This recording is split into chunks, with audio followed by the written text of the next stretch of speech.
Chapter 1223. Who says we don't have a sailboat? Chapter 1223. Who says we don't have a sailboat? They made it through so easily? Passing Monarch's mouth gaped as he looked at 100 Leaves' fleet getting past the outer perimeter. Although the outer perimeter was not large, there were still roughly 5,000 yards to cross to reach the inner perimeter. Crossing such a distance while weathering the attacks of over 20 Thunderhorn beasts was easier said than done. Even Silent Entropy's fleet had yet to cross half the distance and had already lost 4 players. It was clear that Silent Entropy's fleet would lose over 20 people by the time they reached the inner perimeter. Of course, Silent Entropy's fleet could use another method that would incur fewer losses, gradually killing off the Thunderhorn beasts. However, killing the sea monsters would take a lot of time. Meanwhile, they only had 10 hours inside the Sea Dragon's secret land. If they wasted 1 or 2 hours in the outer perimeter, they would have to waste even more time in the inner perimeter. By the time they reached the Legacy Island, they would have already run out of time to search for the Legacy. Seeing 100 Leaves' fleet enter the inner perimeter, Identical Summer grew anxious. The Legacy on the island was on a first-come, first-served basis. The sooner one reached the island, the higher their chances were of obtaining the Legacy. All MTs, take turns activating your life-saving skills. We're forcing our way through. Identical Summer commanded, gritting his teeth. A group of 6 MTs stormed the small sailboat's deck, receiving the Thunderhorn beast's attacks. The ship blasted away any monsters in their way with cannon fire. Silent Entropy's side fared far better than the other fleet. Silent Entropy had used a Tier 3 defensive magic scroll to receive the level 51 Lord's attacks. By the time both fleets had reached the inner perimeter, the difference between Silent Entropy and Identical Summer's fleets was obvious at a glance. Silent Entropy's fleet hadn't lost a single player. On the other hand, Identical Summer's fleet had lost 17 players, with 5 of them being MTs. The players that died would automatically resurrect on the Rest Island. They would not be able to rejoin the main force and would have to wait for their companions to retrieve them or be sent out of the secret island once time was up. Fortunately, the death penalty in the secret land was similar to that of dungeons. Hence, players that died would only lose a small portion of their EXP. "Commander, are we still waiting?" Blue Joy asked Passing Monarch, a hint of worry in her eyes. It was obvious that she was not optimistic about their chances of breaking past the outer perimeter. "Forget it. It's too difficult. There's no need for us to waste our speedboat's durability here," Passing Monarch said, sighing deeply. In the end, he decided to give up on the greatest legacy as this area was far more challenging than he had imagined. With their fleet strength, they had no hopes of reaching the Legacy Island. "Hold up," Shifeng said suddenly. "If you really want to reach the island, we're not entirely out of options." While the Thunderhorn beasts were terrifying, after watching them for some time, Shifeng could tell that the majority of the Lord's attacks were magical. Others might find it difficult to defend against magical attacks, but to Shifeng it was a simple task. "Brother Yifeng, you have a plan?" Passing Monarch asked curiously. These Thunderhorn beasts was extremely fast. Even bronze speedboats could not outrun them. If they were surrounded, they would be utterly helpless. They would need a small sailboat to force open a path. "I'll attract these sea monsters' attention while your speedboats use the opportunity to get past them," Shifeng explained. Passing Monarch was surprised by Shifeng's words. He had never thought that Shifeng would willingly sacrifice his speedboat as bait. However, since Shifeng was willing to do so, he would not object. Meanwhile, 100 Leaves and the others, who were currently resting at the edge of the inner perimeter, noticed Passing Monarch's fleet speeding towards the outer perimeter. "They're overestimating themselves," Identical Summer sneered. "Do they really expect to get past those Thunderhorn beasts without a small sailboat to open a path? Do they really need to waste time here?" 100 Leaves rolled her eyes as she watched Passing Monarch. There was no way to repair one's ship inside the Sea Dragon's secret land. If the Thunderhorn beasts bombarded Passing Monarch's fleet, even with players splitting the damage, the speedboat's durability would deplete rapidly. Once a ship's durability reached 0, it would be useless. Even if passing monarch's fleet escaped with their speedboats intact and proceeded to the other grottos, their chances of obtaining a legacy would decrease due to the lost durability. Though, looking at it from another perspective, the fact that passing monarch and the others were willing to attempt reaching this legacy island benefited 100 Leaves. This way, she would have an opportunity to kill Shi Feng and complete the demon god's quest.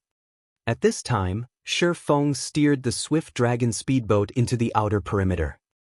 Thunderhorn beasts immediately emerged from the water, one after another, rapidly encircling the swift dragon speedboat. At the same time, electricity gathered at their horns as they prepared to attack. However, Shi Feng paid no attention to these monsters as he continued towards the group of sea monsters before him. Seeing the numerous arcs of lightning arcing towards him, Shi Feng activated Magic Barrier, making the swift dragon speedboat immune to magic damage and reducing the physical damage it received by 60% for 10 seconds. After blocking the attacks, the swift dragon speedboat arrived before the group of thunderhorn beasts, letting the sea monsters surround it. "It's over," passing monarch could not help but sigh.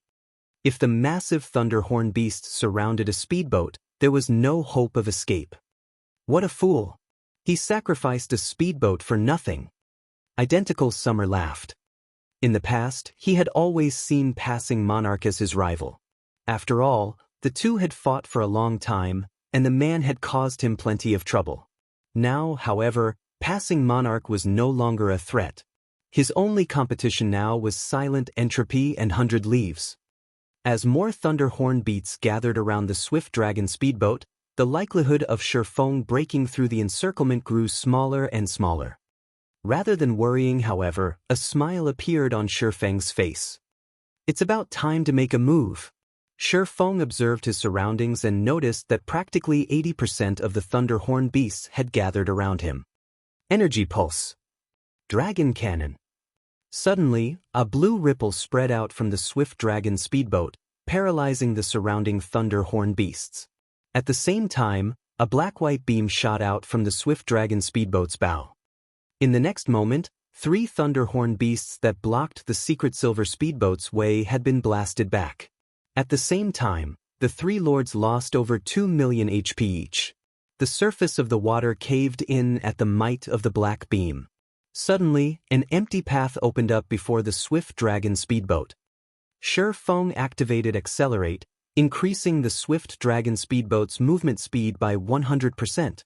Before the thunderhorn beasts could react, the swift dragon speedboat had already sped away from the encirclement and made its way to the inner perimeter. Meanwhile, passing monarch and the others tore across the water to the inner perimeter from another direction. As only 5 thunderhorn beasts chased after passing monarch's group of 4 bronze speedboats, they were able to get away with minimal damage, their speedboat's durability decreasing only slightly. As for the remaining sea monsters chasing the swift dragon speedboat, due to the paralyzation, their movement speeds had reduced to less than half of their original. As a result, the distance between them and the secret silver speedboat rapidly increased. By the time the paralysis effect wore off, the swift dragon speedboat was over 300 yards away. By then, all the thunderhorn beasts could do was watch as the swift dragon speedboat entered the inner perimeter. "What rank is that speedboat?" 100 Leaves blinked in astonishment as her gaze followed the unharmed swift dragon speedboat. "So, this is the expert passing monarch recruited? Not bad." The swift dragon speedboat's performance had also surprised Identical Summer. The speedboat's main cannon was strong enough to throw 3 thunderhorn beasts. Even his small sailboat wasn't capable of such a feat, however. They won't get much further. They'll never reach the island. Identical Summer's words earned the agreement of those around him. The difference between the inner and outer perimeter's difficulty was like the difference between heaven and earth. Although one had to face fewer sea monsters in the inner perimeter, these monsters were obviously stronger. Moreover, the condition to cross the inner perimeter was different. After entering the inner perimeter, they noticed a magic barrier around the Legacy Island. It was obvious that they were required to kill the guardian sea monsters before they could dock. However, the sea monsters guarding the inner perimeter included one level 55 king-class sea monster and 2 great lords. Without a small sailboat, it was simply impossible to defeat such a powerful force. What a pity, Brother Monarch. Even if you make it here, it's all for nothing. Without a small sailboat, you are doomed to remain in the inner perimeter, Identical Summer laughed. However, rest assured, you'll at least rank 7th. Only, you will no longer be able to use the large shipyard. When passing, Monarch noticed Silent Entropy's fleets fighting a level 55 king-class sea monster. His jaw dropped as he lost heart. The king-class sea monster guarding the inner perimeter was far stronger than the one they had previously fought. That had only been a great lord, while this was a grand lord. Moreover, the current one was an even higher level. Shifeng's secret silver-ranked Swift Dragon speedboat could never tank it. Furthermore, the king-class sea monster was accompanied by 2 great lord-ranked sea monsters. Who says we don't have a small sailboat? Shifeng suddenly asked. Chapter 1224, Combat Power Assessment. Chapter 1224, Combat Power Assessment.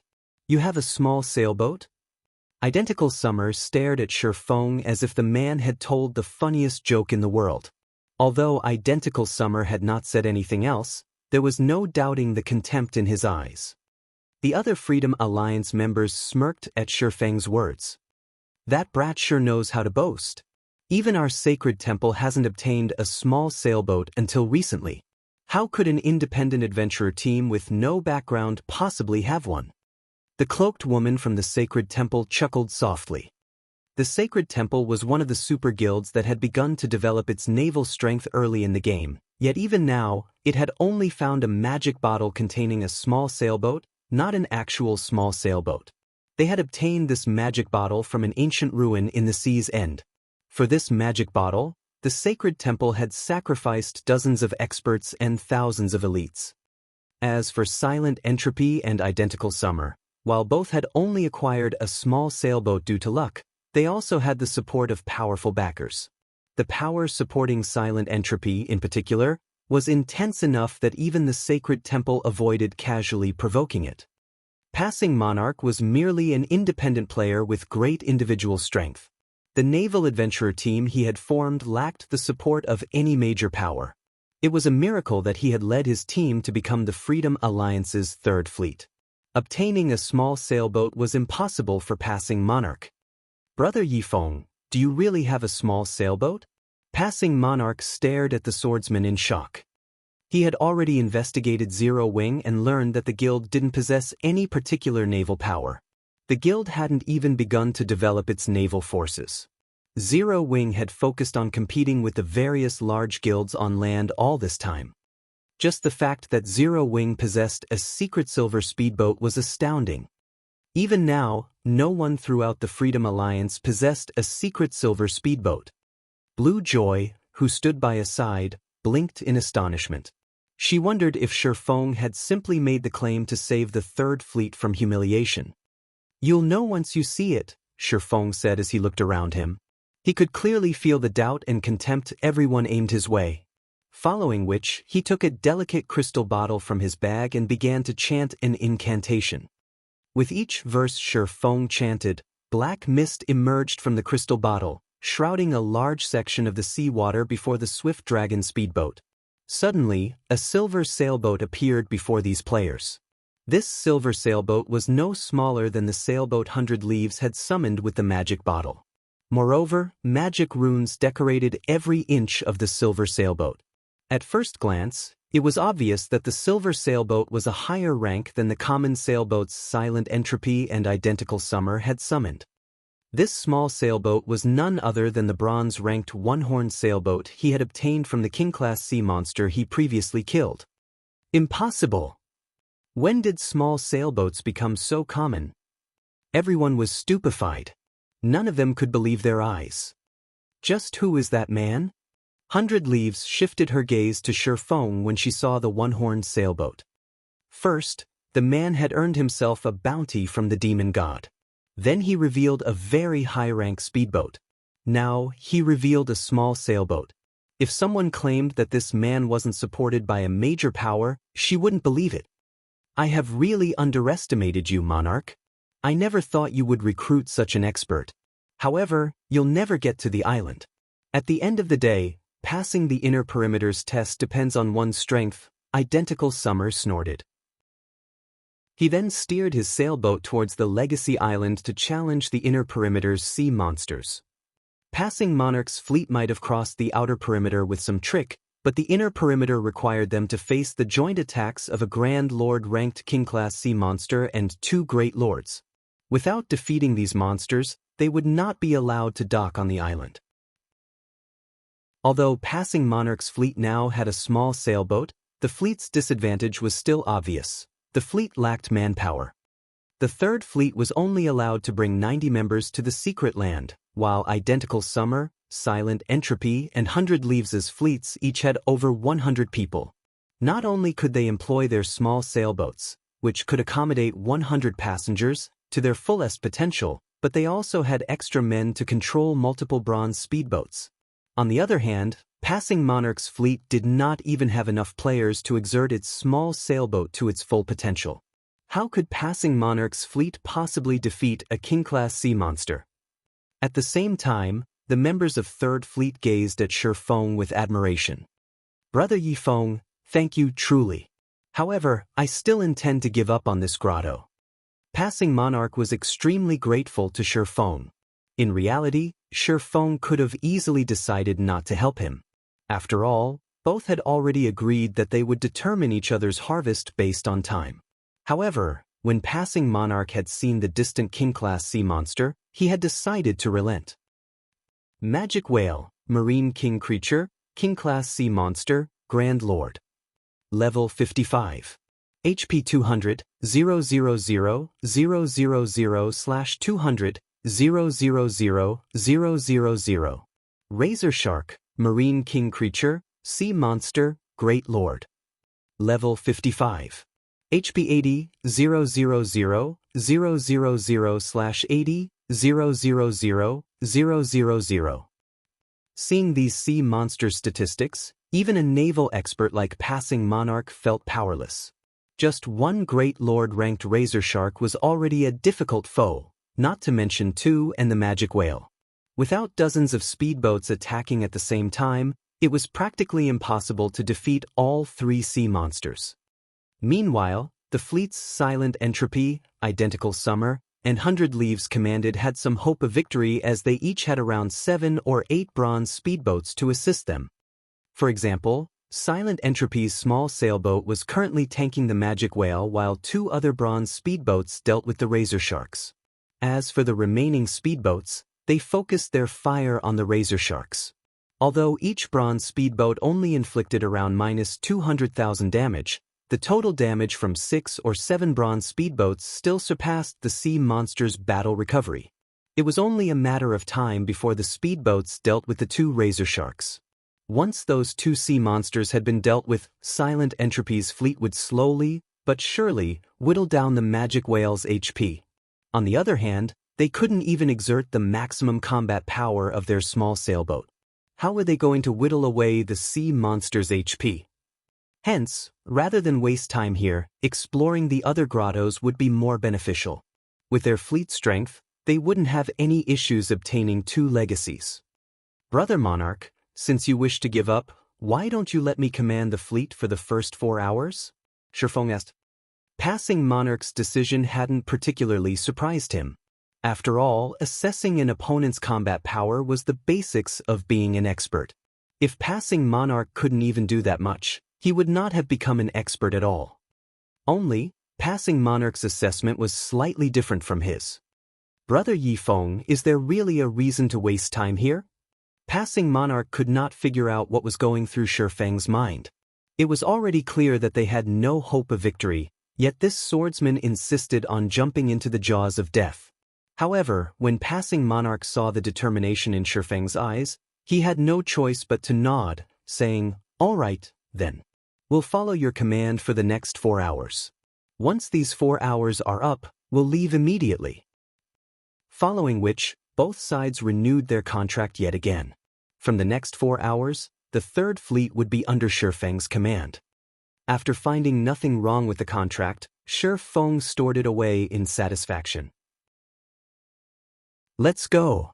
Shi Feng smiled at the distant magic whale. Others might not know the one-horned sailboat's might, but he did. While King-class sea monsters were quite powerful, a bronze sailboat could not be underestimated either. Following which, Shi Feng allocated tasks to the Third Fleet's members. The Swift Dragon speedboat and one of the bronze speedboats had a 20-man crew each, while each of the remaining 3 bronze speedboats had a party of 6. The remaining fleet members would board the one-horned sailboat and deal with the magic whale. "This is nuts. We'll only have 32 people on our strongest ship? How are we going to hold back the magic whale?" When passing Monarch and the others saw Shi Feng's distribution, they were confused. The other fleets had 3 full MT parties each, splitting the magic whale's damage. Those fleets also had the other crew members on their small sailboats sharing the damage. Only then could they minimize the damage to their sailboats. Otherwise, before their respective fleets even finished off one Razor Shark, their sailboats would be reporting for duty in Davy Jones' locker. However, Shi Feng insisted on this setup, and passing Monarch had no choice but to agree. After all, Shi Feng now held authority over the fleet. Moreover, the sailboat belonged to Shi Feng. As the one-horned sailboat approached the island, a magic whale and 2 razor sharks emerged from the water. Their massive frames resembled large mountains, blocking the legacy island from view. "Begin!" Shi Feng fired the thunder cannon at the magic whale. Chapter 1225. The Might of a Bronze Small Sailboat. Chapter 1225. The Might of a Bronze Small Sailboat. "Leaves. This magic whale's attack range is too wide. We won't hold at this rate. We need to use magic scrolls," the cloaked woman from the sacred temple said, frowning at their sailboats' remaining durability. The razor sharks were only great lords. Moreover, their skills were monotonous, making their attacks easy to dodge. Bronze speedboats were more than enough to cope with the razor sharks. The problem was the magic whale. Although the Grand Lord was clumsy and slow, and its attack patterns were not particularly complex, it was still a powerful foe. Aside from ruthless headbutts, the magic whale's main attacks were Ice Meteor and Icicle Rain. When casting Ice Meteor, the magic whale would call down a massive globe of ice. Even with 6 MTs sharing the attack's damage, all 6 would lose over 2/3 of their HPs.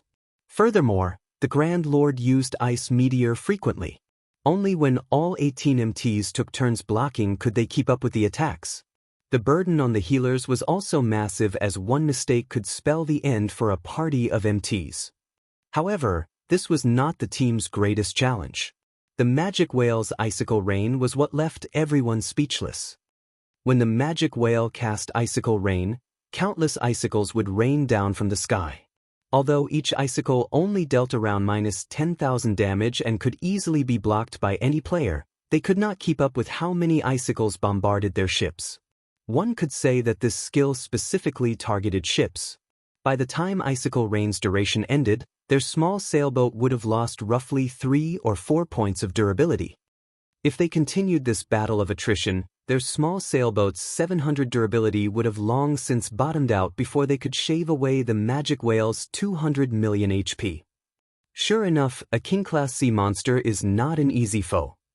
100 Leaves frowned as she watched another batch of icicles form in the sky. She then said to the cloaked woman, "Use the Tier 3 summoning scroll.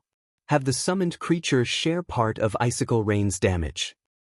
The cloaked woman nodded before retrieving a Tier 3 summoning scroll and chanting the incantation.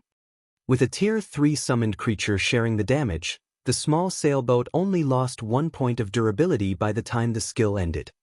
At the same time, the cloaked woman redirected a portion of the sailboat's cannon attacks towards one of the distant razor sharks, assisting the bronze speedboats in whittling down the Great Lord's HP. As a result, the razor shark's 80 million HP decreased at a visible rate. 95%, 94%, 93%. Leaves, Passing Monarch and the others seemed to be taking action. As the cloaked woman controlled the summoned creature, she noticed the one-horned sailboat moving deeper into the inner perimeter, and an odd feeling rose in her chest. Passing Monarch's fleet only had 90 members. Even with a small sailboat, such a small team was not enough to defeat the magic whale. Any expert worth his salt should know this, much less a fleet commander like Passing Monarch. They're actually pushing forward? 100 Leaves glanced at Shattering, who stood aboard the one-horned sailboat. Smiling, she muttered, "What an interesting person." She was very familiar with Passing Monarch. While Passing Monarch's individual combat standards were not particularly high, his leadership abilities and assessment for monsters' strengths were first class. He would never take such a risk. The only possibility was that Shattering had persuaded him to do so. Silent Entropy and Identical Summer had also noticed the one-horned sailboat's approach. "They're not giving up?" Identical Summer asked contemptuously. "I want to see just how long they can last." Currently, his fleet barely held its ground against the 3 guardian monsters. He still didn't know if his team could kill the magic whale. In the case of Passing Monarch's fleet, however, just killing the 2 razor sharks would be a huge challenge. As such thoughts ran through the various commanders' minds, a golden beam exploded from the one-horned sailboat's bow, slamming into the magic whale's thick hide. Boom! As it struck, the golden beam carved out a small wound from the magic whale's side, blue blood spilling into the water. How can it possess such power? 100 Leaves was shocked. No matter how many times her small sailboat attacked the magic whale, they had only taken a fraction of the Grand Lord's HP. The sailboat's attacks could not cause any substantial injuries to the Grand Lord. How can this sailboat possess such a high-rank cannon? Could it have been modified? As Identical Summer stared at the wound on the magic whale's body. In God's domain, no ship was static. They could all be modified. Only, there was a limit to how much a ship could be modified and strengthened, as the ship's construction materials were a limiting factor. Furthermore, it was very difficult to modify and strengthen a ship. The task required lifestyle players of considerably high rank. To modify a ship, one also had to risk reducing the ship's quality or destroying it altogether. Hence, even now, nobody actually dared to modify their precious ships. Enraged, the magic whale beat its tail fin violently and propelled itself towards the one-horned sailboat. The 2 razor sharks followed after the magic whale. A bronze small sailboat's cannon fire is really quite impressive. Shattering was very satisfied with this outcome. Seeing the magic whale and razor sharks swimming closer, he activated Thunder Blast, the one-horned sailboat's strongest move. This attack was many times stronger than the Swift Dragon speedboat's dragon cannon. Immediately, several snakes of golden lightning surged forward, dealing devastating damage to the area 500 by 30 yards ahead of the one-horned sailboat. As the golden lightning snakes slithered towards the magic whale and razor sharks, the 3 sea monsters revealed a hint of fear, trying to avoid the incoming attack. Unfortunately, Thunder Blast was not cannon fire. Rather, it was a magical attack channeled from a magic array. It was many times faster than cannon fire. The arcs of golden lightning had crossed several hundred yards in the blink of an eye. Boom. When the golden lightning streaked past the magic whale and razor sharks, all 3 sea monsters screamed in agonizing unity. The magic whale and razor sharks were all in a miserable state.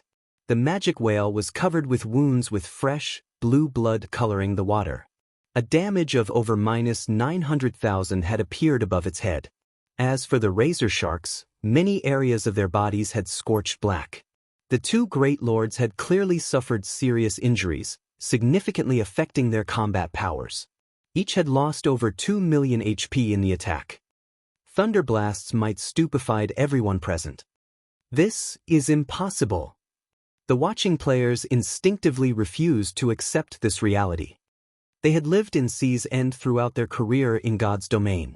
They had lost count of how many times they had fought sea monsters. Hence, their naval understanding ranked at the peak of God's domain. However, the one-horned sailboat's attacks were unbelievable. "Brother Yifeng, just what rank is your sailboat?" Passing Monarch gulped audibly as he looked at the heavily injured razor sharks. Only now did he understand why Shifeng was so confident. With such firepower, it was no wonder why Shifeng wasn't worried about killing the magic whale. What do you think? Shifeng smiled mysteriously, not offering a concrete answer. Players still assumed that small sailboats were similar to speedboats, which had only a small gap in power between each rank. They had not yet realized how vast the divide was between a common-ranked small sailboat and a bronze rank. In terms of firepower, a bronze small sailboat could rival a fine gold speedboat. This was the reason that Passing Monarch's assessment of each side's combat power was incorrect. Brother Monarch, you guys deal with the razor sharks. Make sure you lure them away from each other.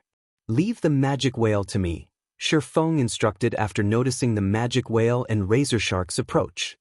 You're going to deal with that thing with only one ship?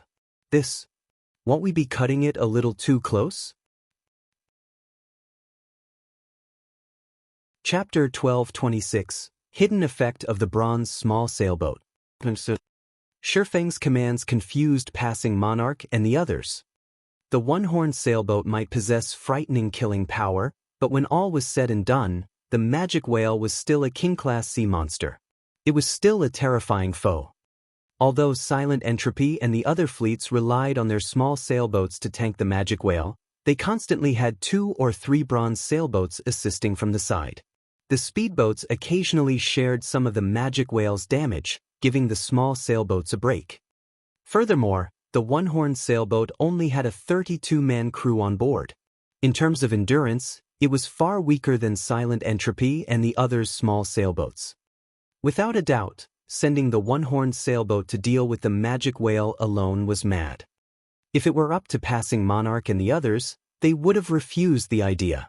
After all, it was nothing more than gambling with a small sailboat. A small sailboat's value went without saying.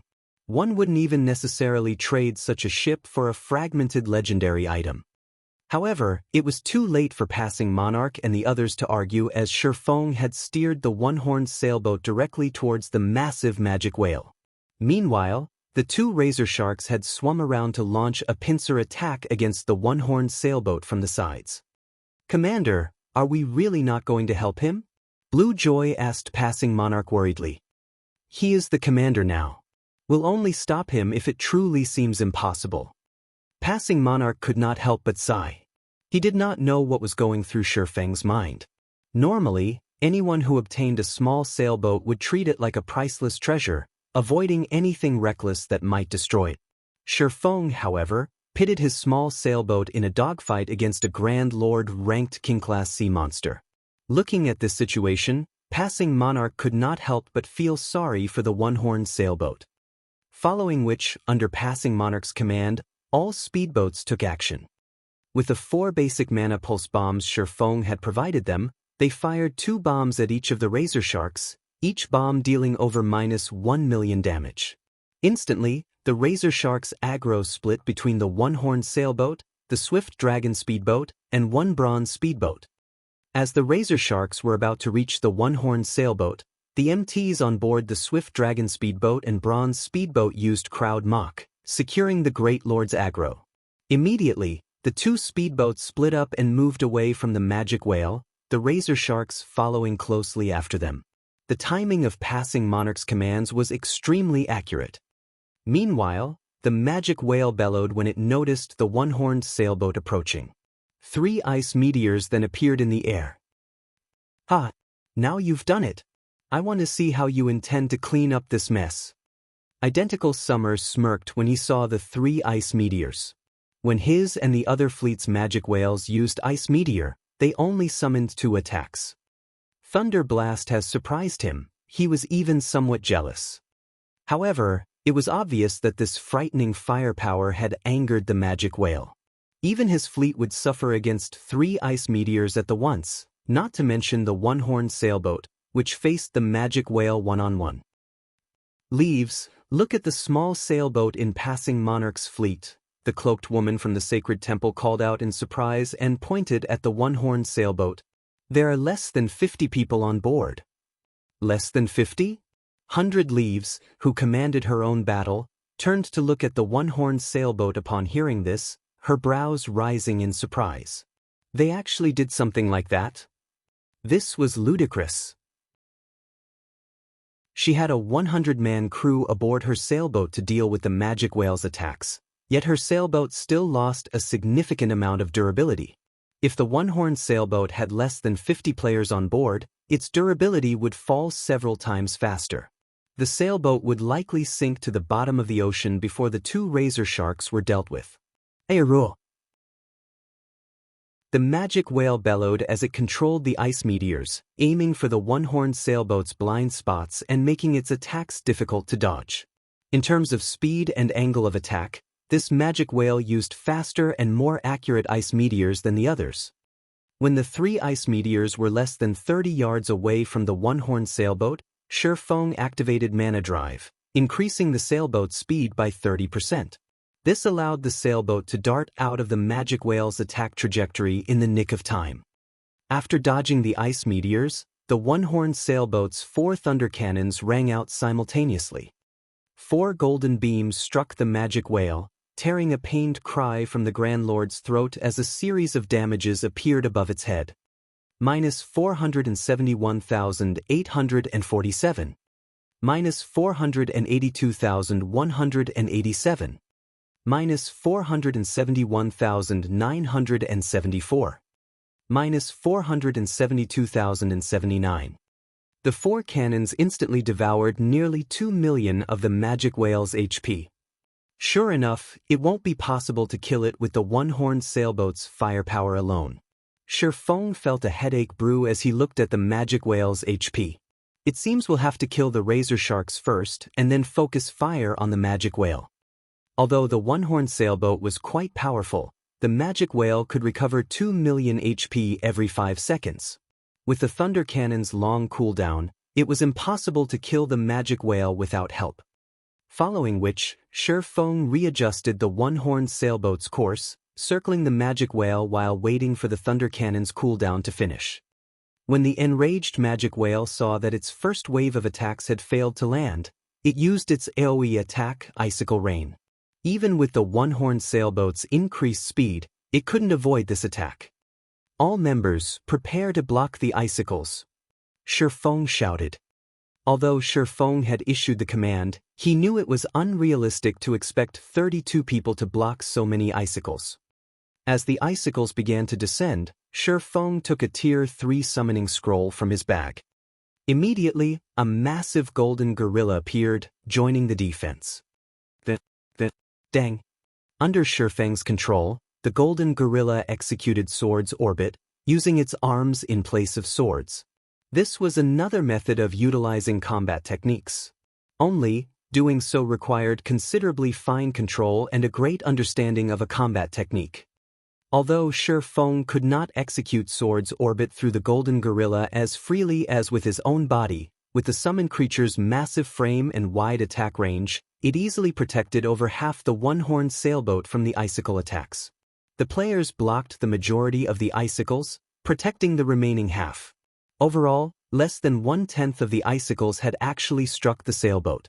This outcome was on par with 100 Leaves and the others. How did he do that? The players watching from afar were flabbergasted. Despite having similarly summoned Tier 3 summon creatures, their summon creatures could only block around 1/3 of the magic whale's icicle rain. Their summon creatures even lost over 1,500,000 HP with each wave of attacks, yet the golden gorilla had blocked half of the icicle rain, losing less than 500,000 HP. This was simply inconceivable. It wasn't just the golden gorilla that had received less damage than expected. Even the players on the one-horned sailboat had only lost around 7,000 HP when struck, 3,000 less HP than their players. This allowed the one-horned sailboat's crew to endure many more attacks. However, what everyone did not know was that bronze small sailboats had a hidden effect. The runes lining the hull weren't just for decoration. They possessed a damage mitigation ability. The runes could reduce an attack's damage by 10% to 30% based on the attack's might. Although the icicle rain was a powerful skill, the individual icicles did not pack a lot of power. Hence, their damage was reduced by 30%. In addition, a bronze small sailboat's defense was superior to that of a common small sailboat. Despite receiving roughly the same amount of attacks, the one-horn sailboat had not lost a single point of durability after the last wave of attacks. This was also the reason that Shattering dared to challenge the magic whale with a crew of fewer than 50 people. Time passed quickly. While keeping the magic whale distracted, the one-horned sailboat launched attacks at the distant razor sharks. In less than 15 minutes, both razor sharks were dead, fueling the team's EXP bars. In contrast, each of the other fleets had only dealt with one razor shark so far. The difference between them was obvious instantly. Now that only the magic whale remained, Shattring's side had a much easier time. Although it took a long time just to reduce the magic whale's HP by 1%, they slowly, but surely, depleted the Grand Lord's HP. When the magic whale's HP fell to 10%, it spread its colossal jaws, and a frightening amount of mana began to concentrate in its mouth. All speedboats, hide behind the sailboat. Shattering shouted hurriedly. All King-class sea monsters possessed powerful team-wipe moves. The magic whale was no exception. The King-class sea monsters inside secret lands might not be as powerful as those elsewhere, which possessed second lives, but it still shouldn't be underestimated. Hararu! An evil glint appeared in the magic whale's eyes. The magic whale snapped its mouth shut. Its body then began to release dark blue beams of light that directly devoured Shattering and the others. As the light show ended, the sea around the one-horned sailboat and the magic whale had transformed into a frosty world. Everyone gasped at this sight. The magic whale was simply too fierce. This last move could rival the power of a Tier 4 large-scale destruction spell. As a result of the spell, the magic whale had lost 5% of its HP. As the icy fog surrounding the one-horned sailboat dissipated, it received significant damage as the blue barrier protecting the ship crumbled and disappeared. This was none other than the one-horned sailboat's life-saving skill, Magic Shield. When activated, it would create a barrier capable of absorbing up to 1 million damage for 5 minutes. Although the barrier couldn't mitigate all of the damage, at the very least, it had prevented many of the crew's deaths. After sharing the damage, 19 people were still alive on the one-horned sailboat. As for the speedboats behind the one-horned sailboat, only the Swift Dragon speedboat and the Bronze speedboat with a full crew had half their original crew members. The other bronze speedboats had lost their entire crews, leaving behind ghost ships. The magic whale has entered a weakened state. Throw everything you have at it. Shattering had less than half of his HP remaining. Although he had prepared for this, the move had shocked him. Even after activating Magic Shield, everyone on board had still received so much damage. Although only the one-horned sailboat, Swift Dragon speedboat, and one bronze speedboat remained, the magic whale's defense was crippled. Moreover, it had lost its ability to recover in battle. It was nothing more than a living target for Shattering and his crew now. 4%, 3%, 2%, 1%. Die. Shattering activated Divine Blessing and used Thunderblast. Countless arcs of golden lightning devoured the magic whale's remaining HP. In the end, the magic whale released an agonized cry as its body disintegrated into particles of light. Immediately after, a large group of golden dots descended towards the water.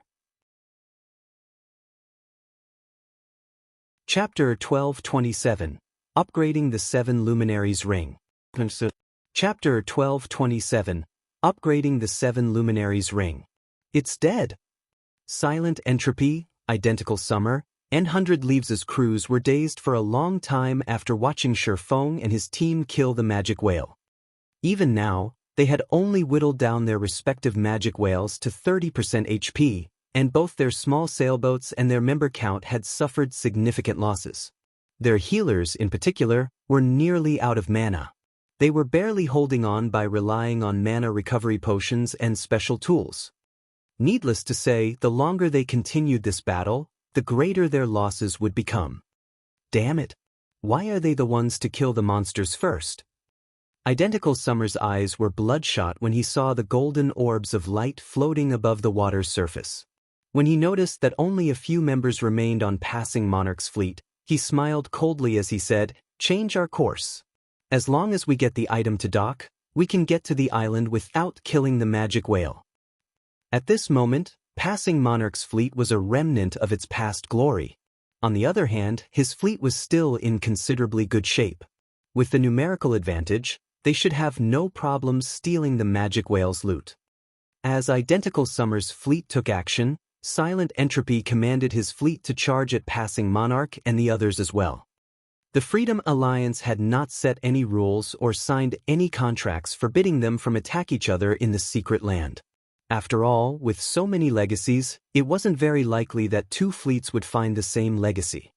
"Leaves, should we go as well?" the cloaked woman asked 100 Leaves. "Not only can we steal the item to dock on the Legacy Island, but we can also kill that person and finish the quest." The fact that Passing Monarch's fleet had managed to kill the magic whale first had given it an advantage over the other fleets. Unfortunately, the nail that stuck out was usually hammered down first. None of these players were good people. Why would they let this opportunity escape? 100 Leaves did not reply immediately. Instead, she looked toward Shattering, who stood aboard the one-horned sailboat, various emotions flashing in her eyes. After giving the matter some thought, 100 Leaves said, "Let's wait." If it were only Passing Monarch, she would have joined in the fray without hesitation. Now, however, there was the unknown factor named Shattering. Although Shattering was only one person, she felt that something was off. Silent Entropy and Identical Summer did not know Shattering's secret. The soul orb was important enough to drive even the demon god frantic, and Shattering currently carried this item. He had also revealed priceless treasures like the Swift Dragon speedboat and one-horned sailboat. Moreover, Shattering had displayed his skills in controlling a summoned creature, allowing the beast to exert extraordinary combat power. Most likely, not even the Sacred Temple's old monsters could accomplish such a feat no matter how she looked at it. Shattering wasn't a simple character. It was unwise to take action against him right now. But the cloaked woman grew anxious as she watched Identical Summer's and Silent Entropy's fleets sail closer to the magic whale's loot. "Enough. I've made my decision. Let's concentrate on dealing with our own magic whale. If there is an opportunity, I won't let it get away," 100 Leaves commanded indifferently. Meanwhile, as soon as the magic whale had died, Shattering steered the one-horned sailboat towards the dropped item's location, completely ignoring the fact that the magic whale had provided enough EXP to net him one whole level. Currently, he was at 24% of level 51. Meanwhile, Passing Monarch and the other members of the Third Fleet had leveled up twice, reaching level 45. Perhaps due to divine providence, the magic whale had dropped over 30 items. This was a considerable harvest for a monster in a secret land. The monsters in secret lands were mainly there to test players' worthiness of the final treasure. Hence, while they provided higher EXP than normal, their drop rate was generally low. Take the two razor sharks for example. Both had only dropped 4 items in total. Although the magic whale's 30-plus items were scattered, Identical Summer's and Silent Entropy's fleets were too far away. Even if they sailed at full speed, it would be quite some time before they arrived. Shattering had more than enough time to pick up all of the loot. "Hand over the loot, and I'll let you all off the hook." Identical Summer, who arrived first, shouted at Shattering and Passing Monarch. "If you don't hand it over, none of you will leave this place alive. I'll have my men kill you until you drop all of the loot." "Summer, you're too shameless.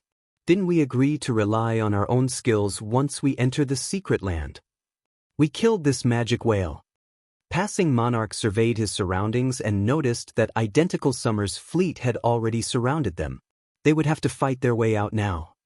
After entering the Sea Dragon secret land, players couldn't leave the secret land during the first 6 hours. So far, only 1 hour or so had passed. With the number of players in Identical Summer's fleet, he definitely had the power to kill them multiple times. "Ha! Monarch, while we did agree to rely on our own capabilities, We never said that we aren't allowed to plunder each other's ships. Identical Summer sneered. I don't have that much patience right now. I'll count to 3. If you don't hand the loot over, don't blame me for being ruthless. 1. 2. Both he and Silent Entropy intended to plunder Passing Monarch's loot. As his fleet was closer to the one-horned sailboat, he got there first. However, if Silent Entropy joined the battle, the situation would become even more complicated. If there was going to be a battle, he needed to end it quickly. Passing Monarch also understood that Identical Summer was fully capable of acting on his words. He had no way of buying more time. He turned to Shifeng and said quietly, Brother Yifeng, rest assured, even if I have to put my life on the line, I won't let Identical Summer get away with this. Later, I'll distract Identical Summer while you get to the island. Once you've entered the island, he won't be able to touch you. Hearing this, Shifeng was moved. Even in such a dire situation, Passing Monarch placed friendship above all else. If it were anyone else, they would have long since advised him to hand over the loot. After all, according to their contract, the magic whale's loot belonged entirely to him, not Passing Monarch. It's fine. I'll fight with you. Worst case scenario, it'll just be one death, Shifeng said, laughing. While Passing Monarch was also moved by Shifeng's response, he sternly insisted, Don't be stupid. The island houses the strongest legacy in the Sea Dragon's secret land. If you clash with Identical Summer, you might even lose your small sailboat. Since you have no intentions of abandoning me and are treating me like a brother, I, Yifeng, will treat you as a brother as well. I would never abandon a brother. Shifeng shook his head as he glanced at Passing Monarch. Besides, if it really comes down to a fight, we don't know who will win or lose. 3. Identical Summer's expression twisted as Shifeng and Passing Monarch showed no signs of giving up. Annihilate them. Don't let a single person get away. As Identical Summer issued his command, numerous cannons rang, all of them bombarding the one-horned sailboat. To Identical Summer's fleet, speedboats were no threat. As long as the players on board the one-horned sailboat were annihilated, the battle would be over. Since you want to fight, come. Shifeng simply smiled as he watched cannonballs fill the sky. He then rapidly leveled up the 7 Luminaries ring. The 7 Luminaries ring was the best epic ring Shifeng had seen thus far. It provided immense help to any player that wore it. Shifeng hadn't leveled the ring for quite some time. Due to the 7 Luminaries ring, high demand for EXP, he hadn't bothered doing so until now. Now that he was level 51, he could start leveling the ring once again. Immediately, Shifeng upgraded the Aura of Fire, Aura of Wind, and Aura of Earth to Tier 1, which in turn upgraded Firestorm, Wind Rider, and Absolute Defense to Tier 1. In the blink of an eye, Shifeng fell to 2% of level 50. Chapter 12:28, One Strike. Chapter 12:28, One Strike. Sure enough, the skills have grown significantly stronger after reaching Tier 1. Shifeng smiled faintly as he looked at the newly improved 7 Luminaries ring. The instant the 3 skills reached Tier 1, they had undergone massive changes. Originally, Absolute Defense only granted immunity to all damage for 5 seconds. After reaching Tier 1, it also gave immunity to all allies within 15 yards for 3 seconds. Meanwhile, the skill now had a cooldown of 1 minute 30 seconds. As for Wind Rider, the movement speed increase it provided had risen from 220% to 300%. The skill also increased the damage of his next attack by 500%. As for the duration, it increased from 24 seconds to 30 seconds. The cooldown hadn't changed, remaining at 2 minutes. Lastly, Firestorm, which had dealt 1,200% damage to an area of 45 by 45 yards for 6 seconds, now dealt 1,500% damage to an area of 50 by 50 yards for 6 seconds. As for its cooldown, it still lasted 5 minutes. After Shifeng finished upgrading the 7 Luminaries ring, he steered the one-horned sailboat towards the incoming cannonballs. At the same time, he activated Absolute Defense. Boom. Although the cannonballs were fast, the one-horned sailboat had still dodged a portion of them, while absolute defense blocked the remaining attacks. The sailboat itself did not receive any damage whatsoever. They dare make their way over here. They must want to die. Identical Summer sneered. All speedboats, scatter and attack. Don't let them get away. If Shi Feng and the others gave it their all to escape to the outer perimeter, they had some faint hope of getting away. Now, however, they charged straight for his small sailboat. He had several times more players than Shi Feng. Moreover, every one of them was extraordinarily skilled. The one-horned sailboat took only 3 seconds to cross the distance of 150 yards. When it arrived before Identical Summer's small sailboat, before it sailed past, Shi Feng jumped to the other ship's deck. What is he trying to do? Passing Monarch, who watched from a distance, was stupefied. Shi Feng had safely arrived before Identical Summer's sailboat. As long as he continued forward, he could have shaken off the enemy sailboat and docked on Legacy Island, yet the swordsman had boarded the enemy sailboat alone for a melee battle. This was insane. Unlike the fight on Demon Island, they still bore the damage from the fighting the magic whale for so long. In fact, Shi Feng's HP bar was not even half full right now. On the other hand, Identical Summer's crew was only slightly battered. You've arrived just in time. In any case, I had thought of taking your sailboat for myself.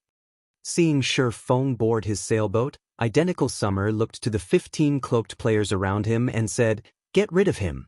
Everyone else, collect the sailboat." Nodding, these 15 cloaked players slowly approached Shi Feng. Although these 15 players' footsteps were casual, their positioning was far from it as they had sealed off Shi Feng's path of retreat. "Brat, you really are unlucky to have crossed us. But don't you worry. We won't come at you together." At this moment, a man that was as robust as an ox stepped away from the formation and said, "I'll be your opponent now." As soon as this man said so, he threw off his black cloak and revealed his steel-like muscles and the 2 short swords hanging from his waist. Both swords bore a delicate flame engraving, the marks giving off a light blue flame. The weapons were clearly a pair. Although the robust man's figure was abnormal for his assassin class, when everyone present saw this man's face and game ID, they realized that it was only natural. Why is Mad Beast here? Passing Monarch was surprised when he saw the robust assassin. The assassin's name was Residual Innocence. Although not many people were familiar with this name, the assassin had another name that was famous throughout Sea's End, Mad Beast. Mad Beast was known as one of the top 5 assassin experts in Sea's End. Aside from his robust form, Residual Innocence had earned the title Mad Beast in Sea's End due to a fight in which he had overwhelmed the 7th-rank Berserker with his strength alone. Mad Beast was not a guild player, but an independent player. He was also a member of the House of Seas, the #1 adventurer team in Sea's End.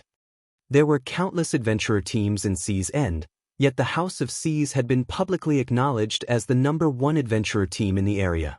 Not only did the adventurer team possess many experts, but it also operated several popular shops.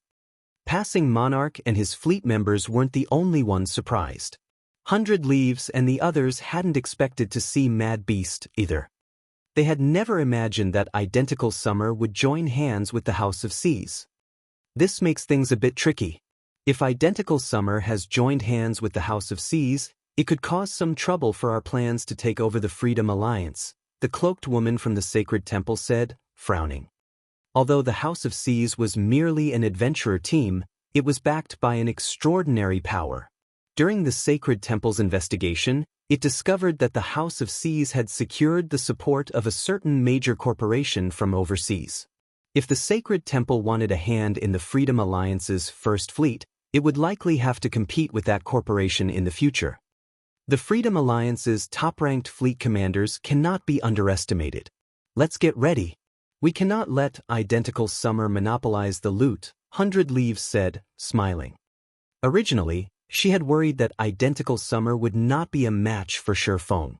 However, it would seem that both sides were equally matched. It was likely that they would enter a stalemate. If that happened, she would have a golden opportunity to rake in a fortune. However, as 100 Leaves considered such thoughts, Shi Feng exploded into action. Instant strike. In the blink of an eye, Shi Feng appeared before Mad Beast and executed Sword's Orbit. Instant strike increased his attack speed by 500% and damage by 400%. Even someone like Mad Beast was caught off guard. Before the assassin could even activate Vanish, Shi Feng's sword bit into him. Only after Shi Feng's second slash descended did he successfully activate Vanish. However, it was too late. Minus 39,486.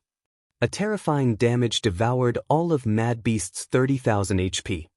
Even after his death, Mad Beast could not figure out how a normal attack had taken his life. How is he so fast? Mad Beast's companions suddenly wore serious expressions. Mad Beast had literally died in the blink of an eye. This had to be a joke. Mad Beast could rank third among their group of 15. Although there were players who could defeat Mad Beast in Sea's End, his survivability was incredible due to his assassin class. If he focused on escape, very few could kill him. There wasn't even one expert in Sea's End who could kill him instantly. Yet now, Mad Beast lost. This can't be possible.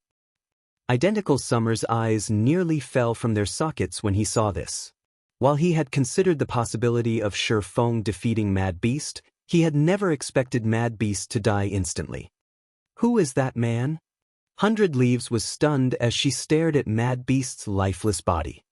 Based on her investigation, Mad Beast was a flowing water realm expert.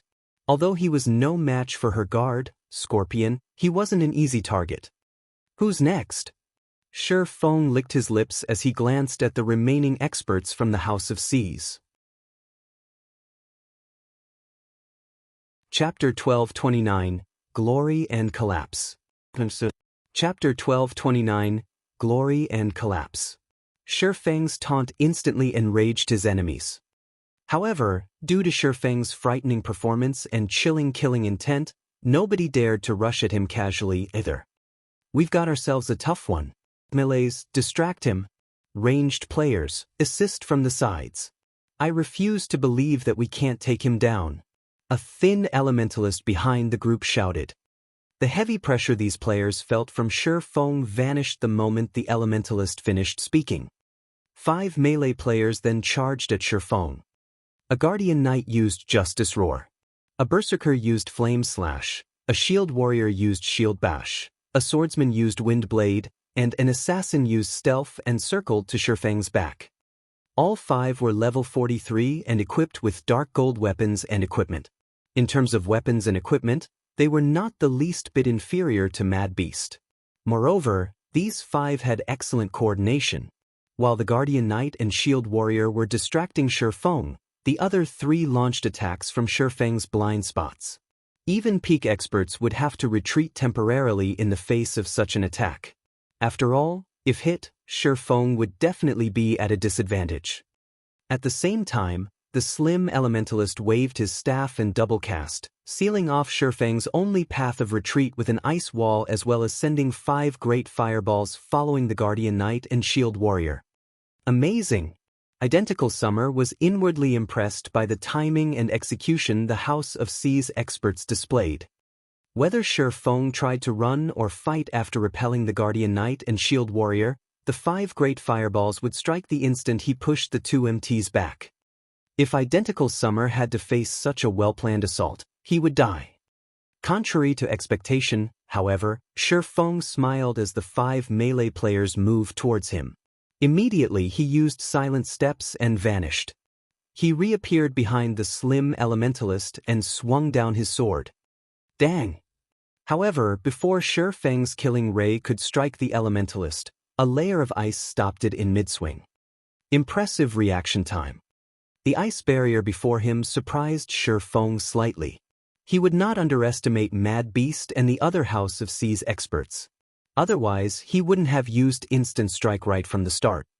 The House of Seas had been one of the 6 major maritime trading firms in the past. The wealth it amassed was unimaginable. Meanwhile, to grow one's business to such an extent, one first needed enough strength to protect it. In fact, Mad Beast and the others represented the House of C's strength. They were all incredibly strong, and everyone had been an apex expert that had reached Tier 5. Even on land, the House of C's had been strong enough to challenge super guilds. After Shifeng's attack met the Elementalist's ice barrier, the other House of C's members reacted and bombarded Shifeng with attacks. Dozens of arrows and spells flew at Shifeng, giving the swordsman no other choice but to retreat momentarily. Be careful. This bastard has quite a few instantaneous movement skills, the Elementalist warned his companions. Don't hold back. If not for Shifeng's previous display against Mad Beast, even he would have been slow to react. He was second in command in the House of C's, nicknamed the Frost Saint. He had also been born with faster reactions than most ordinary people. Even so, Shifeng had nearly caught him off guard and killed him. This proved that Shifeng's basic attributes and combat standards were extraordinary. I really never imagined that we would one day meet an opponent that could force all of us to activate our berserk skills and work together. The shield warrior sighed as he looked at Shifeng, who remained unharmed. However, he did not take the situation lightly as he activated his berserk skill. Immediately, his HP doubled, soaring past the 70,000 threshold. His strength and agility attributes had also improved significantly. Charge. This guy's too nimble. I'll try to restrain him. A distant ranger announced as he took 5 silver arrows from his bag. Savage, you're so generous, the shield warrior chuckled as he glanced at the silver arrows. The ranger named Savage treasured these silver arrows, each worth 10 gold coins. Crafting the arrows required many rare materials. Aside from dealing with Grand Lords, he had never seen Savage use the arrows on anything. Just one of those silver arrows packed enough power to injure a Grand Lord, not to mention 5 of them. Even if he activated a life-saving skill, he couldn't avoid the ranger's treasures. He should be proud to die under my arrows, Savage boasted as he activated his berserk skill and released his bowstring. Shio! All 5 silver arrows flew towards Shifeng simultaneously. As the silver arrows sliced through the air, they twisted the space around them. Gravity arrows? Shifeng frowned when he saw the incoming arrows. Originally, he had intended to preserve some of his skills, but he scrapped that idea. Without hesitation, he activated Thunder God's Descent, increasing his movement speed and attack speed 150%, damage by 50%, and decreasing all damage received by 50% for 30 seconds. He then charged straight at the shield warrior and 5 gravity arrows. As Shir tightened his grips on his 2 swords and brandished them, starlight sparkled around him. Swords orbit. Ping. Shifeng's blades repulsed the shield warrior instantly, forcing the man to take several steps back. As for Shifeng himself, he was knocked back by roughly 8 yards, his blades emitting a low hum. He blocked them? Savage's mouth twitched. Sure enough, fighting so many refinement realm and above experts is taxing. Shifeng revealed a bitter smile as he glanced at his trembling hands. He had lost 10,000 HP when he had blocked the 5 gravity arrows. Without Thunder God's Descent, he would have lost double that. He only had around 10,000 HP remaining. Normally, killing any one of these players in a one-on-one would be a piece of cake with his level, weapons, and equipment. However, even he couldn't end this battle in a short time with these 14 players working together.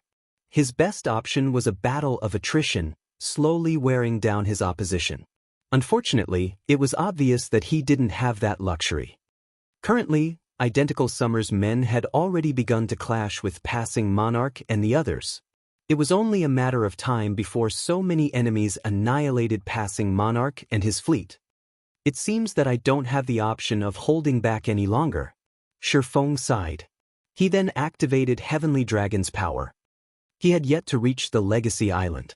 Nobody knew what would happen once they docked. In addition to the time limit, Shifeng had wanted to conserve some of his strength in case of emergency. However, now that the House of C's experts had already their berserk skills, he had lost his advantage of higher basic attributes. The slim elementalist felt a chill crawl down his spine when he saw this situation. He immediately shouted, "Careful! He has used his berserk skill. Damn it! How is he so strong? Frost, find an opportunity to use a Tier 3 magic scroll. We'll pay for this trade." The House of C's members wore serious expressions. They glared at Shi Feng was as if he were their greatest enemy, focusing on the swordman's every move. Meanwhile, Shi Feng no longer held back. Wind Rider. In the blink of an eye, Shi Feng appeared before the slim elementalist, who had been 16 yards away. He swung down his sword. It was a simple and straightforward slash. However, despite such a simple attack, the elementalist couldn't dodge in time. He was forced to use blink, instantly appearing 15 yards away. Too close. Although Shi Feng's sudden appearance had shaken the slim elementalist, he had used blink in time. With this, Shi Feng couldn't close in on him again so easily. Be careful. As the elementalist refocused his attention on Shi Feng, he heard his companion's warning. Unfortunately, the warning came too late as Shi Feng already stood before him. The upgraded Wind Rider increased Shi Feng's movement speed by 300%. With the movement speed and agility buff from the aura of wind, Shi Feng could easily cross a dozen yards or so in the blink of an eye. His speed might not be comparable to blink or instantaneous movement, but in such close quarters, he was not very far behind. How? Although the elementalist tried to retaliate, killing Ray had already sliced open his neck, draining all of his HP. Chapter 12:30, Horrific Difference. Chapter 12:30, Horrific Difference. So fast. Everyone on the sailboat glared at Shi Feng as if he were a powerful enemy. Despite Shi Feng being alone and having less than 25% of his total HP, they somehow felt as if they were at a disadvantage. However, Shi Feng did not plan to give the crowd around him time to react. Advancing, he dashed towards his next target. "Everyone, do not let him leave here alive." Identical Summer shouted. "Summer, if everyone attacks him, who will deal with passing Monarch's fleet?" Heavenly Spider asked as he watched their fleet members currently engage passing Monarch's fleet. "Ignore them. This brat is our most important target." Identical Summer snapped, rolling his eyes at Heavenly Spider. Passing Monarch was but a fish on a chopping block. Shi Feng was different. If they didn't stop him quickly, his frightening combat power would cost them dearly. Under Identical Summer's command, his fleet members shifted their focus to Shi Feng. Only a small number of players remained to distract passing Monarch and the other third fleet members. Identical Summer's assumptions were correct. Even a peak expert would be hard-pressed to avoid every attack if surrounded by plate armor classes and over 100 melee players. More melee players waited on the side as well, waiting for an opportunity to strike. Even an assassin with high survivability would not escape death. Unfortunately, Shi Feng wasn't what they expected. With Wind Rider's movement speed increase, it would be very difficult for ranged classes to get a lock on the swordsman. Moreover, Shi Feng's range wasn't limited to the ship's deck. He could also fly through the air. He could easily throw off his opponents and dodge attacks with abrupt turns and stops mid-air. Furthermore, fighting on the small sailboat was convenient for Shi Feng. In the cramped space, he didn't need to chase his enemies. He could easily arrive before another player with a few steps. Shi Feng slaughtered one player after another. Every time he swung one of his swords, one of Identical Summer's fleet would lose their life. The shield warriors with over 35,000 HP were no exception. There was already a massive gap between their levels. After Shi Feng activated Heavenly Dragon's power, his strength had also increased by 150%.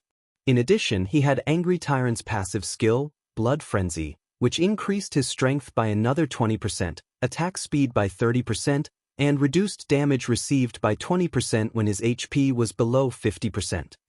He could even kill shield warriors with high HP and defense instantly if the latter did not activate shield wall in time. In 10 short seconds, Shi Feng had killed 11 people, yet his HP had not decreased. Rather, it had begun to recover. Heavenly Dragon's power increased his HP by 500% and defense by 300%. This put his maximum HP at over 210,000. With his battle recovery, he could regenerate 1% of his HP every 5 seconds. When normal arrows struck, Shifeng only took around -400 damage.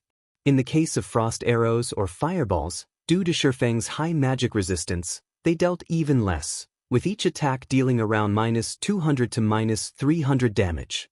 During the 10 seconds of combat, Shifeng had been struck 3 times. However, these 3 hits had been extremely expensive. Each attack had cost the House of Seas a refinement realm expert. How is this possible?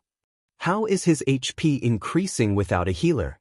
Identical Summer felt his skin grow cold as he watched Shifeng eliminate his fleet members. What kind of monster is he? Every member of his fleet that he had brought with him to the secret land was an expert, yet against Shifeng's blades, they were no little more than thin sheets of paper. This transaction has cost us. Morning, help me pin that guy down. I'll use the space-shattering arrow to finish him off. The ranger named Savage whispered to the guardian knight before him. 1 second. I just need him to stay still for 1 second. 1 second. The guardian knight, first morning, hesitated. He could hold down any other expert for 10 seconds easily, much less 1. However, Shifeng was simply too strong. Even with his berserk skill, he was not confident in holding Shifeng down for that long. I'll give it a try. Savage did not say anything in response. Instead, he retrieved a crimson arrow from his bag, removing the seal placed upon it. The ranger class wasn't like other classes. Aside from the player's attributes and bow, their arrows played a major role in how much damage they dealt. With a powerful arrow, a ranger could even display several times more combat power than usual. I refuse to believe that you can block this space-shattering arrow. Savage smiled confidently after removing the seal. The space-shattering arrow was not a craftable item. Rather, he had obtained it from an ancient ruin. It was the strongest arrow he had ever seen. As soon as he removed the seal, the arrow exuded a pressure on par with that of a great lord. Even injuring a grand lord wouldn't be an issue with his bow's effects. Savage now! First Morning shouted. The instant he noticed Shifeng kill one of his companions, he launched himself forward and tackled the swordsman. Even if Shifeng used a control removal skill, there was no escape. Shifeng could only break free with brute force. Nice job! Savage released the space-shattering arrow. Shio! The crimson arrow flew towards Shifeng. Space itself cracked as the arrow passed. Even a Tier 4 skill paled in comparison to the space-shattering arrow's power. Shifeng's expression darkened when he noticed the rapidly approaching crimson arrow. If he were struck, even with Heavenly Dragon's power active, he would sustain heavy injuries. Shifeng took a deep breath and used Dragon Breath on the arrow. A silver beam of light clashed with the space-shattering arrow. Unfortunately, Dragon Breath had only delayed it for a brief moment before the space-shattering arrow shattered the counterattack. However, the brief moment was just enough time for Shifeng to break free from First Morning's hold. Almost instinctively, he executed a complicated, mystical footwork technique before vanishing. Void steps. He disappeared. First Morning cried out in confusion. Although he searched for Shifeng, the space-shattering arrow had already pierced his heavy armor. Not only had the arrow killed the Guardian Knight instantly, but it had also punched a hole in the small sailboat. How is this possible? Savage couldn't believe his eyes. The space-shattering arrow was extremely fast. While Shifeng's speed was frightening, he shouldn't be able to dodge the arrow yet. Shifeng had used Dragon Breath to stop the space-shattering arrow temporarily. He had then used the brief delay to break free from First Morning's hold and dodge the ranger's attack. This was the first time he had ever seen such a fine, bold strategy. Where is he? Identical Summer muttered in confusion. Even after searching the deck, he didn't catch a glimpse of Shifeng. However, after Identical Summer had finished his 3 words, A blue longsword emerged from his chest. You! Identical Summer tried to turn his head. Before he had noticed, Shifeng had stood right behind him. Although he couldn't see Shifeng's appearance due to the black cloak, he could somehow tell that Shifeng had flashed him a ridiculing smile. All this time he had thought himself the hunter, but in reality he was the prey. Only after Identical Summer's HP reached 0 did he finally realize that he had fallen into a monster's den without knowing it. Identical Summer's death had frozen every member of his fleet in shock. Despite an assault from so many people at once, not only hadn't Shifeng's HP dropped in the slightest, but the man had also taken their commander's life. How were they supposed to defeat such a monster? Retreat. No one knew who had shouted this word, but everyone instinctively followed the command. You want to escape? Do you think it'll be that easy? Following which, Shifeng raised Killing Ray high and activated Lightning Edge against the fleeing players. As Lightning Edge had a 0.5-second channeling time, it had limited effects against expert players. As he had previously stood in the center of the deck, he wouldn't have been able to hit as many players. Now, however, he stood at the tip of the stern. Lightning Edge's range was more than enough to cover the entire small sailboat. In addition, as these players turned their backs to him and fled, they had lowered their guard against the attack. Countless arcs of lightning shot forth from Killing Ray. Although some experts reacted quickly and dodged in time, over half of the team, consisting of over 100 players, died instantly. As for those who survived the attack, they had already jumped ship. Let's go! After Identical Summer, the small sailboat's captain, had died, Shifeng smiled in satisfaction. Now, even without Identical Summer's permission, any player could simply steer the sailboat away. Following which, Shifeng sailed towards the Legacy Island. As for passing Monarch and the others, they followed closely after on the One-Horned Sailboat and Swift Dragon Sailboat. Only now did Silent Entropy's fleet arrive. Commander, are we going to chase after them? An indifferent man in blue mage robes asked as the fleet commander. Forget it. The battle is over. If we fight that person, we'll likely let that little girl take advantage of us. Let's head back and finish off the magic whale. Silent Entropy shook his head as he watched the distant Shifeng. Chapter 12:31 Hidden Reward for the First Kill. Chapter 12:31 Hidden Reward for the First Kill. It's over. Disappointment flashed in Hundred Leaves' eyes when she saw Silent Entropy's fleet turn back.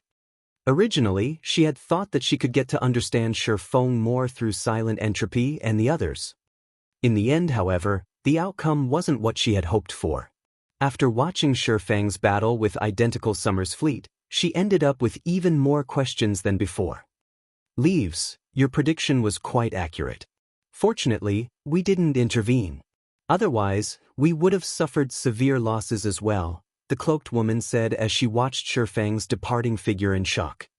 Not only had Shifeng wiped out over half of Identical Summer's fleet by himself, but he had also taken a small sailboat from his enemies. Even in the sacred temple, there were only a few people capable of such a feat when Shifeng had dodged the Crimson Arrow. In particular, he had displayed perfect timing and skill usage. Had his aim with the skill been off, he would have lost his life then and there. Could he be a domain realm expert? The cloaked woman suddenly thought of this possibility and shuddered. Domain realm experts were peak existences even in the sacred temple. The guild would host an all-day celebration if such an expert joined. The cloaked woman also knew how fearsome a domain realm expert was as she had once fought one. Despite both parties having the same level and attributes, the battle had been completely one-sided. She had not even injured her opponent before her HP dropped to nothing. The fact that Shifeng had kept up with the Crimson Arrow was already impressive, not to mention counterattacking the arrow with a skill of his own. Without sufficient understanding and perception of physics, the feat would have been impossible. She was a void realm expert the sacred temple had nurtured. Although she had only recently reached the void realm, she knew that she was not capable of using a skill to strike an incoming arrow. A domain realm expert, 100 Leaves fell into deep thought. She felt both fortunate and frustrated. If Shi Feng really was a domain realm expert, then it would be impossible to kill him with their forces. After all, the previous fight had shown her that Shi Feng was a true monster when it came to basic attributes. With both the advantage in basic attributes and combat standards, how were they supposed to defeat him? Currently, there were only two known methods to deal with domain realm experts. The first method was to catch the domain realm expert in an ambush and supplement the lack of quality combat standards with quantity of experts. However, for this method to work, certain conditions, such as the expert being unable to escape, needed to be met. The second method was to use a special tool to catch the other party off guard. Similarly, however, certain conditions needed to be met for this to work. Dealing with domain realm experts gave the various superpowers headaches. Not only were they extremely powerful, but they were also very hard to kill. Hence, the various superpowers normally avoided provoking domain realm experts, trying to recruit and befriend them as much as possible. Understanding 100 Leaves' worries, the cloaked woman suggested, "Leaves, why don't I use that?" They had the full support of the sacred temple for their operation. Hence, the sacred temple had provided a considerable amount of assistance. Aside from experts, the temple had supplied extremely powerful tools. This was also why they were so confident in obtaining the greatest legacy of the Sea Dragon secret land. Forget it. Even if they dock, it won't be that easy to obtain the legacy.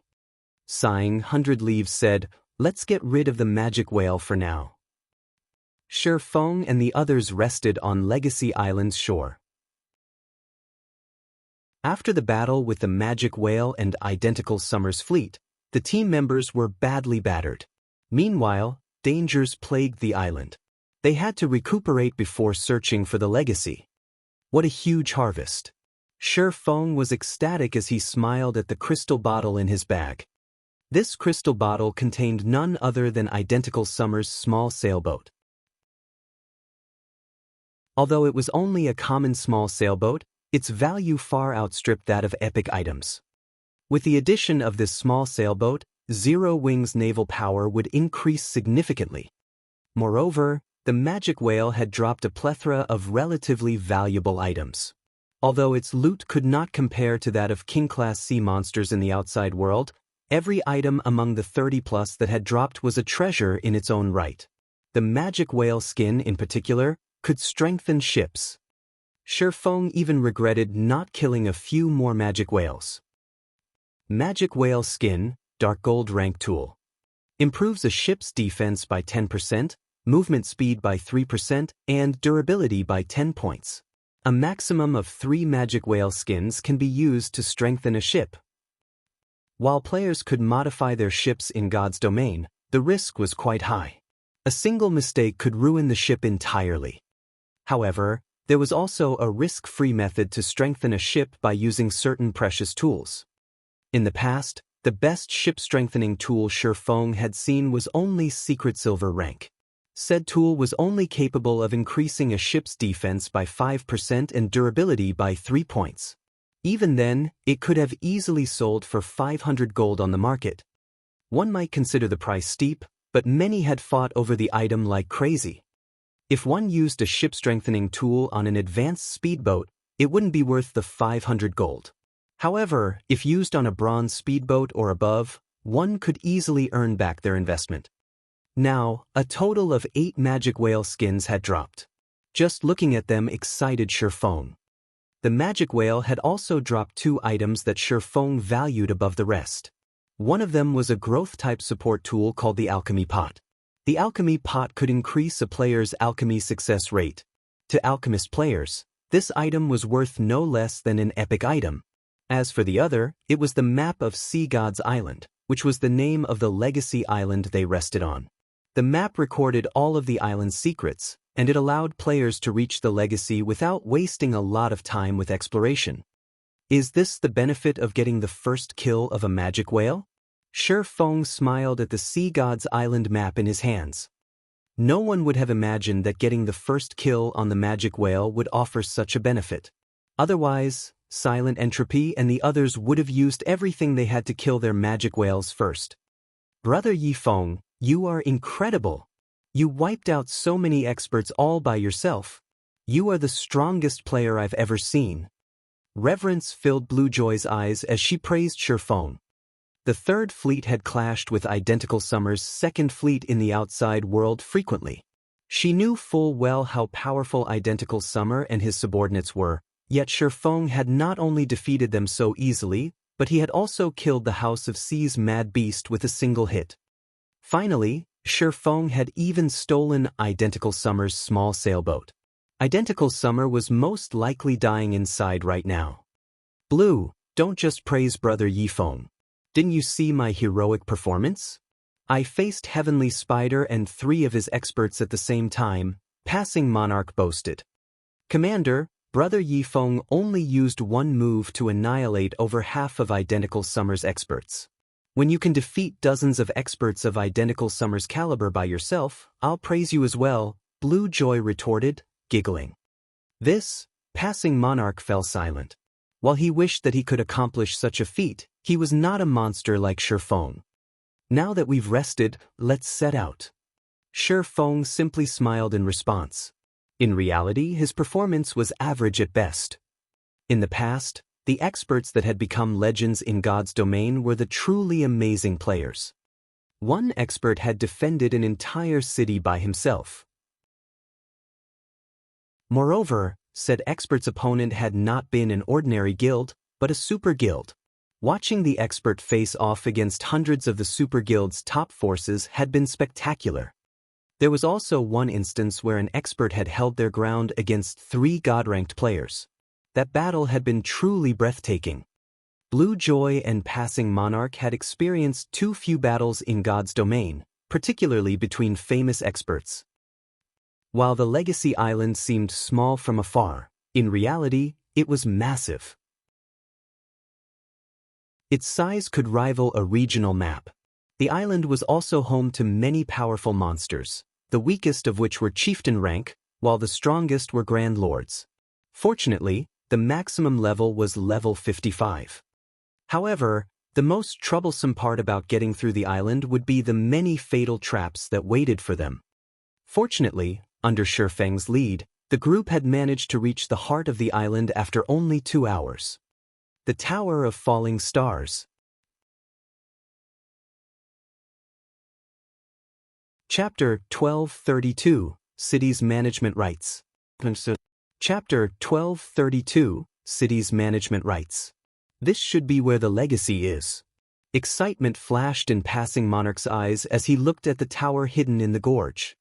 He was impressed by how fast Shifeng had found the greatest legacy of the Sea Dragon. On his last visit to the Secret Land, the Third Fleet had taken over 4 hours to clear the trials. Afterward, they spent the remaining time searching Legacy Island. However, they failed to find the legacy and lost some of their members to the island's various traps. Yet, Shifeng had located the legacy in less than 3 hours. It was a miracle. Although Passing Monarch was a little frustrated that Shifeng would be the one to obtain the greatest legacy, after giving the matter some thought, it was much better than letting it fall into Silent Entropy or the others' hands. Moreover, if he had Shifeng's help later, he should have no problems obtaining the legacies in the 50-yard grottos. He could then stabilize his fleet's position as Third Fleet in the Freedom Alliance. Had he not cooperated with Shifeng, his fleet would have likely fallen to 7th or 8th Fleet after this expedition. If that happened, his fleet would no longer qualify to use the Freedom Alliance's large shipyard. When Shifeng saw the Tower of Falling Stars, although he was slightly excited, he did not hurry to approach the tower. Rather, he turned to Passing Monarch calmly and quietly asked, "Brother Monarch, are you interested in a trade?" At this point, he practically had the sea god's legacy in the bag, fulfilling his initial goal in coming here. However, Zero Wing currently lacked both money and resources to develop. The Candlelight trading firm's income was not enough to sustain Zero Wing. If he wanted to increase the Candlelight trading firm's income, he needed to expand. Meanwhile, the Freedom Alliance occupied 3 of the 12 major cities in the sea's end. If he could set a shop up in each of these 3 cities, the trading firm's income would skyrocket. However, setting up shop in these major cities would not be as easy as it was on land, where all he needed was a sufficient amount of reputation and coins. When purchasing a shop in Seas End's NPC cities, one did not require any reputation. Instead, a player needed the approval of the city's manager. This was similar to how player-constructed towns and cities operated. Due to this, Seas End's businesses hadn't developed over much. After all, to get the city manager's approval, one normally needed to sign a profit-sharing agreement. While some kind-hearted managers only asked for 30% of the profits, some black-hearted managers went as far as to ask for 50%. This was why most players in Blue Jade City had opted to set up street stalls to sell their items, as that method did not require them to split profits. They only needed to pay a small fee. A trade? What do you have in mind, Brother Yifeng? Passing Monarch asked, curiosity gripping his heart. Are you interested in becoming First Fleet's commander? Shifeng asked, laughing. First Fleet's commander? Brother Yifeng, are you joking? You know what kind of foundations Silent Entropy and 100 Leaves possess. Even if I obtain a legacy this time, I'd be lucky to keep the third seat, Passing Monarch said, shaking his head. That's why I'm offering a trade. Suddenly, Shifeng grew serious as he said, you've seen my strength.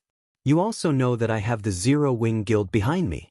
If you have Zero Wing's full support, how confident are you in becoming the First Fleet's commander? Shifeng's words rendered Passing Monarch speechless. If not for Shifeng's help, the Third Fleet would have suffered in this operation. Although I don't know exactly how strong Zero Wing is, in my opinion, I'd be lucky to have a 20% chance of becoming the First Fleet's commander. Silent Entropy is not as simple as you assume, Passing Monarch answered. 20%? Shifeng chuckled. Not bad. At the very least, it's more than nothing. If I help you become the First Fleet's commander, I want management rights for the city under your rule. We'll split the profits evenly. What do you think? The Freedom Alliance was not a guild. Becoming the First Fleet's commander did not mean that one would gain control over all three major cities under the Freedom Alliance. However, one could gain control over Heavenly Ocean City, which had the largest player population out of the three. The commanders of the remaining 10 fleets commanded the two other cities. This was also why the Sacred Temple meddled in the Freedom Alliance's affairs. By becoming the First Fleet's commander, one could monopolize a major NPC city. If managed properly, the riches one could obtain would be staggering. The city's management rights? After giving the matter some thought, Passing Monarch said, all right, I agree to your conditions. I can deal with that as long as I become the First Fleet's commander. An adventurer team had formed the Third Fleet. To them, a city's management rights were of little importance. As long as they received sufficient resources and coins, they'd be satisfied. However, contesting for the position of First Fleet will be difficult. The sea monster invasions we have to deal with test a fleet's overall strength. It isn't something that can be handled with just 2 small sailboats and several high-quality speedboats. Passing Monarch understood that Shifeng was in possession of powerful ships. However, those ships would not be of significant help when contesting for the position of First Fleet. Once a month, a competition would be held for the management rights of Seas End's various cities. During these competitions, sea monsters would invade these cities. The fleet that defended the most locations in a particular city would become said city's manager. The Freedom Alliance's fleets also used this competition to compete for the various seats in the alliance. Silent Entropy was able to hold the First Fleet position due to the scope of his unmatched defense. Although Shifeng appeared confident about the situation, Passing Monarch was not. I understand. I will think of a way to increase your overall strength, Shifeng said, chuckling. Let's sign a contract. He more or less understood the Freedom Alliance's seeding competition. After all, the Freedom Alliance had been one of the overlords at sea in the past. Following which, Shifeng established a contract with Passing Monarch. The contents were very simple. Shifeng would help Passing Monarch become the commander of First Fleet. In return, Passing Monarch would hand over all management rights of the city he controlled to Shattering. As for the city's profits, they would split them equally. While Shattering managed the city, Passing Monarch also had to provide assistance in maintaining it. After they signed the contract, Shattering nodded in satisfaction. He then led Passing Monarch and the others towards the Tower of Falling Stars. The tower had a total of 3 floors. According to the Sea God's Island map, the rewards on the first floor were available to all players that reached this place. Players would have to fight for the rewards on the second and third floors. Moreover, the rewards on the second and third floor were unique. Only the first player to clear the floor could walk away with them. Any players that cleared the floor afterward would obtain nothing. As Shattering and the others arrived before the Tower of Falling Stars, Shattering stopped the team abruptly. This confused Passing Monarch and his sailors. A moment later, however, a familiar voice reached everyone's ears. "We've been discovered already." Several figures suddenly emerged from the nearby forest. The person speaking was none other than 100 Leaves. Silent Entropy stood by her side casually. "How did you guys get here so quickly?" Passing Monarch was shocked to find 100 Leaves and Silent Entropy here. The magic whale was not an easy opponent. The final, team wipe move was particularly threatening. Even if 100 Leaves and Silent Entropy defeated their respective magic whales, it should take their fleets quite some time to do so, yet they were here as soon as his group had reached the Legacy's location. No matter how he thought about it, this shouldn't be possible. Understanding Passing Monarch's thoughts, 100 Leaves chuckled and said, "There's nothing to be surprised about. I simply formed a temporary alliance with Commander Entropy and established a 200-man team. We then sacrificed my small sailboat and Commander Entropy's 2 bronze speedboats to get here quickly.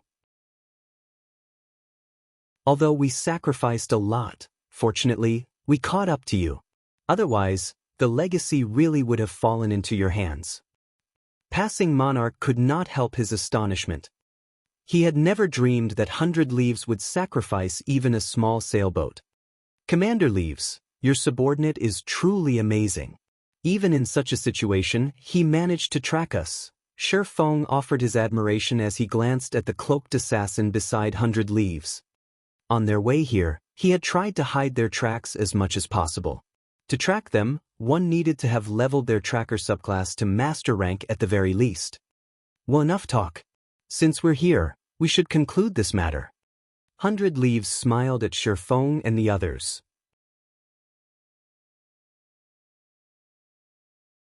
Chapter 1233, Breaking a Magic Array with One Sentence. Chapter 1233, Breaking a Magic Array with One Sentence. Hearing this, Passing Monarch's expression darkened as he prepared for an attack. He had less than 30 people. In contrast, 100 Leaves and Silent Entropy had a force of over 150. Aside from the numerical disadvantage, his men had already used their berserk skills to deal with identical Summer's men. Without their berserk skills, they were even less of a match for 100 Leaves and Silent Entropy's people. However, what Passing Monarch had not realized was that 100 Leaves' subordinates had long since taken action. Suddenly, a crimson barrier appeared around Shattering's group, enveloping them. "Commander Monarch, I'll have to ask you and your crew to wait here while we go ahead," 100 Leaves said, giggling as she glanced at Shattering, who stood beside Passing Monarch. There was no limit to the number of people that could enter the Legacy's location. However, the sooner one entered, the higher their chances were of obtaining it. If not for witnessing Shattering's combat power personally, she would have killed Passing Monarch and the others instead of wasting a magic barrier. 100 Leaves, you're despicable. Blue Joy gnashed her teeth, glaring at the female commander. If the other party had simply wanted to fight, they could have accepted that. After all, they could have found an opportunity to escape into the Tower of Falling Stars. Once inside, they would enter a separate space. By then, 100 Leaves and the others would not be able to touch them, and they could compete for the Legacy fairly. However, they wouldn't escape this trap for some time. If they were stuck in the barrier for too long, 100 Leaves and the others might secure the Legacy before they broke free. "Don't worry. I have a Tier 3 magic scroll. It should not be difficult to break this magic array. Passing monarch shot 100 Leaves a glare. He hadn't expected the woman to waste a magic array willingly. He couldn't help but smile bitterly as he turned to Shattering. After saying so, Passing Monarch took out his only Tier 3 magic scroll, Storm Spear. As Passing Monarch activated the magic scroll, a blue magic array appeared behind him. Several spears, shaped like tornadoes, bombarded the crimson barrier. The attack struck the barrier 6 times. However, after trembling slightly, it quickly returned to its original state. Meanwhile, the 15 players maintaining the magic array only lost 1% of their mana. Don't bother. Although this is only a basic magic array, it is among the best. Even Grand Lords of the same level need some time to break out, 100 Leaves explained when she saw the grim look on Passing Monarch's face. In reality, she had been reluctant to use the magic array. However, with the possibility that Shattering might be a domain realm expert, she could not afford to be careless. Silent Entropy glanced at Shattering as well, before chuckling and said, "Commander Leaves, our agreement ends here. Once we enter the legacy location, we'll compete with our own abilities." As the first person to have obtained a legacy from the Sea Dragon Secret Land, he was familiar with how these locations operated. Everyone believed that obtaining a legacy upon reaching the location was easy. In reality, that was not true. One first needed to pass the location's trials. Now that they had trapped Shattering, who possessed frightening combat power, they had one less serious competitor. Now, he only had to worry about 100 Leaves. After speaking, Silent Entropy led his men into the Tower of Falling Stars. "That old fox really moves quickly." 100 Leaves clicked her tongue. She commanded, "Let's go in. We can't let that old fox get ahead of us." After Silent Entropy and 100 Leaves entered the Tower of Falling Stars with their subordinates, only Sherfang's group and the players maintaining the magic array remained outside. However, shortly after Silent Entropy and 100 Leaves left, Shattering, who had been silent all this time, grinned. "Brother Yifeng, you're still in the mood to smile? If we don't get out of here quickly, they will get the legacy." Passing Monarch complained anxiously. Despite their efforts to take down the magic barrier, the players maintaining the array hadn't lost much mana. At this rate, they would need an hour of constant attacks before they could escape. "Relax. We'll be able to get out of here quickly," Shattering consoled, chuckling. "With just you? Maybe in another 100 years." One of the elementalists maintaining the array laughed when he heard Sherfang's boast. "This magic array is a 6-star Crimson World, an extremely rare basic magic array.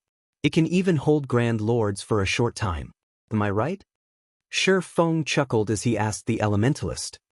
"How do you know this array?" the elementalist cried out in surprise. Before 100 Leaves had given them this magic array, they had neither heard of it nor seen one before. "What do you think?" Shattering did not bother answering. Instead, he offered a sophisticated smile. In the past, the 6-star Crimson World had been the Sacred Temple's trademark magic array. The temple had frequently sold the magic array for a steep price.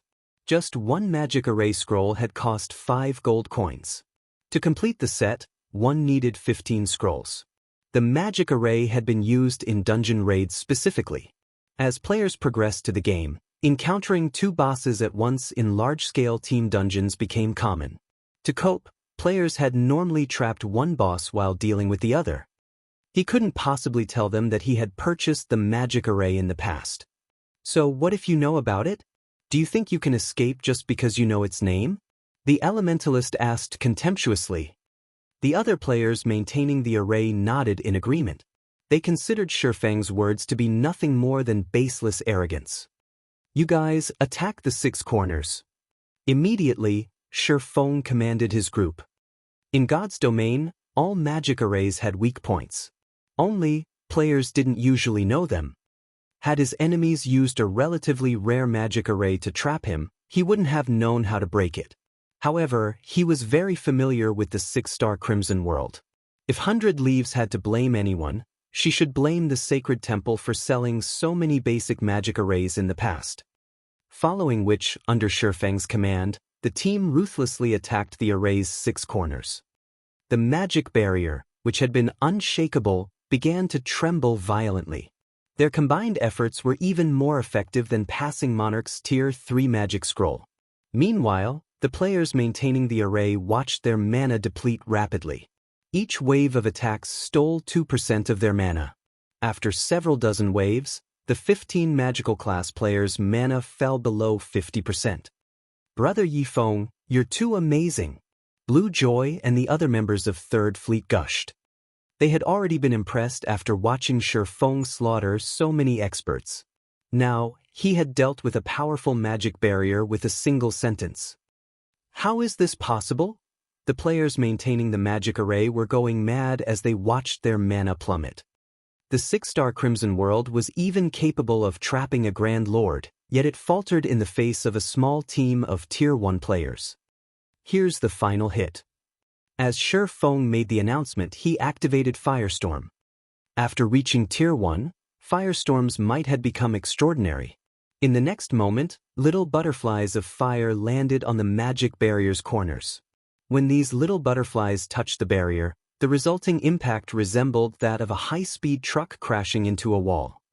After a mere 3 seconds, the 6-star Crimson World crumbled as the players maintaining it ran out of mana. Without mana, magical class players were little more than berserkers without weapons. Very quickly, Passing Monarch and the others massacred them. Let's hurry inside, Passing Monarch ordered. Although they had been only stuck inside the magic barrier for several minutes, those minutes might give 100 Leaves and the others a lead in the race for the legacy. Meanwhile, inside the Tower of Falling Stars, 100 Leaves received a notification from a subordinate, which included a video of Shifeng breaking the magic array. Just who is this guy? Confusion swirled in 100 Leaves' mind as she stared at Shifeng in the video.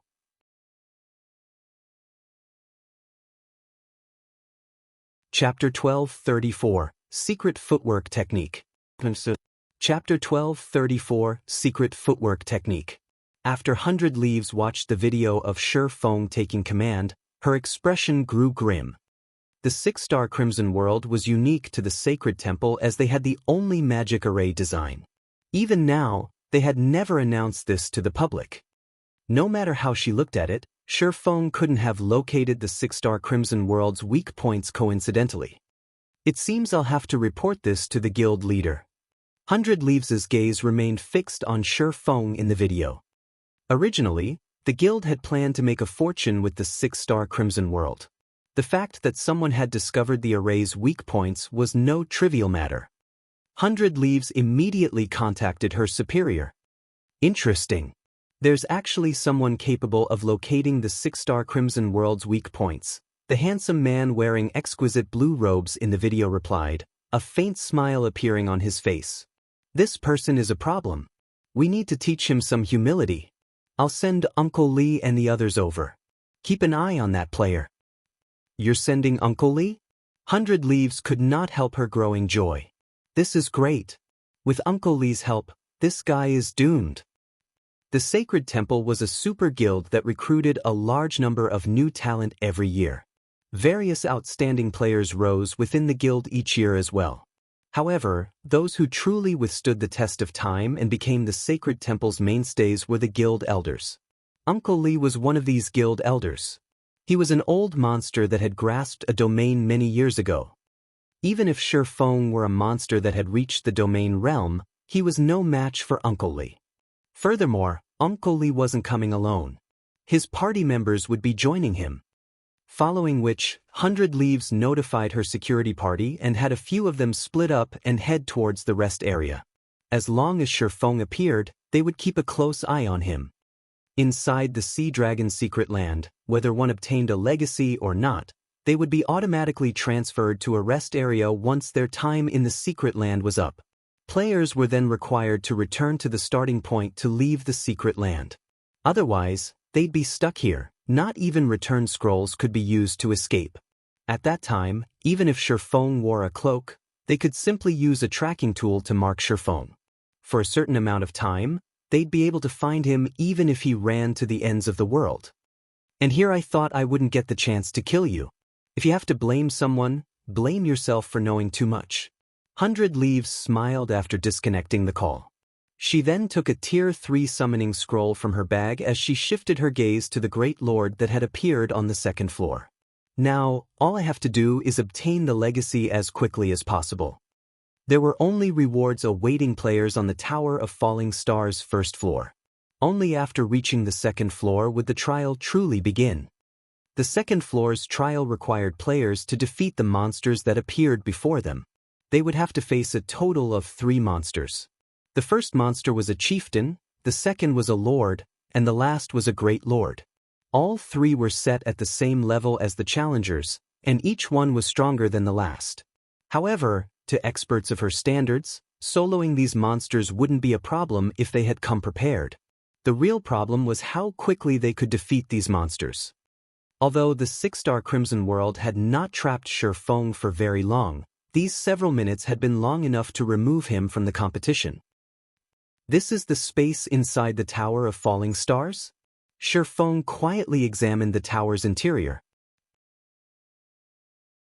Although the Tower of Falling Stars appeared massive on the outside, he found himself in an empty space no larger than a basketball court after he entered the building. Aside from the various carvings on the walls, the room only contained a lone staircase leading to the second floor. So, this is the reward. Sherfeng's expression was serious as he investigated the carvings on the walls. The owner of this tower is truly generous. The carvings were none other than the secret technique that many expert players currently sought. Unfortunately, the secret technique was incomplete. With Sherfeng's standards, a single glance was all he needed to tell that this secret technique resembled phantom steps. However, compared to the phantom steps he had seen performed in the past, the version here was more simple and refined. If he could learn this footwork technique, it would definitely benefit him in PvP. Following which, Shattering recorded a video of these carvings. This way, his guild members could learn it as well. Phantom steps was not a particularly complex technique. It was simpler than void steps. With enough effort, one could easily grasp the technique to a certain degree. When Shattering activated the video recording mode, he noticed that something was amiss. Smiling bitterly, he said, "Sure enough, the main god system won't let players obtain a secret technique so easily." When he tried to record the images on the walls, the video contained nothing but darkness. It was clear that the system did not allow players to record the technique. What a pity! Shattering gave the carvings on the walls one last glance before heading reluctantly to the second floor. If given enough time, he could get a general gist of the technique very quickly. However, he didn't have that luxury right now. After all, he had other competitors ahead of him. If he spent several hours trying to learn phantom steps, he would be offering up the legacy on a silver platter. Upon reaching the second floor, Shattering noticed that the space here was roughly 3 times larger than the first floor. A 3-meter-tall, muscular, black-skinned orc stood inside the room, waiting for him. The orc wielded a stone cleaver that was as tall as itself. Blackstone Orc, Chieftain. Level 50. HP 4, 300, 000/4, 300, 000. A magic barrier sealed off the staircase to the third floor. It was obvious that he had to defeat this Blackstone Orc before he could proceed. Shattering glanced at the stone monument beside the staircase. The requirement to proceed to the next floor had been recorded on the stone, as well as a list. Although the list didn't name any players, it did display the progress of the top 5 players on the second floor. Currently, the first-ranking player was fighting against a Great Lord, which still had 96% of its HP remaining. The second-ranked player was also facing a Great Lord, and the boss still had 97% HP remaining. The third was going up against a Lord with 12% HP remaining. So, this is the situation. It seems I'll have to move a bit faster. After reading the introductory text, Shattering took out the Bible of Darkness and summoned a Tier 2 battle demon. Feng had also activated the Ice Blue Devil Flame, Phantom Kill, and 9 Dragon Slash. To ordinary experts, fighting a chieftain of the same level might be very difficult. However, neither he nor the others challenging the second-floor trial were ordinary experts. To put it simply, the second-floor trial was a contest of damage. With the battle demon tanking, Feng and his doppelganger focused on DPS. In less than 40 seconds, the Blackstone Orc fell. Feng's damage was off the charts. The Blackstone Orc's death only provided a small amount of EXP. It didn't take long before a Lord-ranked Blackstone general appeared before Feng. Elsewhere, 100 Leaves and Silent Entropy fought the Great Lord before them frantically. Although neither possessed the Bible of Darkness, both had used Tier 3 summoning scrolls and relied on their summon creatures to whittle down the enemy Great Lord's HP. That old fox sure is quick. 100 Leaves smirked as she glanced at the monument beside the staircase leading to the 3rd floor. Currently, she's still ranked first in terms of progress, with 71% of her Blackstone chieftain's HP remaining. Silent Entropies had 72% HP remaining. There was only a difference of 1% between them. If this continued, she would be the first to clear the 2nd floor. As 100 Leaves thought of a way to finish the Blackstone chieftain off sooner, the 5th place on the progress list changed. Previously, number 72 of the Tower of Falling Stars had occupied 5th place, and that player's Great Lord had 94% of its HP remaining. Now, the occupant of the 5th position was entrant number 141, and their Great Lord had 93% HP remaining. When 100 Leaves saw the entry number, she knew it was Feng. However, instead of panicking, she chuckled as she said, "How fast? Unfortunately, you are too late." Had they entered the tower at the same time, Feng would have definitely posed a threat. But before 100 Leaves could use another skill on the Blackstone chieftain before her, the progress list changed once again. This time, number 141 had jumped to 3rd place, with his Great Lord at 87% HP. Immediately, the Great Lord's HP fell from 87% to 82%, its HP decreasing at a frightening rate.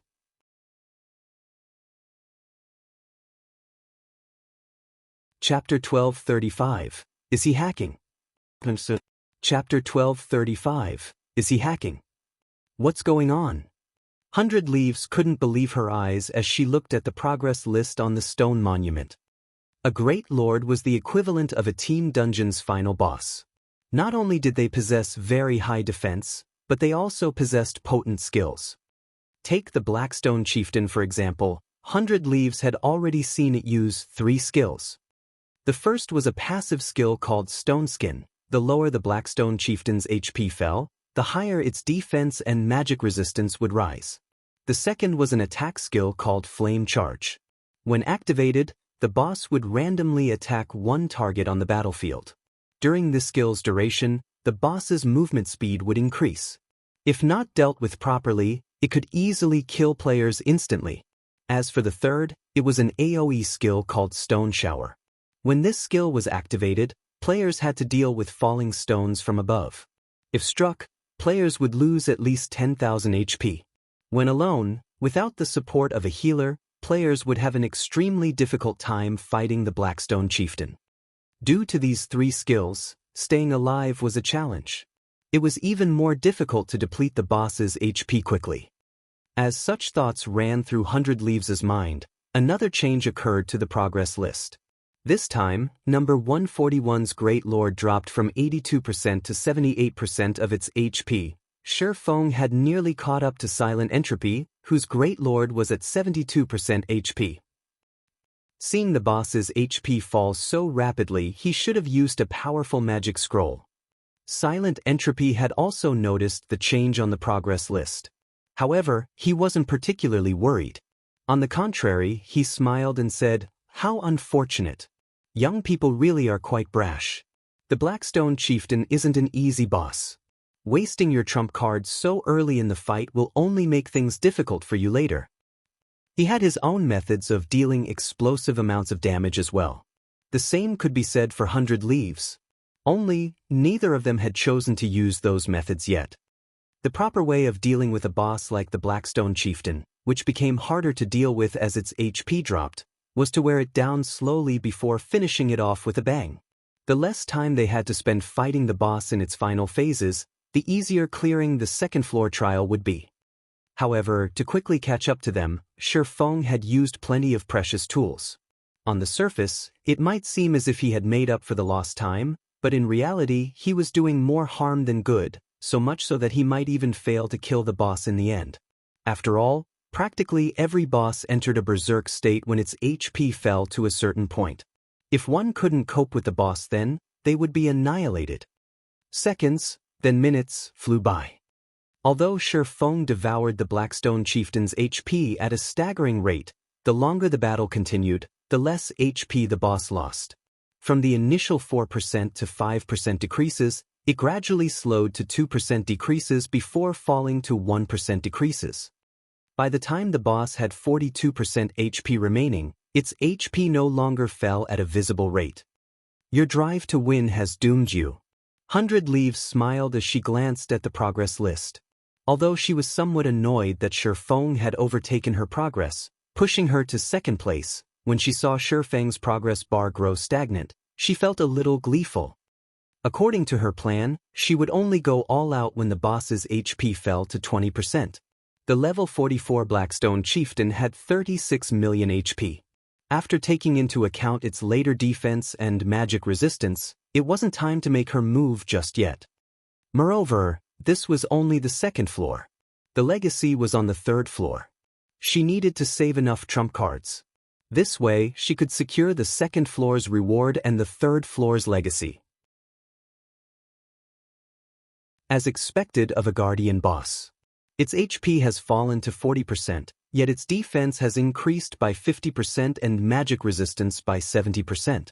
Shi Feng analyzed the Blackstone Chieftain's defense and magic resistance growth while controlling the battle demon. It's time to make my move. To catch up with Silent Entropy and 100 Leaves, he had used all of the Tier 2 and Tier 3 attack-type magic scrolls he had brought with him. He had used the magic scrolls to deal with the boss to buy time while he waited for his skills cooldowns to finish. Following which, Shi Feng activated Power of Darkness, increasing all of his basic attributes by 60%. 9 Dragons Slash. Abyssal Curse. The level 50 Blackstone Chieftain had a total of 44 million HP. It was far more powerful than the Blackstone Chieftain's Silent Entropy and 100 Leaves faced. However, after Shi Feng activated his Berserk skill and taking into account Abyssal Curse, which decreased the Blackstone Chieftain's attributes by 10% for 5 minutes, his strength was on par with the Great Lord's. Die. Shi Feng activated Firestorm. A raging inferno rose from the ground. Immediately, the Blackstone Chieftain's HP fell by 150,000 every second, 300,000 if it received a critical hit. The Battle Demon had also used its ultimate move, the Tier 2 skill Purgatory Assault. The demon launched 6 attacks in quick succession, each taking over 120,000 HP from the Great Lord. At the same time, Shi Feng controlled the 12 Abyssal Blade Phantoms to attack the Blackstone Chieftain, each dealing over -5,000 damage. A wave of the Phantom's attacks easily dealt over -60,000 damage. In 6 short seconds, the Blackstone Chieftain's HP fell by 8%. After Firestorm ended, Shi Feng activated Phantom Kill, both he and his doppelganger striking the Great Lord. Thundering Flash. Thunder Flame Explosion. With the Battle Demon as a shield, Shi Feng rapidly chipped away at the Blackstone Chieftain's HP. Although his current damage output couldn't compare to the magic scrolls, the Great Lord's HP still fell rapidly. After a short moment, the Blackstone Chieftain's HP dropped below 30%. On the other hand, 100 Leaves, who was in second place, had just managed to reduce her boss's HP to 56%. How is he still so fast? 100 Leaves could not help her shock when she saw Shi Feng's progress bar. Does he plan to give up the third floor? This little lunatic. Silent Entropy's anxiety grew when he saw Shi Feng's progress bar. He had to admit that Feng had interrupted his plans. As the Legacy's location in the Sea Dragon secret land, the second floor reward should be considerably valuable. If Feng was truly going all out on the second floor, he might really obtain the floor's reward. After all, there was a huge gap between them right now. If this gap continued to grow, Silent Entropy would lose the second floor reward. Silent Entropy hesitated on whether or not he should try to compete with Feng. Damn it! To think you would dare to spoil my plans. Since joining God's domain, this was the first time Silent Entropy had lost control of a situation. His expression turning frosty, he declared, "You're 10 years too early if you think you can compete with me."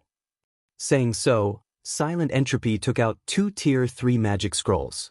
One was his prized domain-type magic scroll, while the other was a Tier 3 summoning scroll. With 2 Tier 3 summon creatures and a Tier 3 domain attacking the Blackstone Chieftain simultaneously, the boss's HP began to plummet. Shortly, Silent Entropy overtook 100 Leaves and dominated second place. This old bastard must have lost his mind. Since you want to fight, let's see who has a sturdier foundation. 100 Leaves gnashed her teeth. She then retrieved an orange crystal ball and multiple magic scrolls. As 100 Leaves began to chant an incantation, the crystal ball shattered and disappeared. A magic array then formed around the Blackstone Chieftain, rapidly decreasing its attributes. Very quickly, its attributes fell to 70% of their original values. Moreover, its defense and magic resistance had weakened significantly.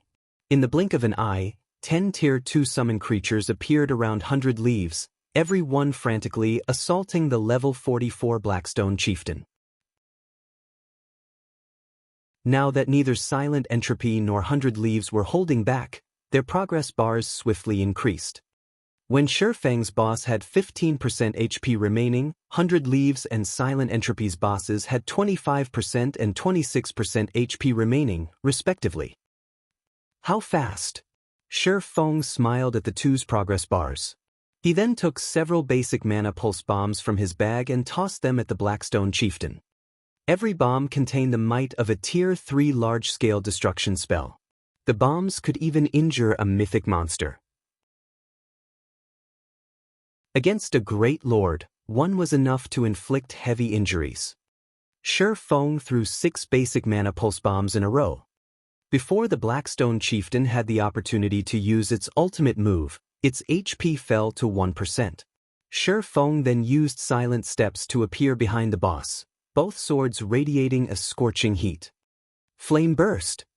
Of the 15 consecutive strikes, every strike devoured at least 60,000 HP from the Blackstone Chieftain. In the blink of an eye, the Blackstone Chieftain's remaining HP vanished.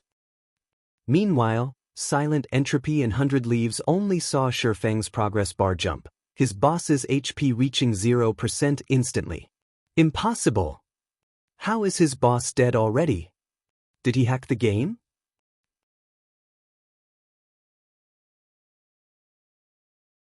Chapter 1236, Dragon Knight. Chapter 1236, Dragon Knight. The Blackstone Chieftain's sudden death had stunned Silent Entropy and 100 Leaves momentarily.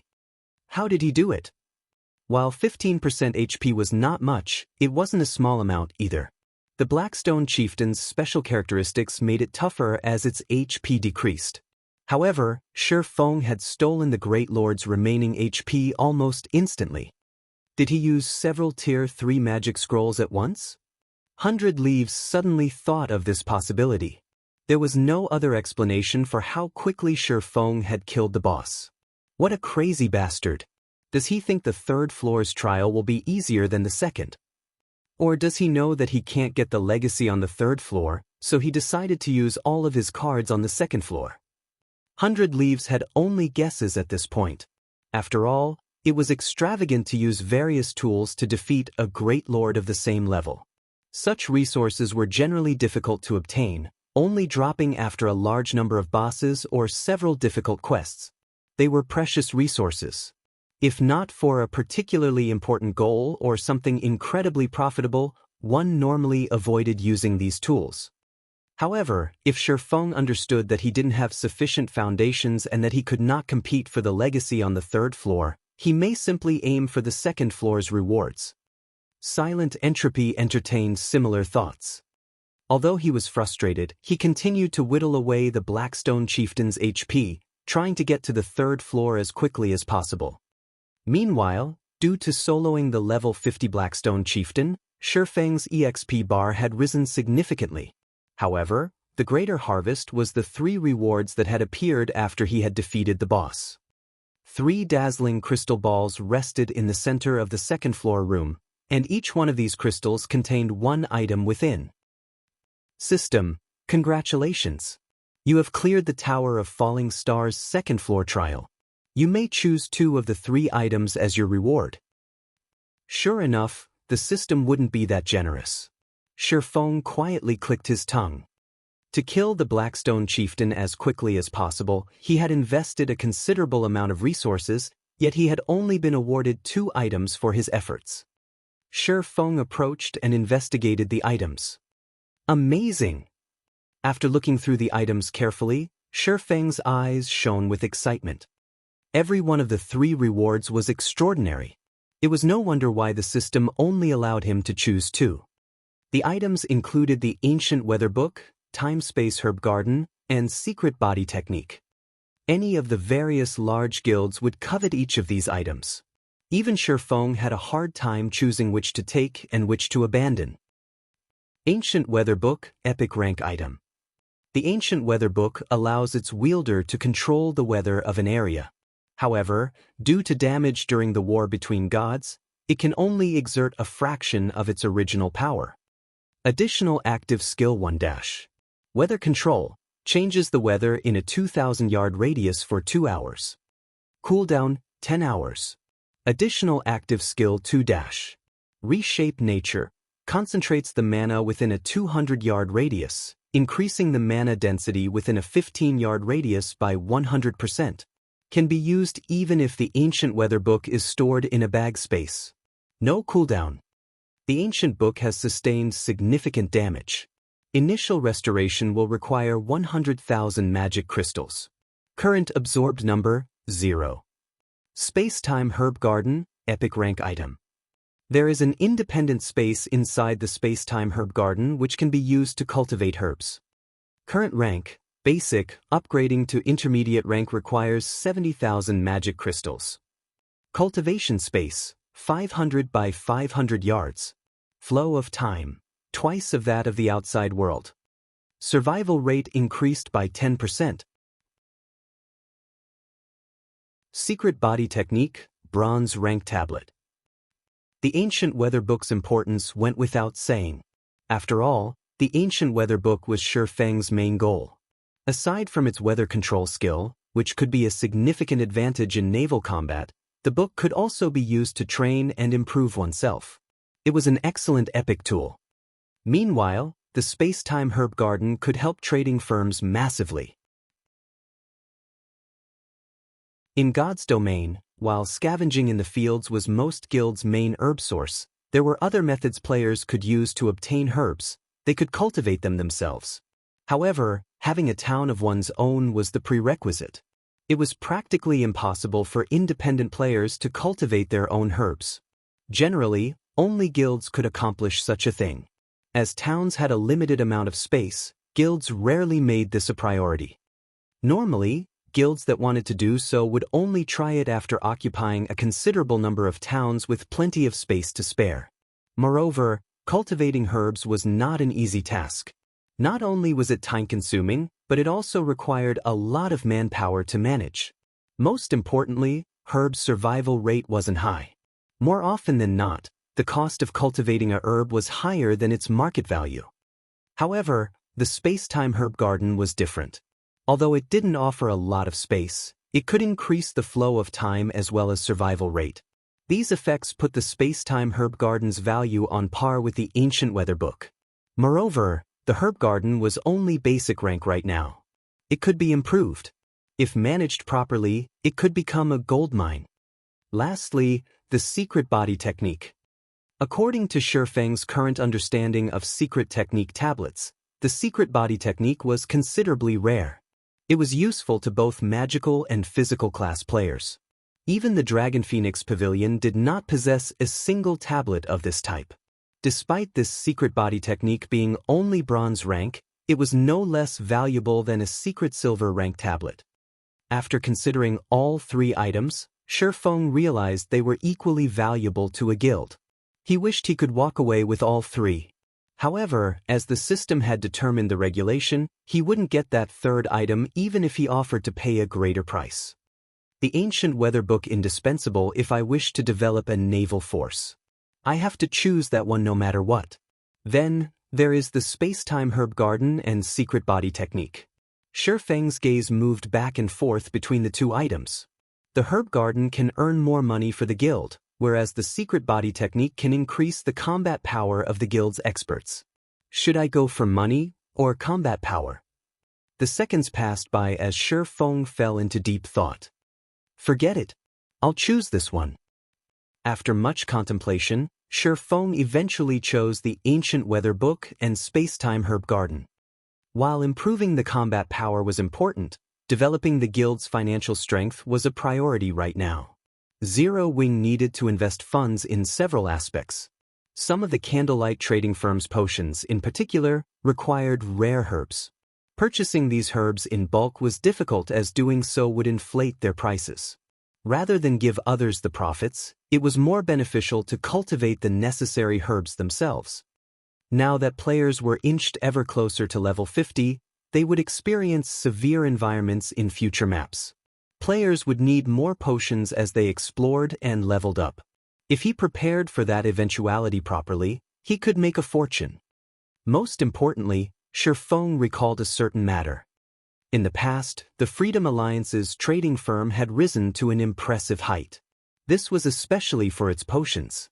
Despite not having any outstanding master alchemists, the Freedom Alliance's trading firm had contended with many powerful maritime trading firms. Now that Shifeng looked at it, the Freedom Alliance's success had resulted from silent entropy obtaining the space-time herb garden. Although many resources were available at sea, there was a severe shortage of herbs.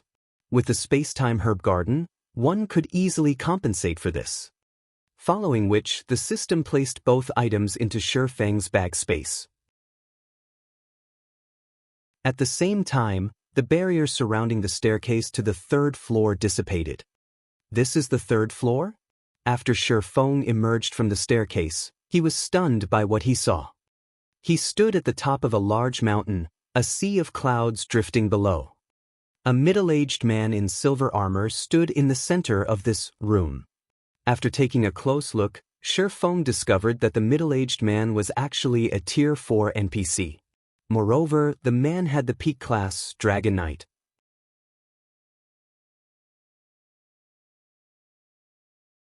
Chapter 1237. Challenging a Tier 4 NPC. Chapter 1237. Challenging a Tier 4 NPC. The trial can't be a duel against this NPC, right? Shifeng was at a loss for words as he looked at the silver-armored Dragon Knight. As a peak class, the Dragon Knight's defense and strength were superior to both the Guardian Knight and Berserker classes.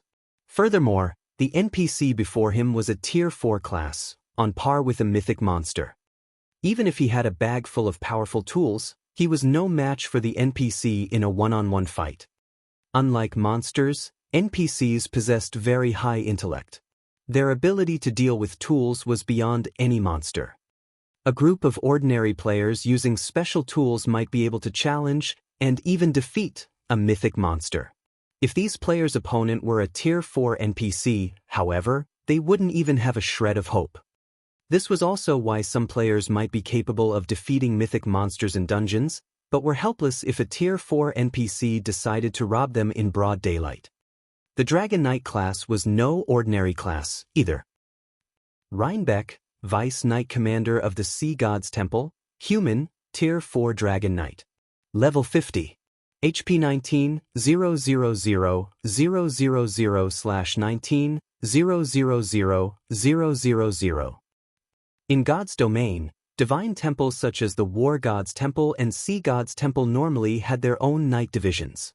Even these divisions' normal members would be highly influential people in a kingdom, not to mention a vice commander. Even the king had to show respect to these individuals.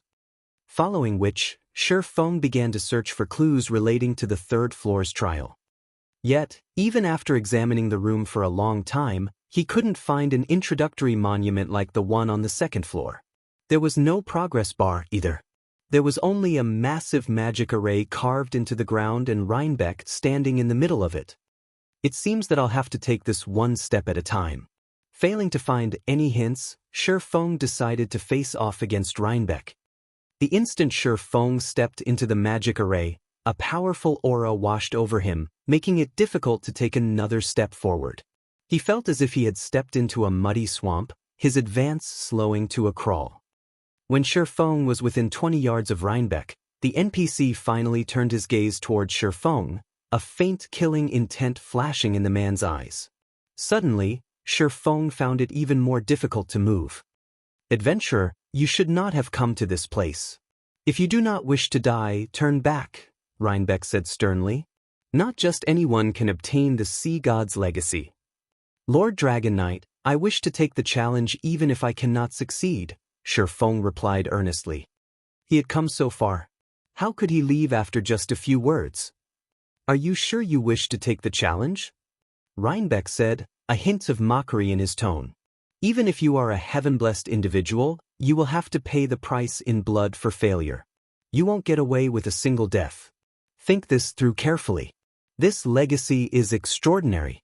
Luck will not help you obtain it. You are not permitted to use any external factors to assist you either. You must rely on your own strength. Are you sure you wish to take the challenge? There's another price to pay for failure?" Shi Feng was slightly surprised. He hadn't heard any of this in his past life. According to Passing Monarch, players only had one chance to obtain the legacies in the Sea Dragon Secret Land, and failure had only resulted in a single death. Moreover, as they were in a secret land, the death penalty was considerably light. However, based on Reinbeck's warning, it would seem that he would have to pay a high price if he failed the challenge. "Enough. Adventurer, turn back. Those who know not the truth cannot obtain the legacy." As Reinbeck waved his hand lightly, Shi Feng felt as if he had been hit by a truck. Before he could react, he had been sent flying out of the magic array. What amazing control over his domain!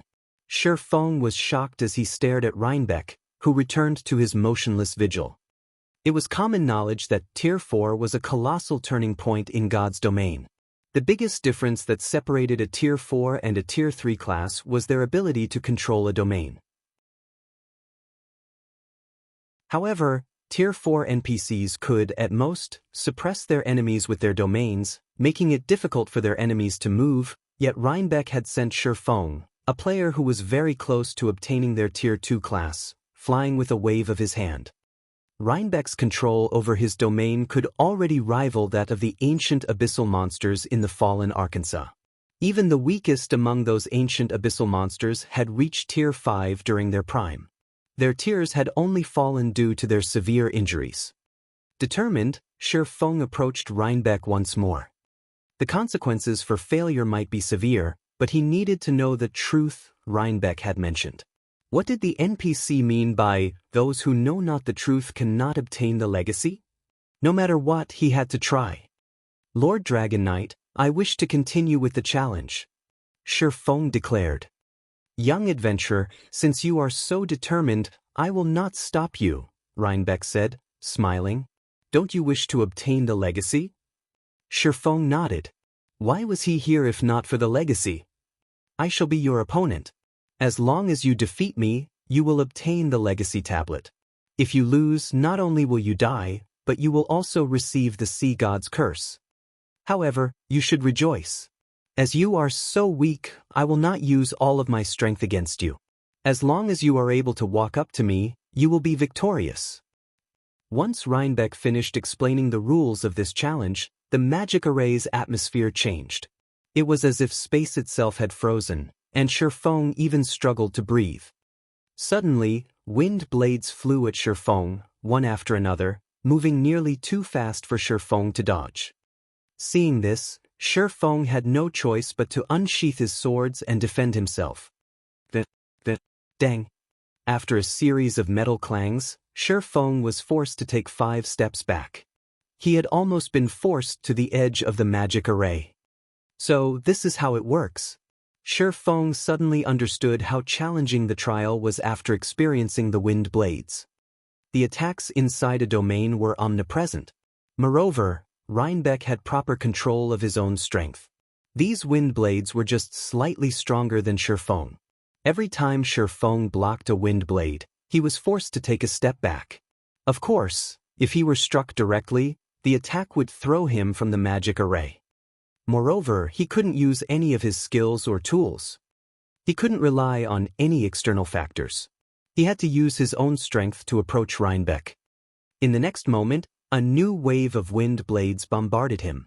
This time, however, Feng moved towards the wind blades. Sword's orbit. While his skills and tools were unavailable, his combat techniques were not. The wind blades vanished, one after another, as they collided with Sword's orbit. This time, Feng didn't retreat by a single step. Following which, Feng slowly advanced. The closer Feng got to Reinbeck, the more pressure he felt. Similarly, more wind blades flew towards him. From the initial 5, Feng began to face 6 and 7 with each wave. By the time Feng was halfway there, he had to protect himself from 10 wind blades at once. However, this still wasn't anything he couldn't handle. Not bad. Unfortunately, your movements are too rigid and mechanical. You are still far from comprehending the truth. You should return and train more. Reinbeck chuckled. With a light wave of his hand, the attacking wind blades increased from 10 to 15. Moreover, these wind blades were much faster and more powerful than before. The instant a wind blade encountered Sword's orbit, Feng felt as if his hands had been struck by a steel hammer, the vibrations aching to the bone. With each wind blade Feng deflected, he moved ever closer to the edge of the magic array.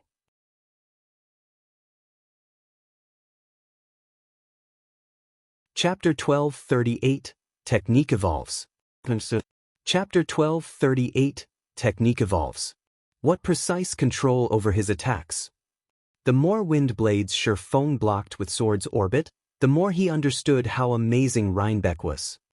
As soon as he had started executing Sword's orbit, he had become capable of executing more attacks containing more strength, yet Reinbeck had responded with more wind blades containing more of his own strength.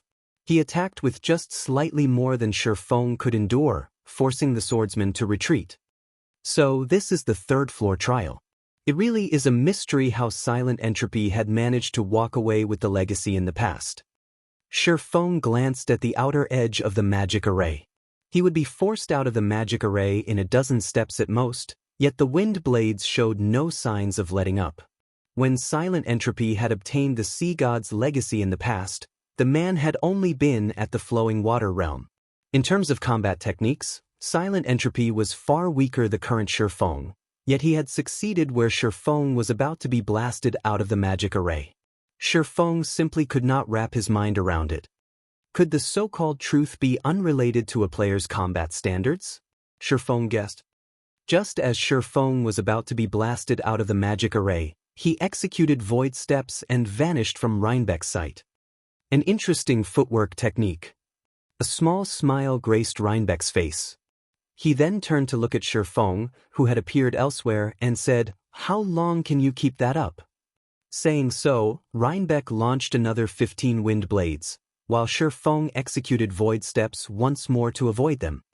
A domain is truly impressive. Void steps' effect is limited against him. Although Feng dodged the incoming wind blades, he couldn't move beyond the array's border and approach Reinbeck. He could only move along the edge. Void steps was a special footwork technique that forced others to actively ignore the user's presence. Although void steps was effective against Reinbeck, the technique only distracted the NPC for a brief moment to determine Feng's exact location, preventing the NPC from sealing Feng's movements completely. Suddenly, Silent Entropy and 100 Leaves ascended to the third floor as well. The moment the two players reached the third floor, they were stupefied by the scene before them. Unlike the first and second floors of the Tower of Falling Stars, all challengers converged on the same location upon reaching the final floor. Hence, they had been greeted by the sight of Shattering appearing and disappearing in the magic array, dodging countless wind blades. They then turned to Shattaring's opponent, but when they realized that his opponent was a Tier 4 NPC, their expression soured. We're required to fight that Tier 4 NPC for the third floor's trial? Seeing Reinbeck standing proudly in the array's center, 100 Leaves demanded furiously, "How are we supposed to clear this?" "No. I don't think we're required to defeat the NPC. Otherwise, that brat would have died already," Silent Entropy said as he shook his head. Fear filled his eyes as he stared at Reinbeck. Tier 4 NPCs were top-class existences even in Sea's End's 12 major cities. Reinbeck was also the vice-commander of the Sea God's Temple's Night Division. "I don't think we'll be passing the trial this time. It is impossible for magical class players like us to dodge so many wind blades at a time. Moreover, it seems that we can't cast spells or use tools here." As 100 Leaves watched Shattering struggle, she relaxed. "However, this is acceptable. Although we won't get the legacy, he won't either." However, as 100 Leaves tried to reassure the other commander, Silent Entropy approached the magic array. The instant Silent Entropy entered the magic array, Reinbeck turned his gaze towards the man. "Another one that doesn't fear death?" Reinbeck chuckled. "Are you sure you wish to face the challenge?" Stealing another glance at Shattering, Silent Entropy turned towards Reinbeck and nodded seriously. "Very good. However, as you are so weak, I won't go all out against you. You'll pass so long as you arrive before me," Reinbeck explained. As soon as he finished his explanation, 2 wind blades shot towards Silent Entropy, giving the elementalist no time to prepare. Unlike the wind blades Shattering faced, the 2 wind blades Silent Entropy faced were much slower. In response, Silent Entropy began to double cast, countering the wind blades with 2 ice arrows. Boom! After a brief pause, the wind blades shattered the ice arrows and continued towards Silent Entropy. Meanwhile, Silent Entropy took the opportunity to move out of the wind blades' attack trajectory, taking 2 steps towards Reinbeck. That old fox! Realization immediately dawned on 100 Leaves. As the first person to obtain a legacy from the Sea Dragon's secret land, Silent Entropy knew far more secrets than she did.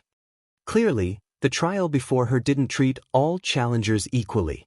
Rather, it varied depending on the player's strength. Magical classes had an advantage in this trial. After all, a physical class like Shattering had to counter 15 powerful wind blades at once, whereas magical classes only had to face 2. Moreover, after Silent Entropy entered the magic array, he could still use spells. If that were the case, blocking 2 wind blades would be a piece of cake. Sure enough, Silent Entropy approached Reinbeck, step by blocking the wind blades with his spells. After realizing the nature of the trial, 100 Leaves dashed into the magic array to challenge the trial. However, despite 100 Leaves also defending herself with spells, she couldn't proceed. She could only move left or right to dodge the incoming wind blades. What's going on? 100 Leaves was confused as she glanced at Silent Entropy, who had already taken over a dozen steps forward. Are my wind blades stronger? She had similarly grasped double casting and assaulted the wind blades with her spells, yet she was forced to dodge left and right, not forward. If she advanced recklessly, both wind blades would strike her. Seeing Shattering and 100 Leaves, Silent Entropy smiled as he said, "You youngsters are impressive. It's a pity that you've experienced too few hardships. I'll accept the legacy on your behalves." Silent Entropy took another step forward and finally reached the halfway point. "Not bad. It seems you have an initial understanding of the truth, adventurer. What shall you do with this, then?" Saying so, Reinbeck smiled and waved his hand lightly. Suddenly, Silent Entropy had to face 3 wind blades rather than 2. The wind blades had also grown slightly faster. Damn it! They've gotten stronger. Silent Entropy's expression darkened. Hurriedly, he used 2 ice arrows to block 2 of the wind blades. Unfortunately, he had no choice but to dodge to the right to avoid the third. He was no longer able to advance. 100 Leaves could not hide her grin. She had worried that Silent Entropy would really snatch the legacy. It seems that none of us will get the legacy this time. Since that is the case, I won't waste my time here. After seeing this outcome, 100 Leaves lost interest. However, as 100 Leaves was about to give up and leave, Shifeng, who had quietly observed the other 2 from the side, made his move. I see. It's no wonder why I couldn't get through them before, Shifeng muttered in a self-mocking tone. Have you learned something? 100 Leaves asked when she noticed Shifeng laugh for no obvious reason. However, Shifeng did not bother with answering her. Instead, he moved forward to welcome the oncoming wind blades before executing Sword's orbit. Dang. After a series of clangs, he leaped forward, rather than being knocked back. How is this possible? 100 Leaves was astonished, unable to understand what had just happened. Impossible! Silent Entropy was similarly shocked. How could you have grasped it so quickly? I have you to thank for that. I wouldn't have figured this out without you. At this moment, Shifeng felt exhilarated. He finally understood why Reinbeck had said his movements were rigid and mechanical. He hadn't been thinking outside the box. Both his combat style and his technique utilization had been stiff and clumsy. He only knew how to learn the techniques, not how to make the techniques his own. Silent Entropy could both defend and advance because he hadn't stopped moving while he had cast his ice arrows. On the other hand, 100 Leaves had only moved after she finished casting her spells. As she started moving later, it was only natural that she hadn't had enough time to advance. Now that Shifeng understood this truth, he could block the wind blades far more easily. In the blink of an eye, Shifeng crossed the halfway point. At the same time, Reinbeck increased the number of wind blades he sent at Shifeng. However, the NPC had only added 1 wind blade this time. To Shifeng, who had already reached the Void Realm, this minor increase was no problem. By deflecting the attacks while moving, he had broken through the wind blade's blockade. Upon seeing Shifeng cross the halfway mark, Silent Entropy muttered incredulously, "Is he a monster?" After a short moment, Shifeng stood before Reinbeck.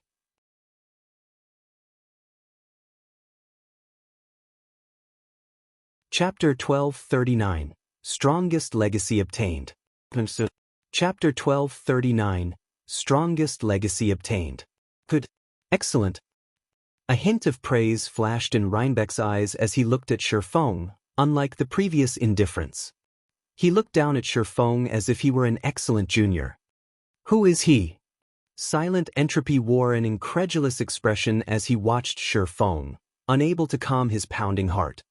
He had learned to make a combat technique his own after clearing a legacy trial the last time. However, achieving that was easier said than done.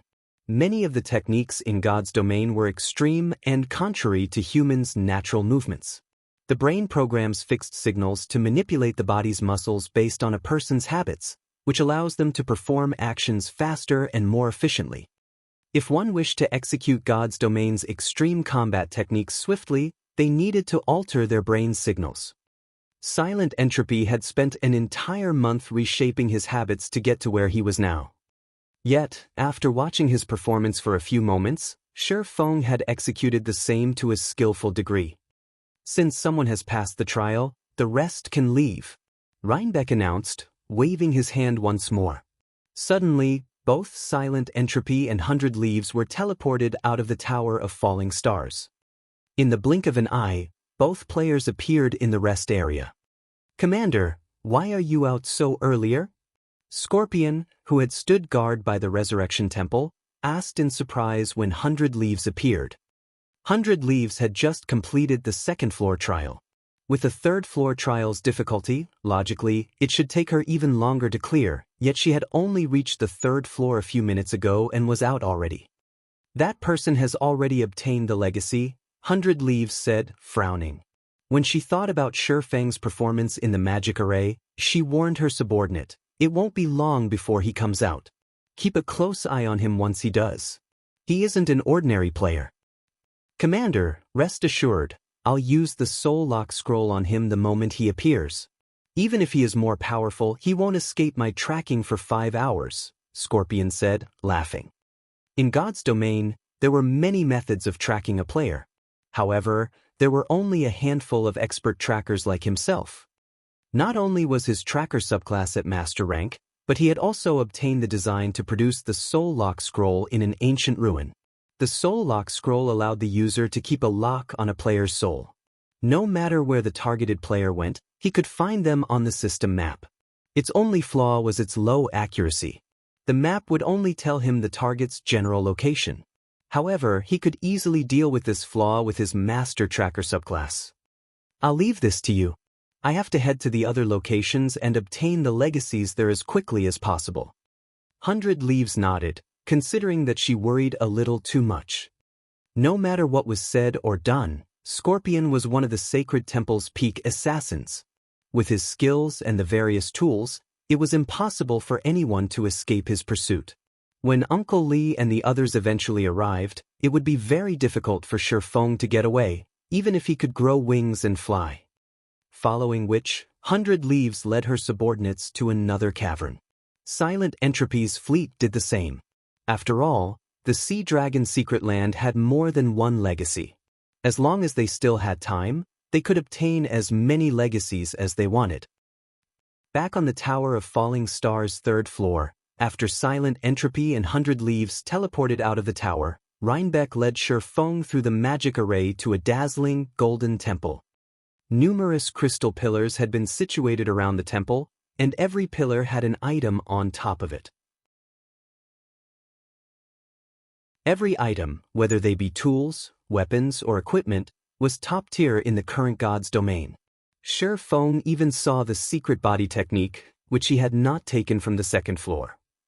As expected of the Freedom Alliance's lifeline, the Sea Dragon Secret Land is really extraordinary. Shifeng's eyes shone as he looked at the various items before him. If he could take everything here with him, Zero Wing's strength would skyrocket.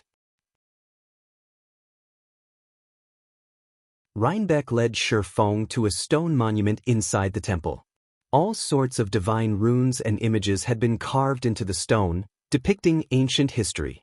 The entire monument radiated divine might, so Shifeng knew it was extraordinary with a single glance. "You have passed the legacy trial, so you can now obtain the Sea God's legacy.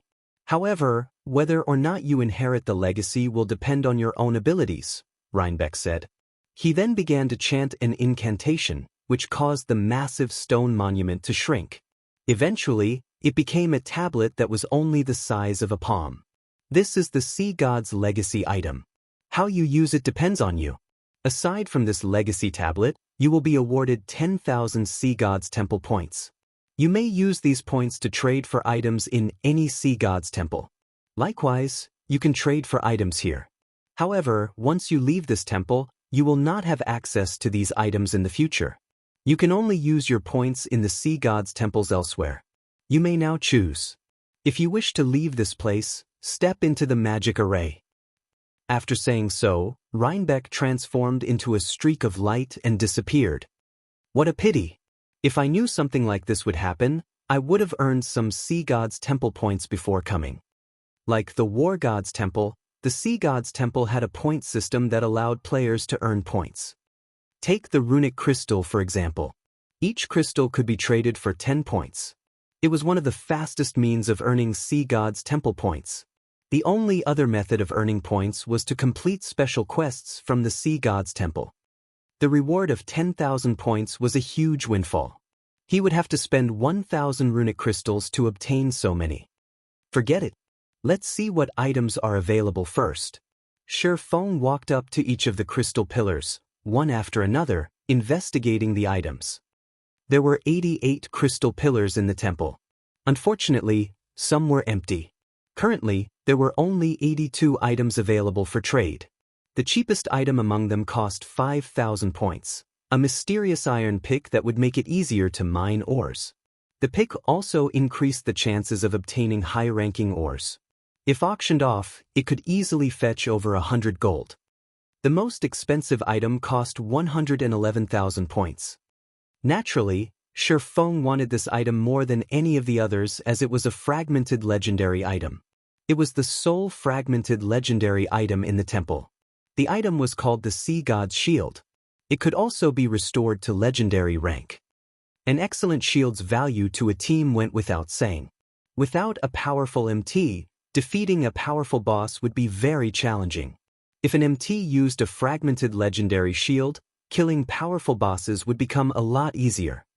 However, Shattering could only drool over the shield. He didn't have nearly enough points to obtain it.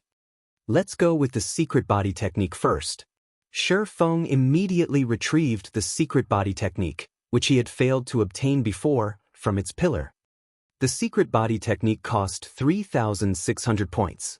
With how valuable the technique was, it was definitely worth the price. The secret spellcasting technique had sold for several 100,000 magic crystals, yet this technique, which was more valuable, only cost 360 runic crystals. What should I pick with my remaining points? After obtaining the secret body technique, Shattering considered his options. Every item here was powerful. There was no lack of epic weapons or equipment. He could even trade for rare intermediate magic array designs. Unfortunately, with his remaining points, he could only choose 3 more items.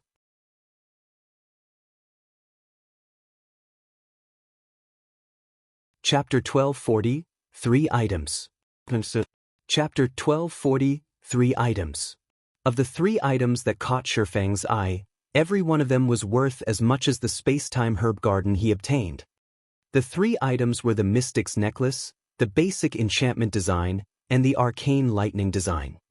Although he could also choose an epic weapon, at the end of the day, an epic weapon could help improve only one player's strength. On the other hand, the 3 aforementioned items could increase the overall strength of an entire guild. The Mystic's Necklace, which cost 6,150 points, was a dark gold necklace. It did not possess any level restrictions and was not meant for combat. Instead, it was a necklace for lifestyle players. Upon equipping the Mystic's Necklace, a lifestyle player would receive a 5% increase to their production success rate as well as a 30% increase to production speed. Setting aside the 5% higher success rate, the 30% increase to production speed could enable Burning Abyss to produce advanced transport carriages at a much faster pace. In turn, this would allow Stone Forest Town to develop much more quickly.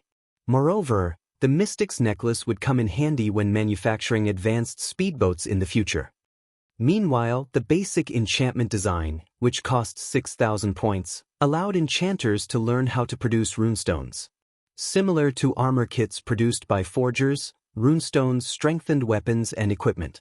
However, unlike armor kits, they were consumable items. Like potions, they had effectivity periods. Moreover, players could only strengthen one item at a time with them. Even so, runestones were still highly sought-after items and had been one of the must-have items when raiding dungeons in his past life. Back then, a basic runestone sold for 20 silver. Nevertheless, players had still fought to purchase them. After all, a basic runestone could strengthen an item by 10% for 10 hours. If used on a player's weapon or an MT's shield, it would bring about considerable results. As for the arcane lightning design, it was similarly extraordinary. It cost 6,300 points and was an extremely rare item that required an alchemist and an engineer. Arcane lightning possessed extreme destructive power that was superior to even ordinary Tier 2 magic scrolls and had an effective range of 15 by 15 yards. In the past, wealthy players that entered God's domain after the game had been launched for quite some time would frequently use arcane lightning to grind for levels.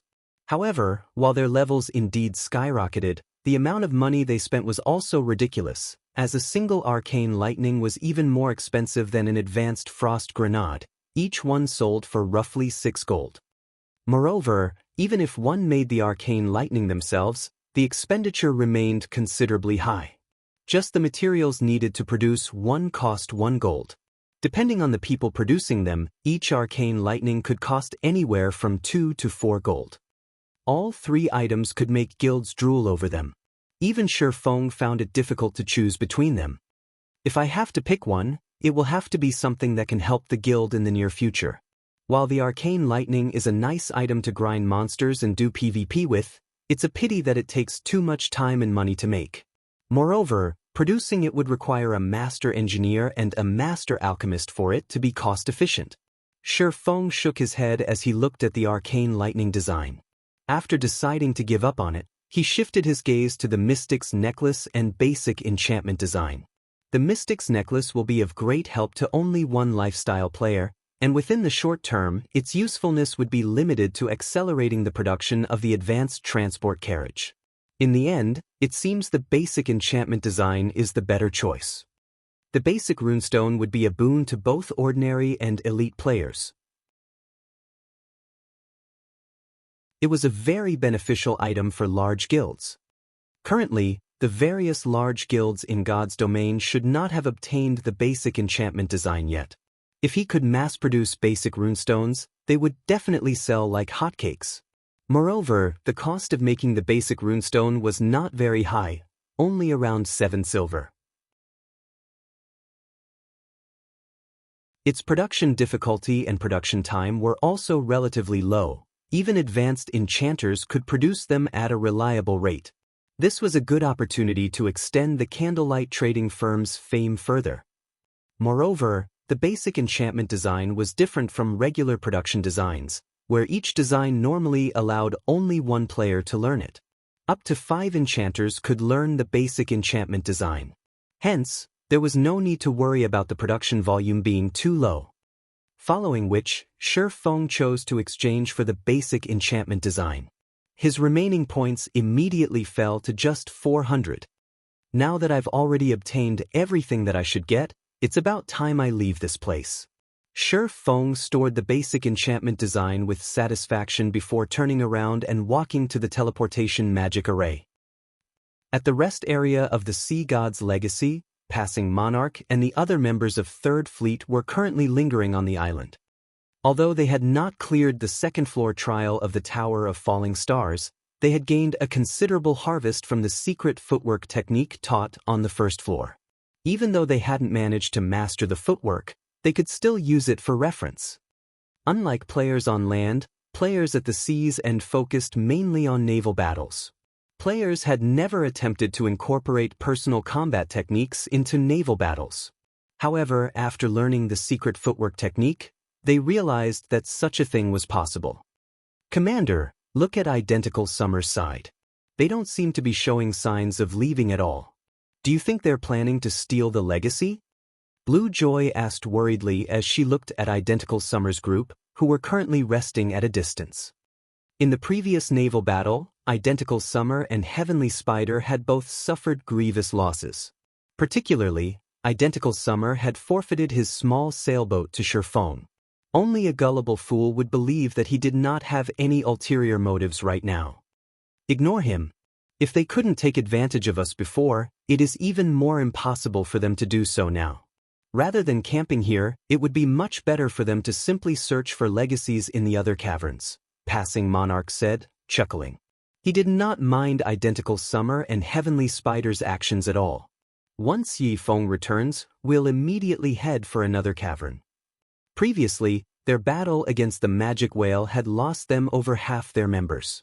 The survivors had also been in a battered state. Even then, they had still managed to win against Identical Summer's and Heavenly Spider's fleets. Now that everyone from Third Fleet had regrouped and recovered back to their peak state, with the inclusion of an expert like Shifeng, what could Identical Summer and the others possibly hope to achieve? On the other side, Identical Summer was currently glaring at Passing Monarch and his crew. Enjoy it while you can. You all will get to feel complacent for only a little bit longer, Identical Summer sneered. Brother Summer, are you really going to sever all pretenses with Passing Monarch? Heavenly Spider asked worriedly. You've already seen that person's strength for yourself. Even Mad Beast and the other House of Seas experts were no match for him. If we continue fighting against him, we might end up not getting a single legacy at all this time. What are you worried about? I have naturally taken this point into consideration. While Mad Beast and the others aren't a match for them, even if Passing Monarch and the others are more powerful, do you think they can overpower every fleet in the Freedom Alliance? Identical Summer asked, a crazed look in his eyes.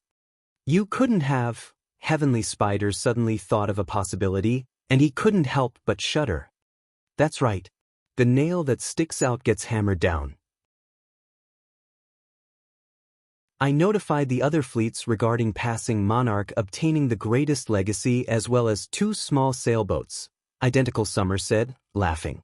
The other fleet commanders have already agreed to cooperate with us for the sole purpose of preventing Passing Monarch from ruling over the Freedom Alliance with an iron fist in the future. Whether it is the 2 small sailboats or the strongest legacy of the Sea Dragon Secret Land, Passing Monarch should not even think of keeping either one. Out at sea, we might not be able to do anything against Passing Monarch now that he has 2 small sailboats. However, on land, only death awaits them. The experts of the other fleets have long since hidden themselves on the island. Once that person comes out, it will be doomsday for Passing Monarch and his crew, Identical Summer said, laughing maniacally.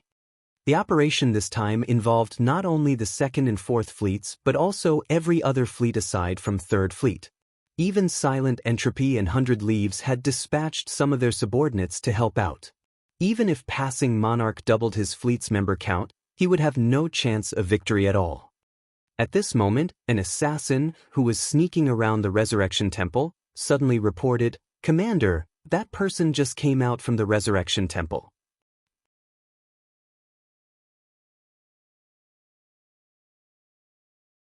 Chapter 1241. Taking Action Without Hesitation. Chapter 1241. Taking Action Without Hesitation. News of Shifeng's exit from the Resurrection Temple spread like wildfire. Practically every fleet commander of the Freedom Alliance received the word at the same time. He's finally out? Silent Entropy smiled as he read the message his subordinate had just sent him. Although you've managed to obtain the legacy, it won't be that easy for you to take it away. Compared to the other fleets, he had a much greater understanding of the Sea Dragon's secret land. After all, he had been the one to discover the secret land in the first place. How could he possibly let someone else obtain the Sea God's legacy so easily? Leaves, are you really going to cooperate with them? The cloaked woman asked as she looked at 100 Leaves, who was currently commanding a battle. The secret temple had long since made arrangements for such situations. They didn't need to cooperate with the other fleets to deal with Shifeng.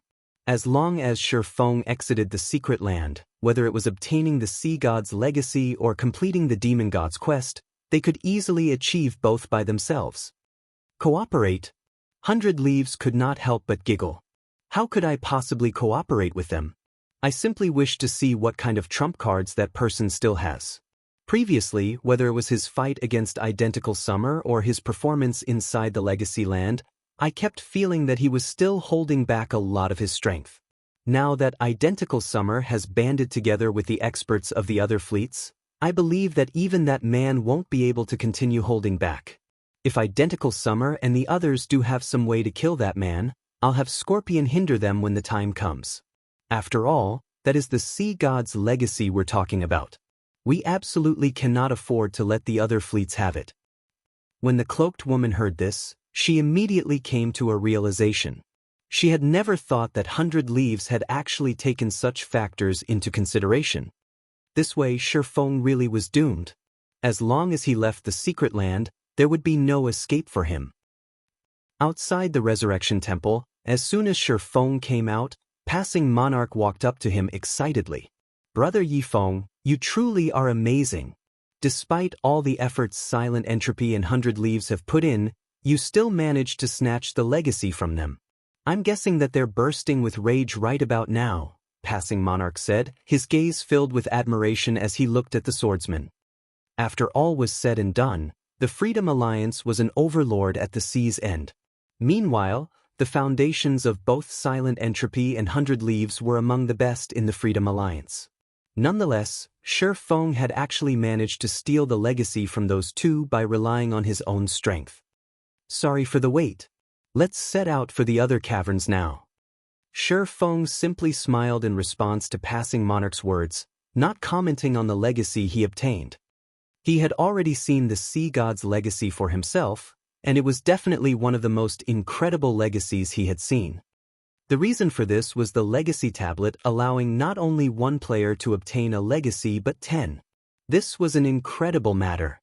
After all, even obtaining one legacy in God's domain was already quite a challenge, not to mention 10 in one go. Meanwhile, among these 10 players, one could obtain the sea god's legacy, while the remaining 9 could obtain the sea god's protector's legacy.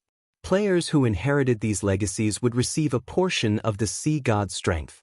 Moreover, the player who inherited the sea god's legacy would receive greater power from the legacy the more sea god's protectors they had. Alright, let's move out right away. Passing Monarch nodded. However, as soon as Passing Monarch said so, Identical Summer suddenly appeared, wearing a smile on his face as he looked at Passing Monarch and Shi Feng. At the same time, a large group of players came out from the forest one after another, their numbers reaching close to 400. These players surrounded Shi Feng's group completely. Brother Monarch, why are you in such a hurry to leave? Identical Summer said, laughing. Look at how pitiful we are. Even after we entered the secret land, we still ended up obtaining nothing at all. You, on the other hand, have made a fortune. Shouldn't you make a gesture of goodwill? Passing Monarch's complexion turned incredibly grim as he observed his surroundings. Currently, it wasn't just Identical Summer's men that were present. He could also see well-known experts of 1st Fleet to 11th Fleet here. Our 3rd Fleet has already obtained the legacy. Are you still thinking of stealing it from us? In a deep tone, Passing Monarch said, could you have forgotten about the contract we signed before we entered this place? What you say is indeed true. Our various fleets did sign a contract barring us from stealing the legacies others have obtained. However, we have no plans on stealing your legacy right now. We only want those 2 small sailboats of yours. Of course, you can also choose not to give them. However, you'll have to die several times until you are forcefully teleported out of the secret land. Identical Summer sneered. They dared not violate the conditions of the contract. Otherwise, they would receive a severe penalty from the system. However, the contract they signed back then was not perfect, including many exploitable loopholes. Everyone had deliberately ignored these loopholes in order to prevent one fleet from gaining too large of a monopoly. Otherwise, they would have long since signed a contract that barred all aggression against each other while inside the secret land.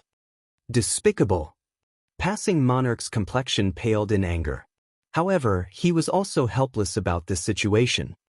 Although he, too, had known about the loopholes in the contract, he never thought that a day would come when every other fleet would join hands to target him. Well, what's your decision? Are you going to hand over the small sailboats, or do you wish to die in here time and again? Identical Summer laughed in ridicule. How about we give it a test? In any case, we have plenty of time right now. Although we won't be able to have every one of you sent back to level 0, we should have no problems getting a few of you there. Players couldn't leave the Sea Dragon secret land within 6 hours of entry. Only after 6 hours had passed could players teleport out of the secret land through the starting point. Either that or get forcibly kicked out of the secret land after 10 hours had passed. There was a resurrection temple in the various rest points of the secret land, and any player killed within a cavern would get resurrected at the rest point of that particular cavern. Meanwhile, unlike the outside world, players that died here would get resurrected immediately. Although players would not lose one whole level after dying, killing a particular player back to level 0 would still be a piece of cake. One could say that this was the risk of entering the Sea Dragon secret land. Hearing Identical Summer's words, the expressions of the 3rd Fleet's members turned grim, a hint of fear flashing across their eyes. They had spent a lot of time and effort to reach their levels. Getting killed back to level 0 was unthinkable. At this time, Tyrant Dynasty, the commander of 7th Fleet, shouted, Why are we still wasting words with them? After they die a few times, they'll naturally become obedient. From the very beginning, they had no intention of letting passing monarchs' fleet leave here in one piece. The reason for this was the sheer number of fleets in the Freedom Alliance. There was simply not enough resources to share with everyone. Hence, their condition for cooperating with Identical Summer was the expulsion of the Third Fleet from the Freedom Alliance. In the past, their various fleets had banded together to form the Freedom Alliance because they were too weak individually. Now, however, the situation had changed. The Freedom Alliance currently occupied 3 of the 12 major cities at the sea's end. They had both wealth and manpower. If they kicked a fleet out of the Freedom Alliance, they would obtain much more resources for themselves. However, as soon as Tyrant Dynasty finished speaking, Shi Feng suddenly appeared before him, the sacred sword lightly cutting across the 7th Fleet's commander. 2 blue flashes enveloped Tyrant Dynasty. Before anyone could react to what was going on, Tyrant Dynasty was already lying motionless on the ground. So fast. Passing Monarch had an incredulous look on his face as he looked at the corpse of the level 43 Berserker lying at Shi Feng's feet. Compared to the attacks Shi Feng had displayed in the previous battle, despite these 2 sword slashes being of equal speed, these attacks gave off an indescribably natural and sharp feeling. Everyone was also stunned by this situation. Shi Feng had actually taken action without the slightest bit of hesitation. Glancing at the corpse at his feet, Shi Feng smiled as he said, "I very much agree with your opinion. Once you all die a few times, you'll naturally learn to be obedient."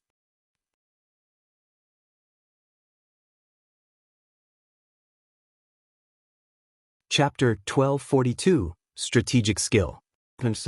Chapter 1242, Strategic Skill. 2. Identical Summer had an astonished look on his face as he stared at Shi Feng. He simply could not figure out what was going through Shi Feng's mind.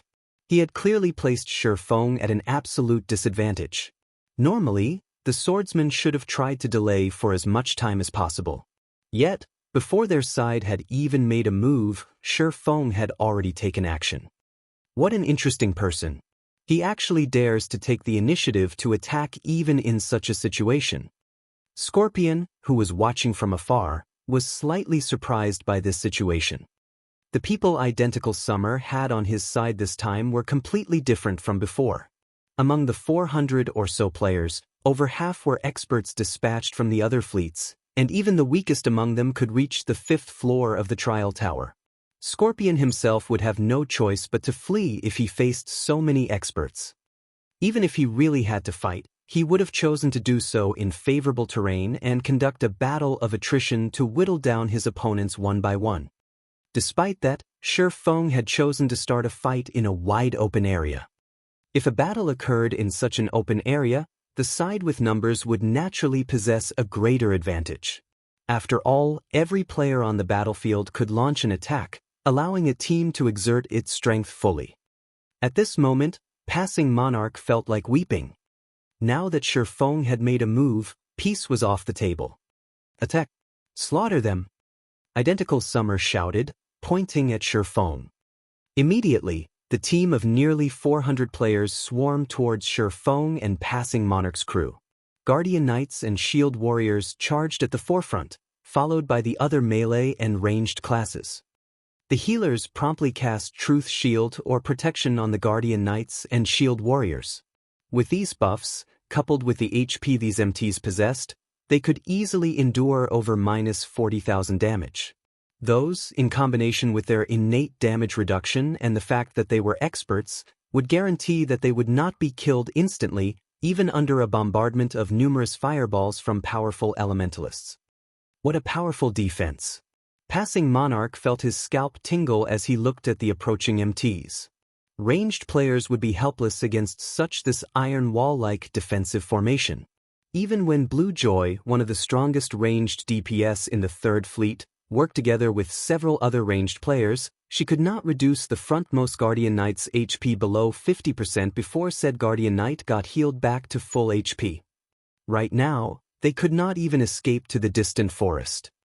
Just as Identical Summer's group moved increasingly closer and the enemy ranged players were about to enter attacking range, Passing Monarch took out a Tier 2 magic scroll and began chanting. Suddenly, golden spears shot at the enemy MTs. A useless struggle, Identical Summer ridiculed.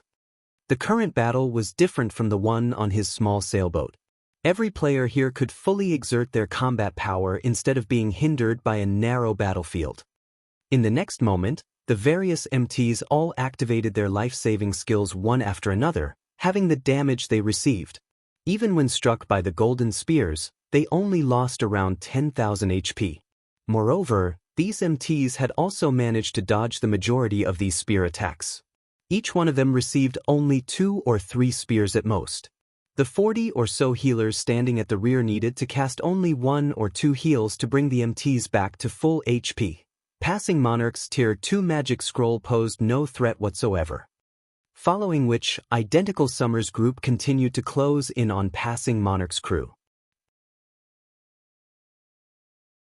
Meanwhile, elsewhere on the battlefield, the 30-plus experts from the House of Seas had immediately surrounded Shi Feng as soon as the fight began. "You are very strong.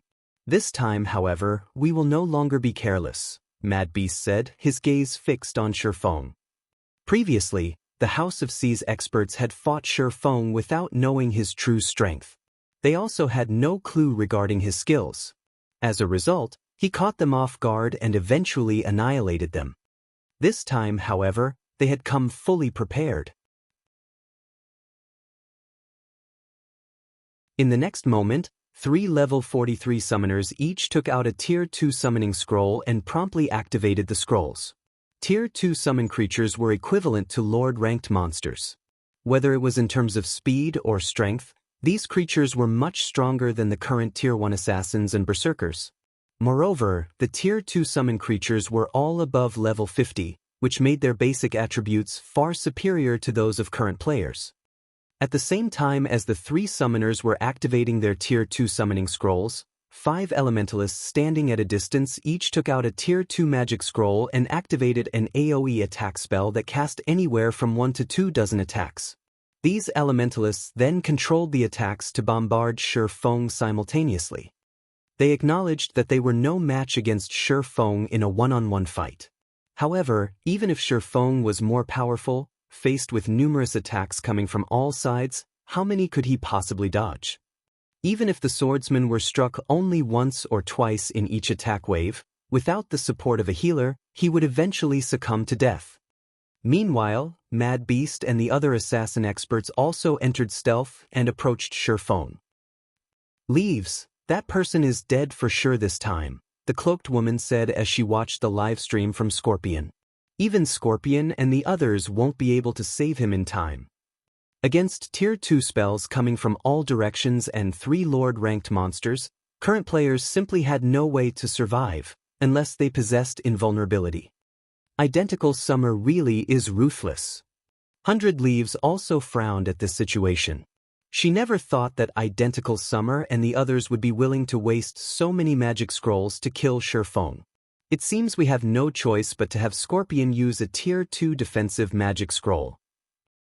Just as Scorpion had received his orders and was about to take out a Tier 2 defensive magic scroll from his bag, a silver magic array suddenly appeared in the sky, covering everyone present.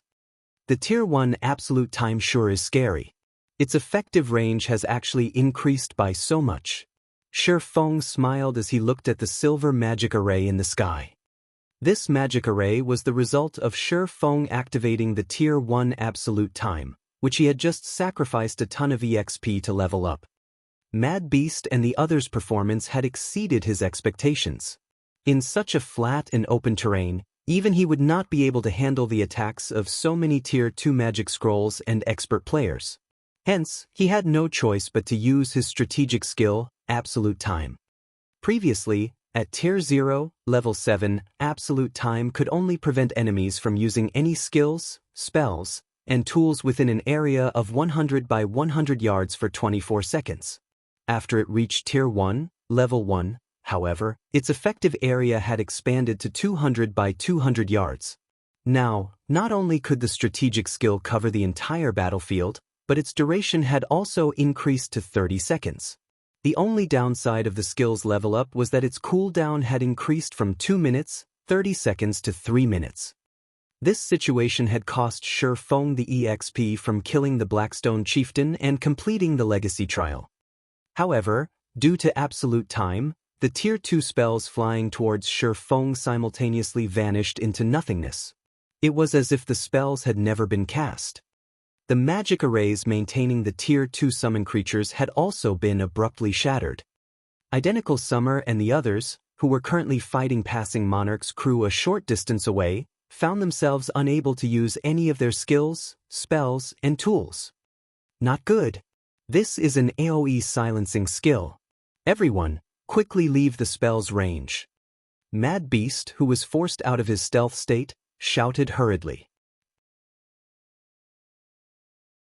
In God's domain, both ordinary players and expert players were heavily reliant on skills and spells in combat. Suddenly preventing them from using skills and spells was akin to robbing a tiger of its fangs and claws. Their combat power would fall by more than half. However, even as Mad Beast's words entered everyone's ears, Shi Feng activated Silent Steps and appeared behind Identical Summer, using Chop to kill the latter instantly. At the same time, Shi Feng also switched the Aura of Time to the Aura of Fire and promptly cast Firestorm over Mad Beast. Scorching flames rose from the ground, killing more than 30 experts on the spot. Only those with quick reactions had managed to avoid the raging inferno in time. Following which, Shi Feng turned around and used Lighting Edge on the players assaulting passing Monarch's team. Unable to use any of their skills, the players targeting passing Monarch and the others fell helplessly to the innumerable arcs of lightning. In the blink of an eye, over 100 players collapsed, weapons and equipment scattered around their bodies. Shi Feng turned the tables on Identical Summer's group in an instant. Faced against expert players barred from using their skills, passing Monarch and the Third Fleet members possessed an overwhelming advantage. Meanwhile, Shi Feng had an even easier time slaughtering players. He was practically killing one player with each attack. By the time Identical Summer's group had escaped Absolute Time's effective range, less than 30 members remained alive. In contrast, not a single one had died on passing Monarch's side. Is this his hidden trump card? 100 Leaves' expression darkened considerably when she saw the live stream Scorpion sent her.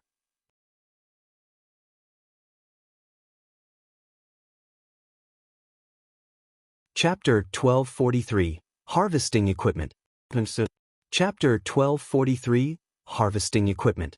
After escaping Absolute Time's effective area, the other fleets had less than 30 members alive. If they continued fighting passing Monarch's team of 90 players, there was no doubt that they would be annihilated. Right now, their only option was to flee. However, for Shi Feng, who greatly surpassed them in basic attributes, hunting them down was a piece of cake.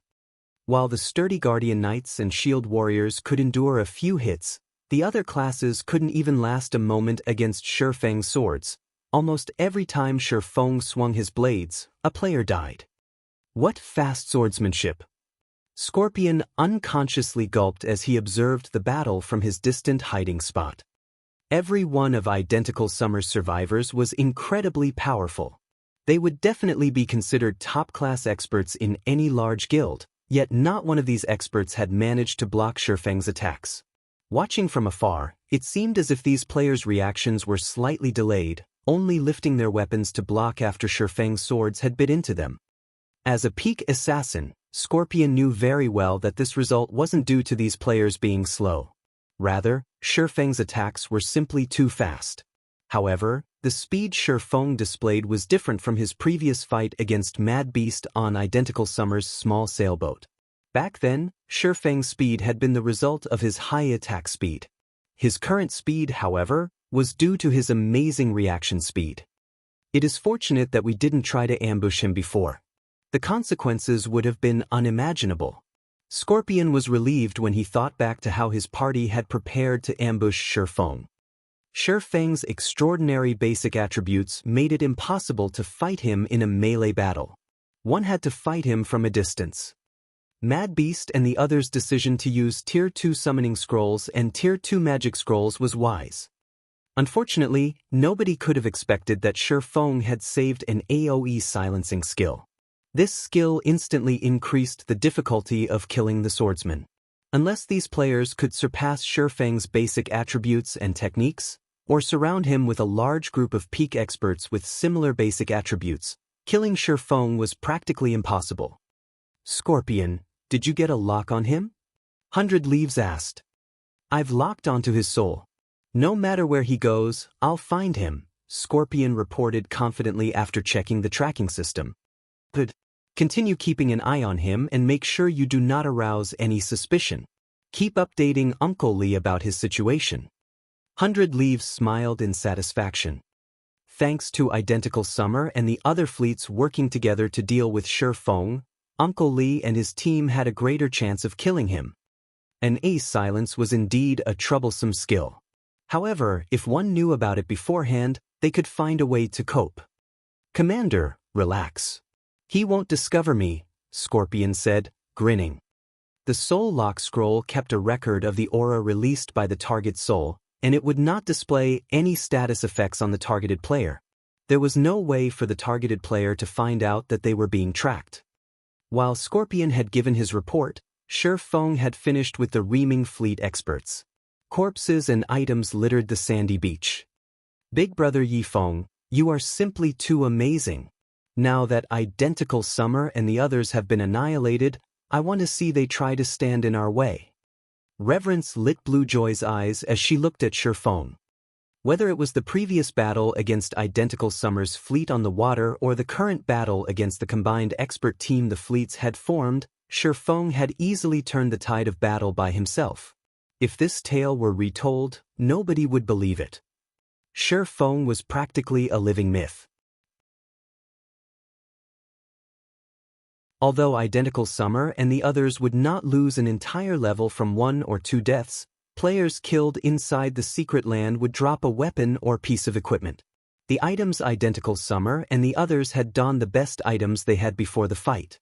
It would be nearly impossible to find suitable replacements in a short time. They could only use their backup items. This would significantly impact their combat powers. Worse, if they had not prepared any backup items, their combat powers would fall even further. Identical Summer would have to think twice before picking a fight with them now. Brother Feng, before Identical Summer and the others hurry back, let's use this opportunity to get out of here, Passing Monarch suggested. Players that died inside the secret land would automatically resurrect in the nearest resurrection temple. It would be very easy for Identical Summer and the others to regroup. Meanwhile, Feng's AoE silencing skill was not without a cooldown. If Identical Summer and the others surrounded them once again, their chances of victory would drop. No. Let's ambush them at the resurrection temple, Feng said, shaking his head. If we leave for another cavern, by the time we get out, they will be prepared to take us on again. We have to strike while the iron is hot. We'll ambush them before they can prepare. Once we cripple them, they'll be powerless against us even after we obtain other legacies. Although Passing Monarch had considered the same option, they had only defeated Identical Summer and the others so easily due to Feng's AoE silencing skill. Without it, what were they going to use to ambush Identical Summer?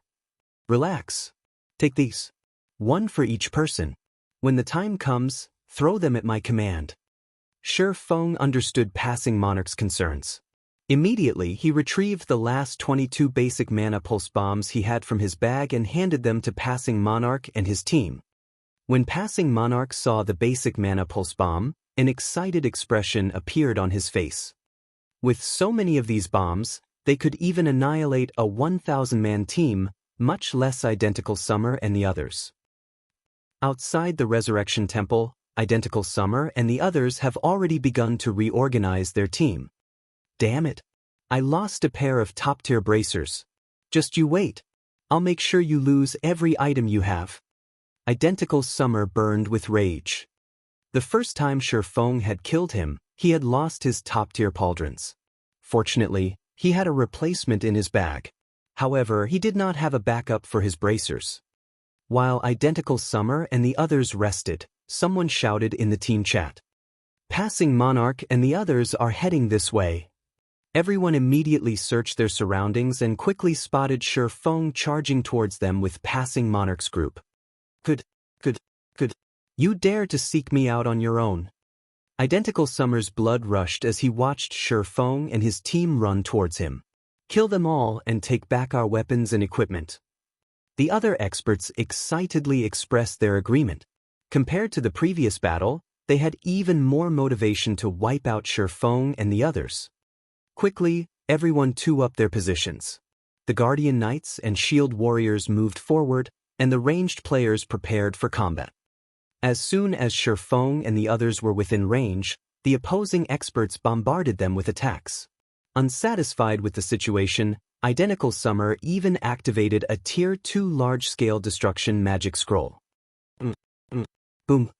A series of explosions shook the grotto, throwing dirt and dust into the air. Identical Summer really is ruthless. He's even used a large-scale destruction magic scroll that should have mostly wiped out Passing Monarch and his men. Scorpion, who observed the battle from a distance, muttered. However, as soon as Scorpion had said so, a group of people burst forth from the dust clouds. These people were none other than Shi Feng and the Third Fleet. Every player was unharmed as Shi Feng's absolute defense had absorbed all of the damage. With sufficient distance between the combatants, Shi Feng shouted, "Kill them!" Immediately, 7 players tossed out the basic mana pulse bombs, the bomb's radius enveloping Identical Summer's joint team. Boom! After a series of explosions, only weapons and equipment remained. Second wave, get ready. Everyone else, deal with the survivors. Make sure you collect all of the dropped weapons and equipment. Shi Feng commanded when he saw a few dozen people still alive. With Shi Feng's command, Passing Monarch's people set out to hunt down the survivors. For players carrying basic mana pulse bombs charged into the Resurrection Temple, executing another round against the recently resurrected.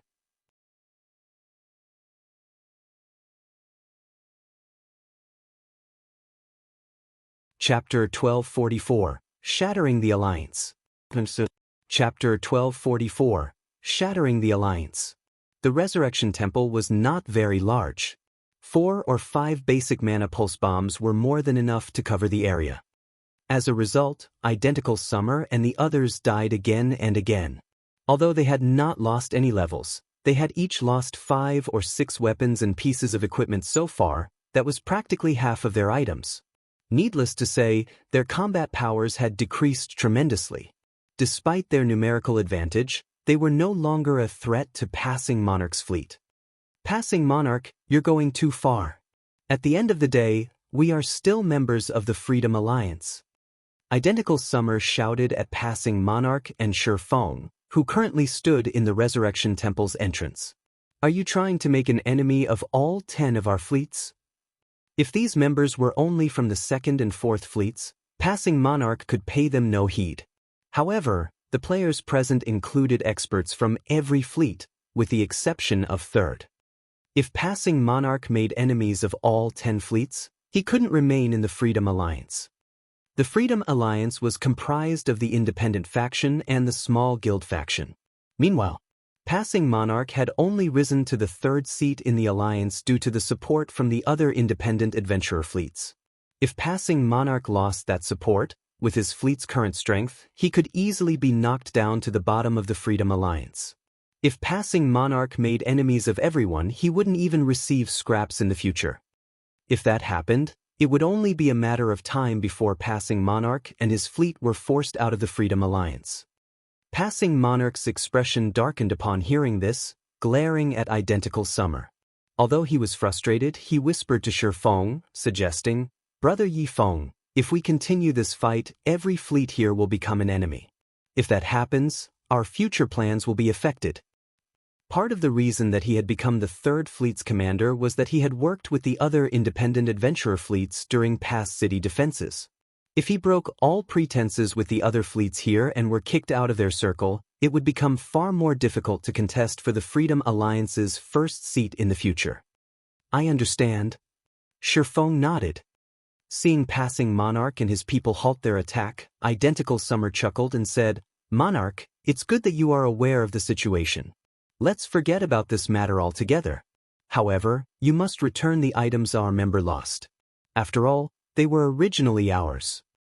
He had suffered severe losses in this visit to the secret land. Not only had he lost his small sailboat, but he had also lost half of his equipment. His subordinates had suffered severe losses as well. Recovering from these battles would take a long time.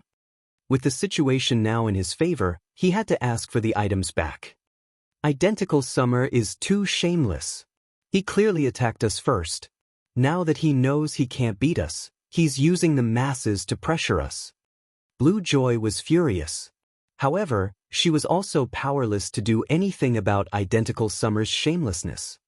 As Passing Monarch hesitated over his decision, Shifeng used silent steps and appeared behind Identical Summer once more, his sacred sword slashing down on the elementalist. A streak of blue light bisected Identical Summer's body. "You!" Only after killing Ray had cut through his body did Identical Summer realize what had just occurred. He could not fathom why Shifeng would dare to make an enemy of practically every fleet in the Freedom Alliance.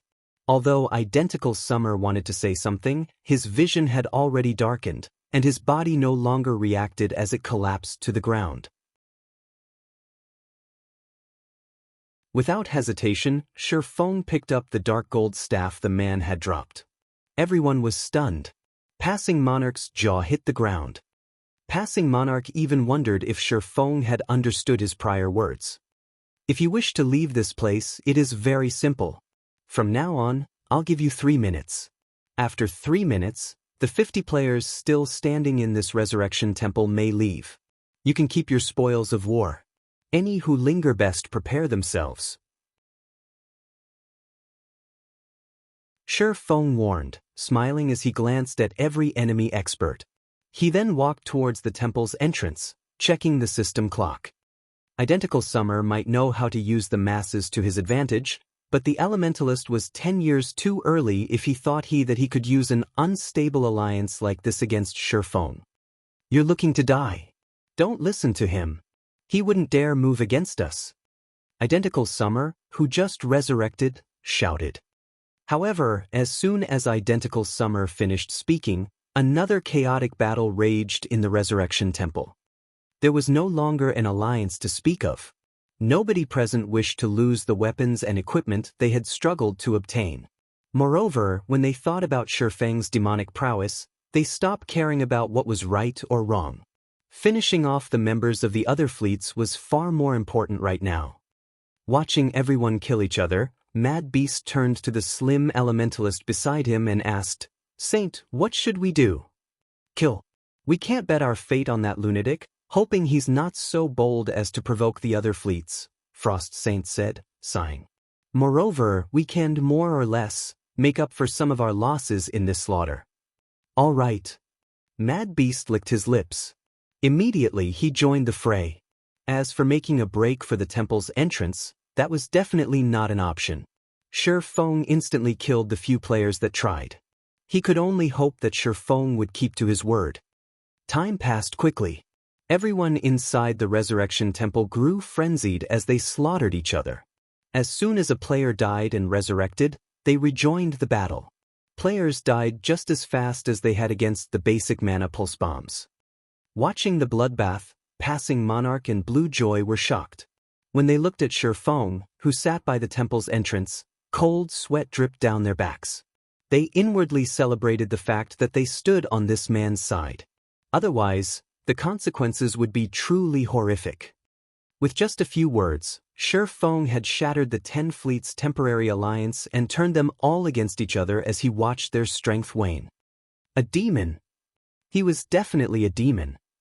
After 3 minutes, silence descended upon the Resurrection Temple. Some rejoiced while others despaired. Those who rejoiced stood in the center of the main hall. These people were the 50 survivors after the 3 minutes.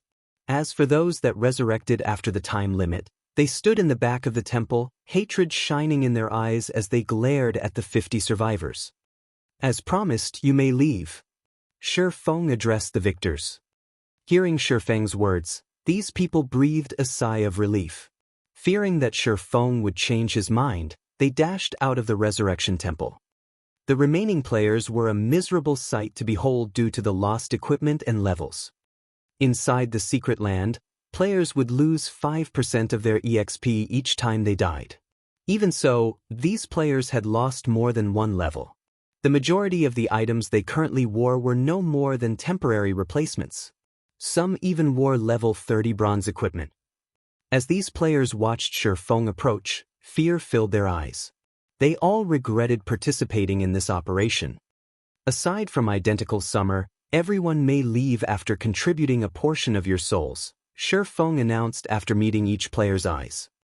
Although they weren't sure what Shi Feng intended, after hearing that they could leave this demon's den, they agreed to his demands without hesitation. After all, a temporary weakened state was far better than dying back to level 0. Just you wait. I will not let a single one of you get away. Hearing Shi Feng's words, Identical Summer's expression twisted. He then logged out of the game, ignoring the severe penalty the system would impose as a result. Elsewhere, the other fleet commanders had received news of this situation, and every one of them was flabbergasted.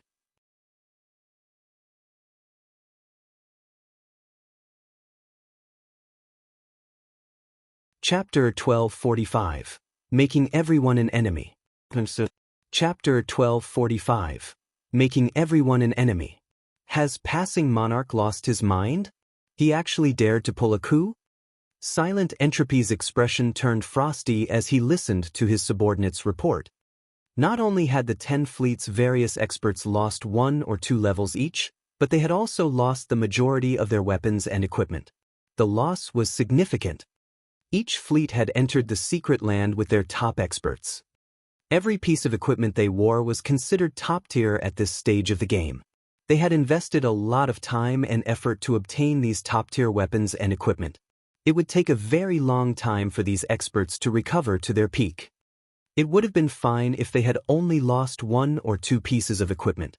Now that they had lost more than half of what they owned, Passing Monarch had undoubtedly made enemies of the 10 fleets. Although Silent Entropy admitted that turning the fleets against each other in the end had been ingenious, it was also a fact that none of the Freedom Alliance's fleets would cooperate with Passing Monarch in the future. This would not benefit Passing Monarch when he competed for the Freedom Alliance's first seat. Meanwhile, in the Resurrection Temple, everyone was shocked by Identical Summer's ruthless action. Identical Summer is quite bold. He actually dared to log out inside the secret land. What's so impressive about that? If it were up to me, I'd say that that monster is the amazing one. He had actually forced Identical Summer down this path. If I were in Identical Summer's position, I probably would have done the same. Now that Identical Summer has made such a decisive move, he will not let this matter rest until one of them has been destroyed. Everyone chatted quietly as they stared at Identical Summer's previous location. They could not help but feel a chill crawl down their spines when they recalled the hatred and madness in Identical Summer's eyes as he forcefully logged out of the game. In the outside world, if players forcefully logged out of the game, the system would impose a penalty, which was slightly more severe than the usual death penalty. If one did the same thing inside the secret land, the penalty would multiply by several times. Players would also be barred from logging into God's domain for a considerable amount of time. At this stage, even losing 1 level would drive a player mad. If they forcefully logged out inside the secret land, not only would they lose multiple levels, but they would also lose several items. That was on top of being barred from logging in for some time. No one would be so bold as to accept such a penalty willingly. However, Identical Summer had no other choice. After all, the system's penalty was slightly less damaging than staying. On the top floor of the Ferris skyscraper, The cover of a virtual gaming cabin slowly opened. Once the cabin opened fully, a man climbed out. The man wore a grim expression, his chilling gaze forcing a shudder from anyone it fell upon. This man was Xia Tianqi. He was also known as Identical Summer, the commander of the Freedom Alliance's Second Fleet. Nobody would have ever imagined that the commander of Second Fleet was actually the young master of the Xia Corporation. Although the Xia Group was not a powerful international corporation, it was one of the country's first-rate corporations. Passing Monarch. And that damnable brat as well. I won't let either of them off the hook. Xia Tianqi slammed his palm on the wooden desk before him in rage, shattering the desk. The strength he displayed was not one bit inferior to a professional fighter's. Immediately, he tapped the quantum watch on his wrist and called a particular number. Hello? Viper? Look into two people for me. Both are God's domain players. I'll send the information I have on them to you in a moment. If you help me discover their true identities, there will be no lack of benefits. Young Master Xia, what a rare occurrence. Since you've made the request, I'll get it done right away. Rest assured, no one can hide from me, the person called Viper responded, laughing. Nodding, Xia Tianqi disconnected the call. He revealed a sinister grin. Just you wait. Anyone who dares to oppose me will not find a pleasant ending. Xia Tianqi laughed. Although the main god system protected every player's information, and players normally modified their appearances, making it very difficult to learn their true identities, Xia Tianqi rather trusted Viper's capabilities.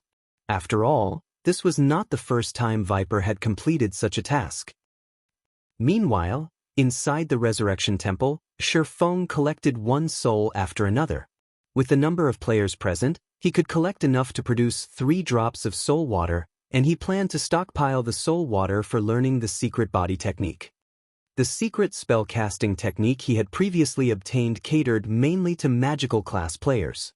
To Shifeng, the secret technique was negligible. However, the secret body technique was suitable for all players. Since he didn't need to share the slots this time, he had to prepare more soul water. He was currently in Sea's End. He had also hidden his identity under his black cloak. Aside from Passing Monarch and a few other trusted players, nobody knew his exact identity. Unlike in the Star Moon Kingdom, he did not have to worry about implicating Zero Wing. Right now, the most he had to worry about was an ambush from dark players. Shifeng quickly collected over 300 souls, producing 3 drops of soul water in the soul orb. Now that I don't have to worry about exposing my identity in Sea's End, I can use this opportunity to collect more soul water. Many ideas swam in Shifeng's mind as he gazed at the soul orb in his bag. In the past, the Flower of 7 Sins had made a fortune with the soul orb. With it, the organization had nurtured plenty of peak experts. With no concerns to hold him back, he needed to use this opportunity to collect soul water. It'd be very difficult to obtain once he returned to Star Moon Kingdom. After obtaining the soul water, Shifeng led Passing Monarch and the others to another grotto to search for legacies. Aside from the grotto that contained the sea god's legacy, there were 12 grottos in the sea dragon's secret land. Among them, the entrance to 3 grottos had a diameter of 50 yards. The legacies in these grottos was only second to the sea god's legacy. With 2 small sailboats, it would be a piece of cake for Shifeng's group to obtain a legacy from one of the 50-yard grottos. Without suspense, Shifeng helped Passing Monarch obtain a legacy in their 9th hour in the Sea Dragon's secret land. This time, however, there were no other fleets to contest for the legacy, and everything went relatively smoothly. Commander, Passing Monarch's fleet has returned to the starting point. By the looks of it, they seem to have obtained another legacy and are preparing to leave, Scorpion, who hid at the starting point, reported when he saw Shifeng's group approach. But Uncle Lee and the others are already outside. You should take off too, 100 Leaves said, nodding. She had waited for this moment for a long time. Although the legacy items weren't guaranteed to drop upon death, Uncle Lee was a dark player. He had tools and methods of increasing the drop rate for players he killed. As long as Shifeng did not store the sea god's legacy in his warehouse, it would only take a few extra kills before they obtained the legacy. For now, she needed to regroup with Uncle Lee's team. Once Uncle Lee killed Shifeng, since she was on the same team, she would complete the demon god's quest. As long as she obtained both the sea god's legacy and the demon god's reward, the Freedom Alliance's first seat was hers for the taking. After that, she would gradually take control of the Freedom Alliance and rule over the 3 major NPC cities. Every one of CN's 12 major NPC cities had a larger population than any Land Kingdom's capital city. The player population of Heavenly Ocean City, in particular, could rival an empire's imperial capital. At the Sea Dragon's Secret Land's entrance, after Shifeng stored the 2 small sailboats, he followed Passing Monarch and the others into the teleportation magic array. System, do you wish to leave the Sea Dragon's Secret Land? Shifeng chose yes without hesitation. Immediately, a beam of white light descended upon him. He then vanished from the secret land. Shortly after, Shifeng returned to Blue Jade Restaurant's top-floor hall. However, more players were present than before. Every player was a member of one of the Freedom Alliance's fleets. They all stared at Shifeng and Passing Monarch with looks that could kill.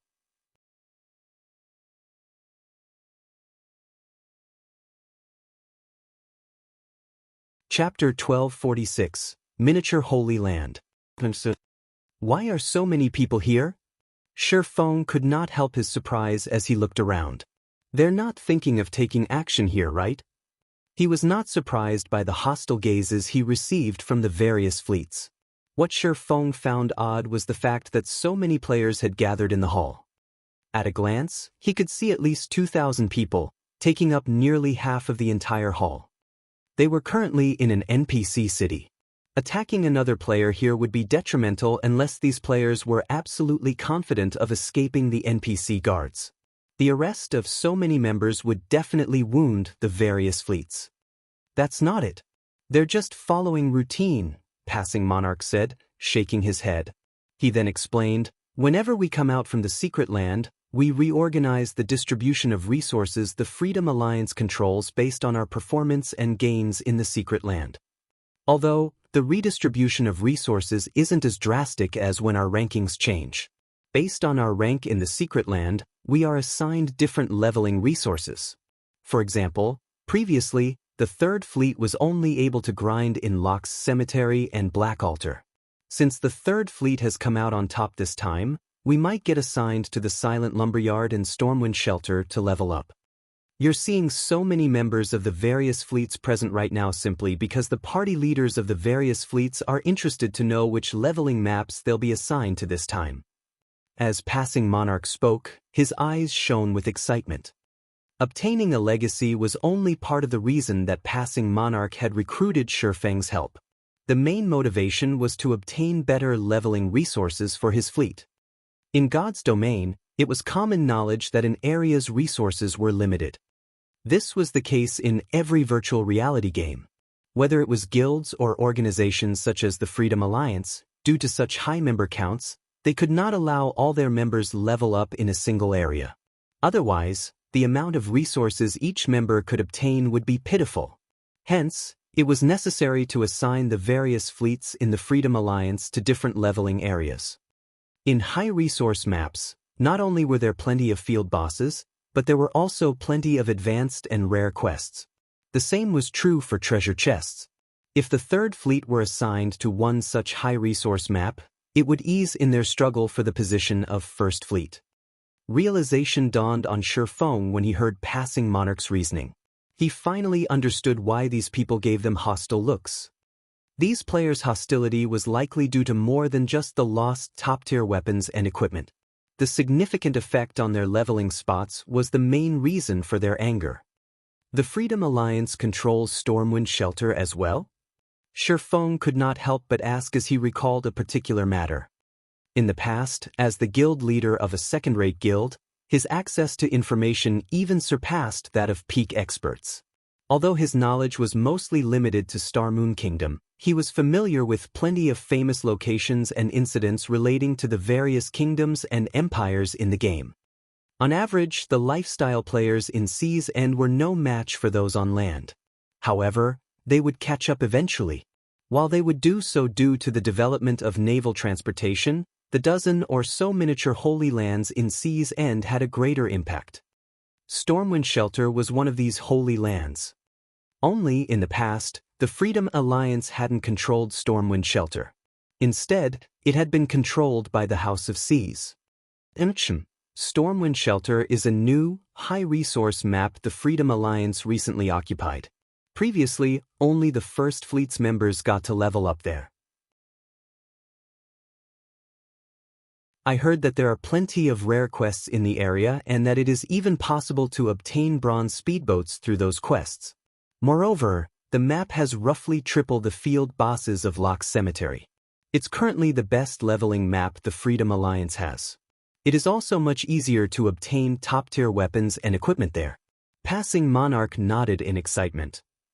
So, that's the case. Sure Feng could not help but chuckle. If Brother Monarch's fleet gets to grind there, I'd like to ask for a little help. I am willing to offer you 10,000 gold as compensation. 10,000 gold? Passing Monarch nearly jumped when he heard this. Brother Yi Feng, you're joking, right? He was the Third Fleet's commander. He had tens of thousands of subordinates. He received 20% of Blue Jade City's profits, yet even he couldn't collect 10,000 gold with a moment's notice. His fleet members' repair fees alone cost tons. He also needed to compensate the members who suffered losses during their struggle with the other naval powers. At the same time, he needed to visit other kingdoms and empires to purchase rare tools for exploring the Sea Dragon's secret land and raiding bosses. Currently, he had less than 10,000 gold on hand. If Sure Feng truly gave him 10,000 gold, he would have enough to purchase quite a few advanced speedboats, restoring the Third Fleet's strength quickly. That's right, 10,000 gold. However, this matter must first be done the payment. I will only pay a deposit of 500 gold, Sure Feng said, nodding. That won't be a problem. If it is possible to accomplish, I'll give it my all. Passing Monarch agreed without hesitation, deeply afraid that Sure Feng would change his mind. At this moment, his eyes glowed with excitement. My request is very simple. If Stormwind Shelter falls under your control, I want Stormwind Town's Stormwind emblem, Sure Feng said, chuckling. The NPC towns within Sea's End were different from those on land. Rather, they were somewhat similar to Thunder Island. The higher a player's status was in a town, the more authority they would possess there. Only, unlike the Thunder emblem, where only 10 existed, there was no limit to the number of Stormwind emblems one could obtain. The only real limit was its abysmally low drop rate. As long as a player obtained a Stormwind emblem, they would be granted authority over Stormwind Town, capable of performing acts that normal players could not. There would be no need for players to accumulate reputation points gradually to increase their authority. The Stormwind emblem? Passing Monarch pondered. Although he had never leveled in Stormwind Shelter before, if he assumed control over the Stormwind Shelter, according to the Freedom Alliance's rules, the First Fleet's members would have to hand over the town emblems to him, allowing him to manage the area's town. Giving away one of those emblems wouldn't affect his operations in any way. At most, he simply needed to use the emblems he obtained to compensate for the missing one. Alright, that won't be a problem. I'll get it done as soon as possible. Following which, Sure Feng signed a new contract with Passing Monarch and paid 500 gold upfront. Time passed quickly. While Sure Feng and Passing Monarch waited for the Secret Land expedition to end and the map redistribution to be announced, 6 cloaked players stared at Sure Feng from a corner. Scorpion, is he the one Leaves spoke about? A middle-aged man sporting a gray beard and 2 snow-white daggers sheathed by his sides asked as he glanced at an empty corner. That's right. He is the one the commander wants dead. Here is the latest information we have on him. Scorpion, who was in stealth, responded respectfully. When one spoke about the strongest player in the sacred temple, they didn't talk about Uncle Lee. However, when it came to assassination, Uncle Lee was the most powerful. Even the Sacred Temple's guild leader had declared that there was a 50% chance of him losing his life if Uncle Lee wanted to assassinate him. While a 50% success rate might not seem very high, that was against the Sacred Temple's guild leader. Throughout the virtual gaming world, very few could boast such a high success rate. What an interesting little fellow. Uncle Lee caressed his beard as he watched Shifeng's battle video. It is too much of a waste to fight him right now. Forget it. Scorpion, go and get ready. Understood. Scorpion nodded hurriedly before departing.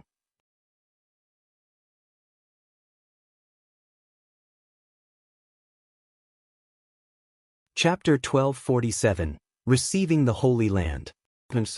Chapter 1247, Receiving the Holy Land. After Scorpion left, the middle-aged man called Uncle Lee shifted his gaze towards the ranger beside him.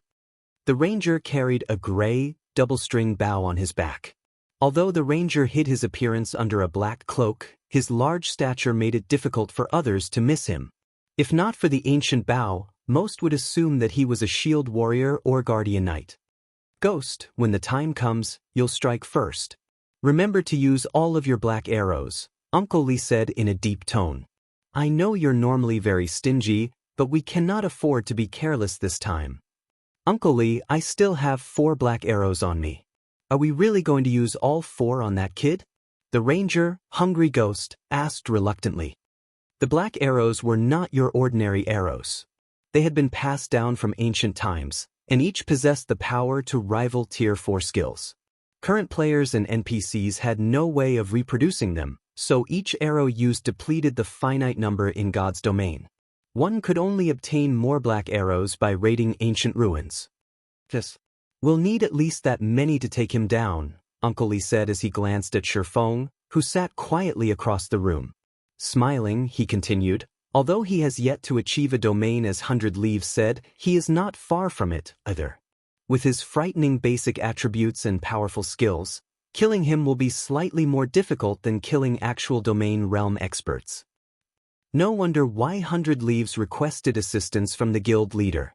I guess I can use him as a guinea pig. Hungry Ghost's interest grew upon hearing Uncle Lee's explanation. He clearly hasn't reached the domain realm, yet he's even more difficult to kill than domain realm experts? A petite female elementalist beside Uncle Lee muttered as she followed his gaze to Shifeng. Licking her lips, she continued, in that case, he should have quite a few epic weapons and equipment on him. We should be able to make a fortune. Uncle Lee, seeing as you've appraised him so generously, are you thinking of making a move personally this time? A shield warrior asked excitedly. Every time Uncle Lee made a move, they learned a lot from him. Unfortunately, very few assassinations required Uncle Lee's involvement. The other members of the team were usually enough for the job. If Uncle Lee really joined the fight, their long trip here would be worth it. Meet him. Although you have a high chance of killing him if you all work together, this mission is very important. To make sure we complete the mission, I will have to take action as well. Uncle Lee nodded. Hearing that Uncle Lee intended to join the fight, the team members turned to Shifeng, pity in their eyes. If only they, Uncle Lee's subordinates, struck, Shifeng would have some chance of surviving. However, if Uncle Lee took action, then Shifeng had no hope whatsoever. While Uncle Lee's team chatted amongst themselves, more players joined the gathering in the hall. Some arrived from the Sea Dragon's secret land, while others came from elsewhere. By the time the Sea Dragon's secret land closed, the hall was packed with players. As expected of one of Sea's End's overlords. Its foundation is incredible. Shifeng was a little surprised as he surveyed the room. Among the players present, the lowest was level 42. As for the weapons and equipment they wore, the most inferior was level 40 fine gold rank. There were over 2,500 such players. Even a first-rate guild didn't have these bragging rights. It was not hard to imagine how the Freedom Alliance had become one of the naval overlords in Shifeng's previous life. God's domain was still in its early stages, yet already the Freedom Alliance was so strong. With the assistance of the 3 major NPC cities the Freedom Alliance controlled, first-rate guilds couldn't compare to its income or number of players it could recruit. As Shi Feng silently observed his surroundings, the clamor quieted. In the next moment, Silent Entropy, the First Fleet's commander, slowly walked up the stage in the center of the hall. Now that everyone is here, let us begin. Loudly, Silent Entropy continued. According to the rules, we will reorganize the leveling maps for each fleet based on their performances and losses in the secret land. I'll announce the results now. The present Freedom Alliance members were tense.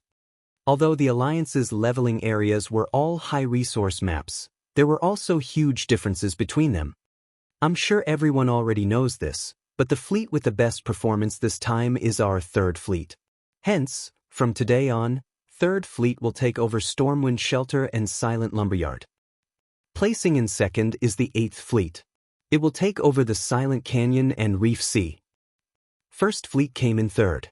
It will occupy the Black Altar and Lock Cemetery. As Silent Entropy announced the various fleets' ranks, silence reigned over the hall. Nobody could have imagined such a massive transformation. While everyone already knew that the Third Fleet had placed first this time, the fact that the Eighth Fleet had placed second came as a big surprise. Meanwhile, the Third Fleet's members were ecstatic. Shi Feng released a sigh of relief as well. With this, his plans could come to fruition. In the past, Stormwind Shelter had become a miniature holy land due to the Sea God's Temple in Stormwind Town. Like the War God's temples on land, the Sea God's temples offered various quests. At the same time, players could accumulate points with the Sea God's Temple and trade them for items. However, the Sea God's Temple in Stormwind Town was slightly special. Not only could players trade their points for rare items, but they could also trade for laboratories. To combat players, the laboratory wasn't worth anything. To lifestyle players, however, it was a treasure that allowed them to improve rapidly.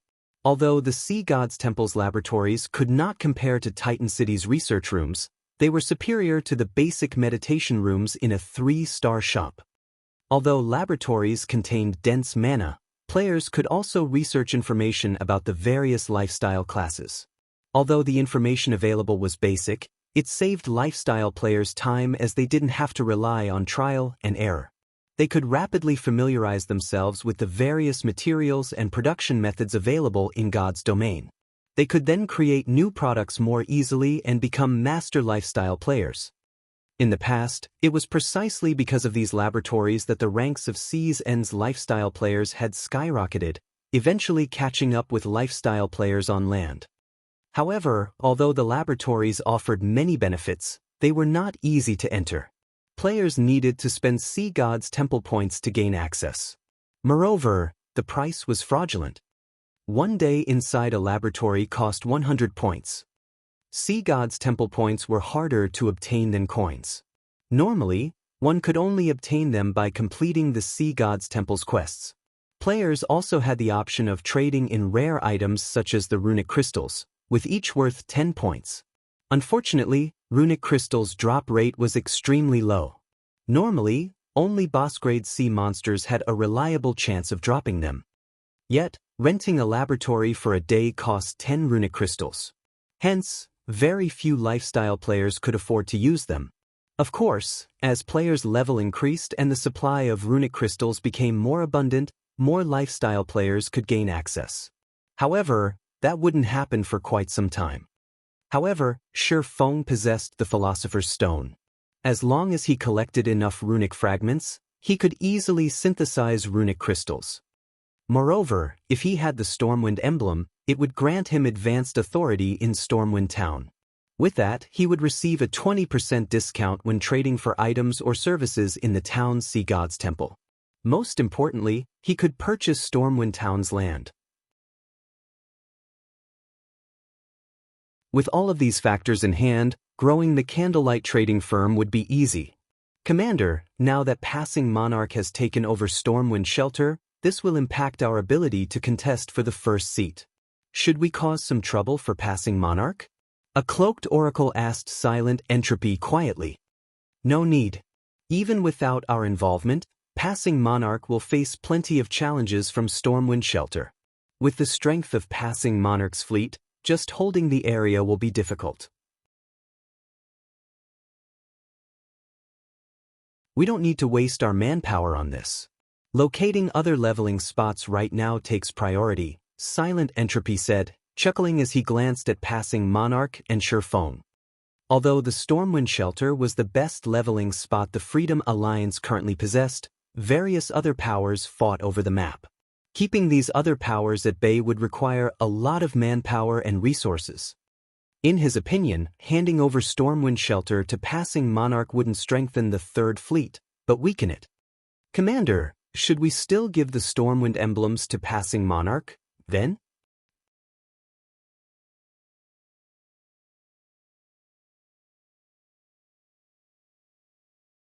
Chapter 1248, Shop Expansion. Chapter 1248, Shop Expansion. The Stormwind emblems? Silent Entropy frowned. He then asked, Shepard, how many emblems do we have right now? Town emblems were extremely rare. Although they could not be used to take full control of a town, they did make it easier for players to pick up quests and develop in the area. With Stormwind Shelter being a high-resource map, the Stormwind emblem's value went without saying. It could even rival an epic item. 2, the oracle named Shepard answered softly. Only 2? Why do we have so few? Silent Entropy could not help but grow curious. Haven't we been exploring Stormwind Shelter? Normally, when they explored a new map, they easily obtained 8 or 9 town emblems, even more if they were lucky. The First Fleet had put everything they had into exploring the area. It was inconceivable that they had only obtained 2 Stormwind emblems so far. Commander, Stormwind Shelter is different. In other maps, the first kill of boss-grade sea monsters has a higher chance of dropping town emblems, but the bosses in Stormwind Shelter have an extremely low drop rate. Thus far, we've obtained the first kill of more than 20 field bosses. We have also been farming the map's monsters. Even then, we have only obtained 2 emblems so far. The drop rate is that low? Silent Entropy was surprised when he heard Shepard's explanation. It seems the Stormwind emblem is worth quite a lot. However, if we don't hand them over to Passing Monarch, he will leverage the Alliance's rules against us. Let's do this then. Give him one of the emblems. While you're at it, tell him about the low drop rate, lest he comes looking for trouble. Understood. Shepard bowed before leaving. Meanwhile, as the various fleets conducted the handover process for their respective leveling spots, Shattering, sitting quietly in a corner, received a message from Melancholic Smile. The contents were very simple. At this point, the secret pavilion had handed over the 20 plots of land they had previously agreed upon, and they could reconstruct the buildings on these lands into the Candlelight Trading Firm's shops and begin purchasing diamond wood. The only thing holding them back was the lack of reconstruction funds. As they intended to purchase and stockpile diamond wood, they needed a very large warehouse to store it. Hence, they needed to construct the best shop available. Calculating conservatively, they would need to spend 1,000 gold on each plot of land, 20,000 gold in total. Even Shattering couldn't collect that much money at a moment's notice. After paying Sherlin the 5,000 gold inquiry fee, he had a little over 10,000 gold left on him. After receiving a portion of White River City's teleportation house profits, he now had 12,114 gold in total. Even if he emptied his wallet, he would not have enough to reconstruct the shops, much less purchase diamond wood in bulk. Most importantly, he had already signed a contract with Passing Monarch. As long as the latter gave him the Stormwind emblem, he would pay 10,000 gold. Once this sum was paid, he would only have around 2,000 gold left. Considering his financial status, Shurfeng's stomach cramped. Passing Monarch approached quietly, excitement and joy plastered across his face. Brother Yifeng, here is the Stormwind emblem you requested. Don't lose it. For some reason, the emblem's drop rate in Stormwind Shelter is extremely low. I only have one. Replacing this will be very difficult, Passing Monarch warned his companion softly. He then traded the Stormwind emblem to Shattering. Stormwind emblem. Once equipped, player will enjoy advanced authority in Stormwind Town. I'll be careful. Shifeng nodded as he stored the emblem. The Stormwind emblem's rarity didn't surprise him in the least. Otherwise, he wouldn't have offered to buy it for 10,000 gold.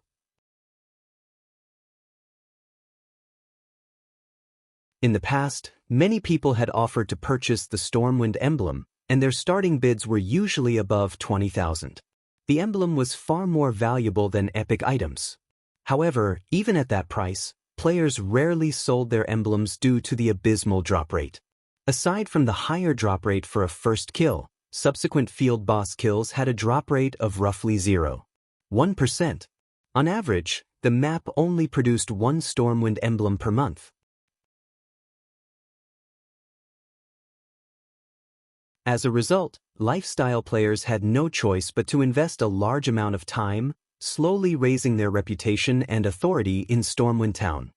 Currently, Stormwind Shelter was still in its exploration period as it was a large level 40 to 65 map. This increased the Stormwind emblem's value further. After all, the sooner one obtained the Stormwind emblem, the sooner they could truly garrison themselves in Stormwind Town. If Shifeng headed out to farm the Stormwind emblem himself, even if he relied on divine providence, he would likely need to spend 2 or 3 days grinding. This was the best-case scenario. At this point, the various naval powers had likely monopolized the majority of Stormwind Shelter's field bosses. He would be lucky if he even got his hands on a handful of bosses. If that were the case, he would have to waste even more time grinding in Stormwind Shelter. Hence, the 10,000 gold he spent to obtain the Stormwind emblem was a worthwhile expenditure. Following which, Shifeng handed over the remaining 9,500 gold to Passing Monarch, completing the contract between them. After receiving the coins, Passing Monarch sincerely offered, "Brother Yifeng, why don't you join us in the grind in Stormwind Shelter? I've recently received some information on the map from Silent Entropy. We'll split the loot from the bosses we kill. You'll also have priority over swordsman equipment. How about it?" Hearing this, Blue Joy, who stood beside Passing Monarch, gaped in shock. She had never expected Passing Monarch to extend such generosity to Shifeng. Normally, the most he offered peak experts in Sea's End was first pick of one weapon or piece of equipment, yet he had just offered to split the loot equally. Moreover, he intended to give Shifeng first pick. If news of this spread, it would shock every player in Sea's End. However, after considering it for a moment, Blue Joy wasn't terribly surprised. Passing Monarch wouldn't be so generous to just any peak expert. Shifeng was an exception simply because they had already witnessed his strength. With Shifeng's aid, they could take on even more powerful bosses. Although they would only be obtaining half of Theseus' boss's loot, their harvest would likely be more abundant than monopolizing the weaker boss's loot. "Thanks for the offer, but I still have many matters to attend to." Shifeng rejected the kind offer. "We'll raid bosses together if there is another chance in the future." While killing powerful boss-grade sea monsters was very profitable, he was the leader of a guild. There were many matters that required his attention. If a guild wished to grow powerful, it needed to be managed carefully. Zero Wing would not grow stronger if he neglected his responsibilities as the guild leader. If something like that were possible, so many guilds wouldn't vanish each day. Blue Joy was slightly disappointed by the swordsman's response. However, she knew it was reasonable. Shifeng was both a powerful expert and a member of Zero Wing. How could he possibly spare the time to level with them? What a pity! Until next time, during the next contest for the seating positions, we'll have to trouble you again, Passing Monarch said, sighing.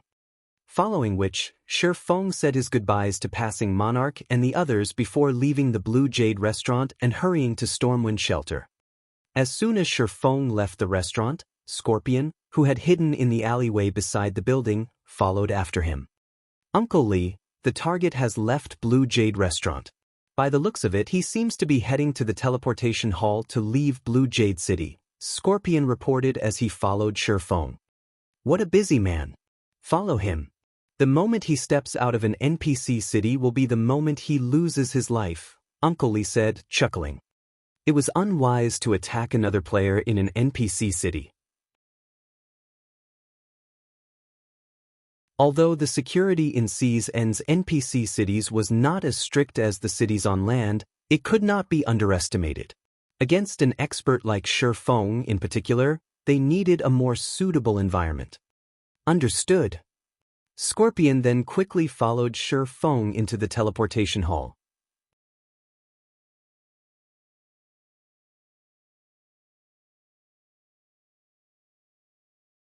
Chapter 1249, Nameless Shop. Chapter 1249, Nameless Shop. As a golden glow rose from the teleportation array, Shi Feng disappeared from Blue Jade City to arrive in Stormwind Town. Stormwind Town was the only safe location within Stormwind Shelter. While it was called a town, it was not one bit inferior to the NPC cities in Starmoon Kingdom with a player population of 500,000 or so. Moreover, the NPC guards garrisoned here were all level 120 and above. The town's security was only second to Seas End's 12 major cities. Not many have come here to level up yet. Shi Feng examined his surroundings after leaving the teleportation hall. He saw fewer players on the street than NPCs. However, after giving the matter some thought, he found the situation reasonable.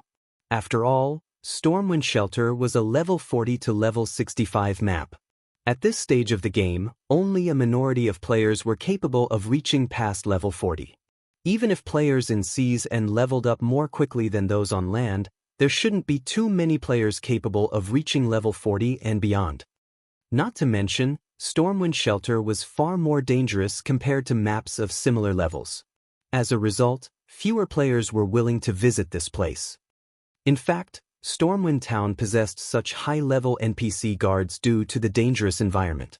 Not only did players have to watch out for sea monsters when they left the town's protection, but they also had to be wary of Sawajin ambushes. Stormwind Shelter was home to the foreign race known as Sawajins. Leveling here was at least twice as challenging as in similar maps. Even if elite players from Seas End formed a team, they would find it very difficult to survive here. A team would need expert leads at the very least. This was because Sahajins were not stupid like sea monsters. They were capable of jumping onto players' ships to engage in melee combat.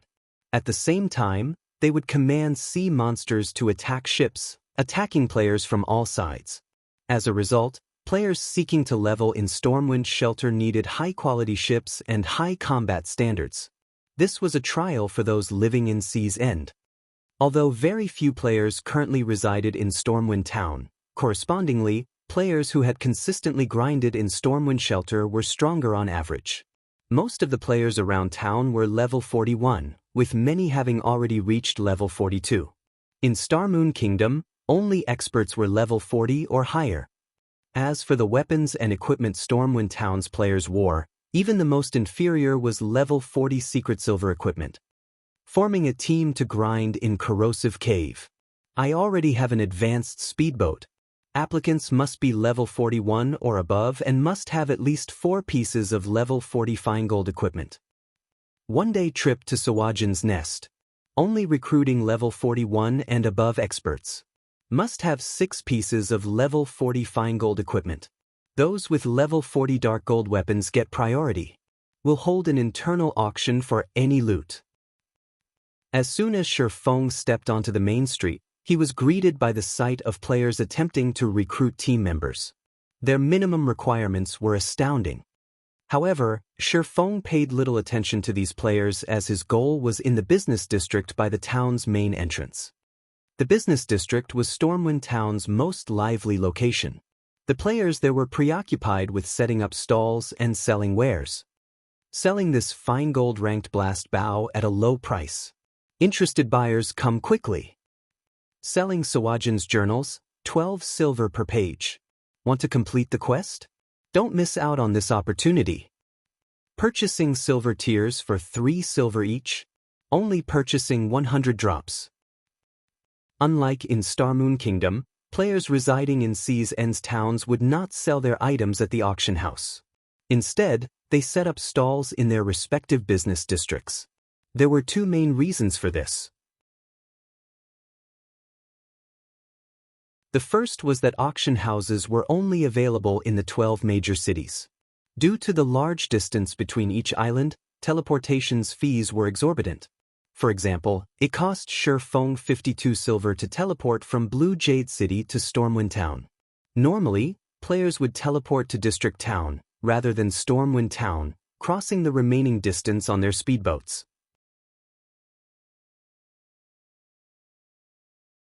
Although this path took a lot of time, it was much cheaper to teleport to District Town. The second reason was that fees in Sea's End's auction house were much higher than on land. The fee was roughly 20% of the item's total value. It was a fraudulent amount. However, one had to admit that the services one obtained in return for such an exorbitant fee were worthwhile.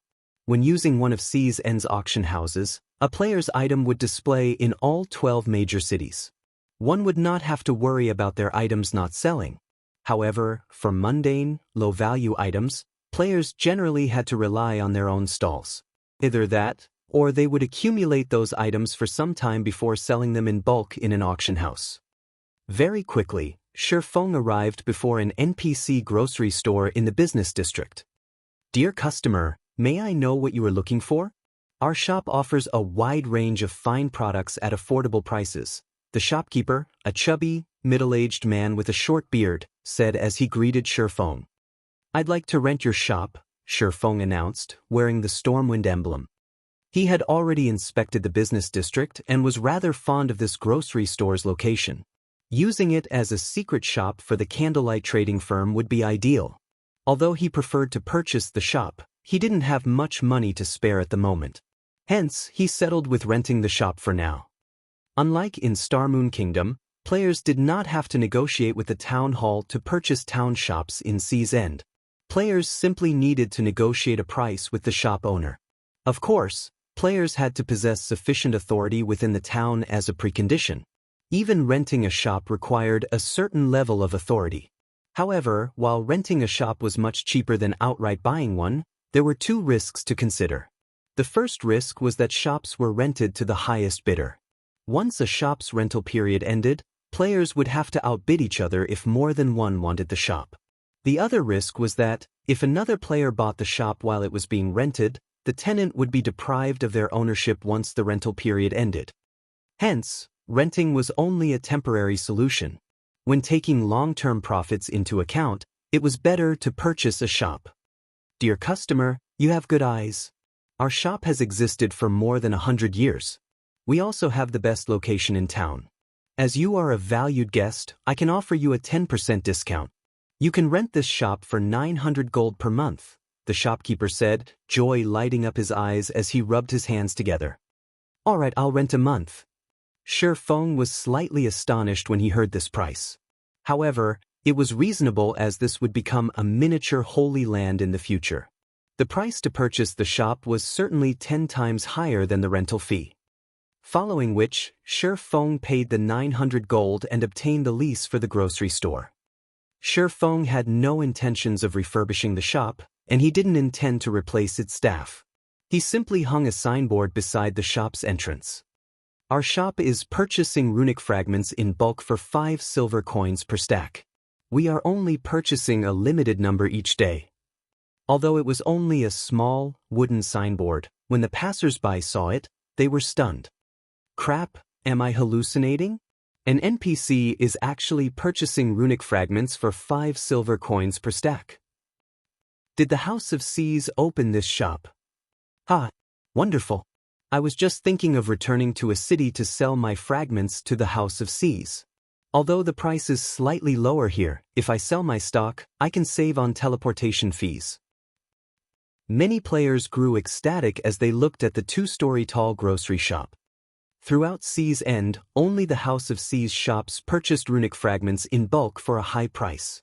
No one else dared to do so. As for NPCs, they only purchased runic fragments for 40 copper per stack. Rather than selling runic fragments to NPCs, players made more profit by stocking up and looking for an NPC master alchemist to synthesize runic crystals. Although the synthesis success rate was only 10%, the synthesized runic crystals sold for at least 10 silver each. If one were lucky, they could get 1 runic crystal for every 5 runic fragment stacks. It was the equivalent of selling fragments for 2 silver per stack.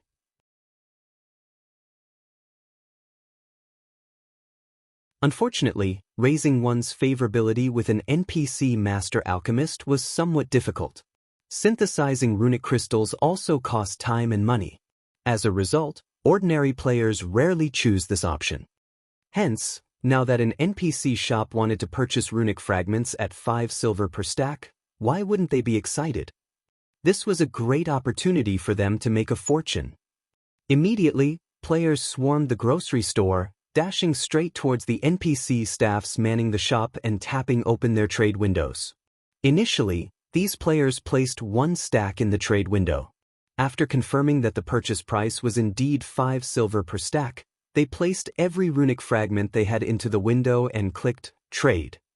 The entire process as smoothly as flowing water. These players' trades were far faster and more accurate than dodging boss monsters' attacks. In the blink of an eye, the grocery store had purchased over 200 stacks of runic fragments. Meanwhile, the 1,000 gold Shattering stored in the shop dropped by around 10 gold. Damn it! I still have a ton of runic fragments in my warehouse. Please wait for me. Aside from the crowd that had rushed into the store, a larger crowd dashed to the bank on the main street. Some players had even gone as far as to leave their own stalls unattended. Meanwhile, news of the Nameless shop's request for runic fragments spread very quickly throughout Sea's End.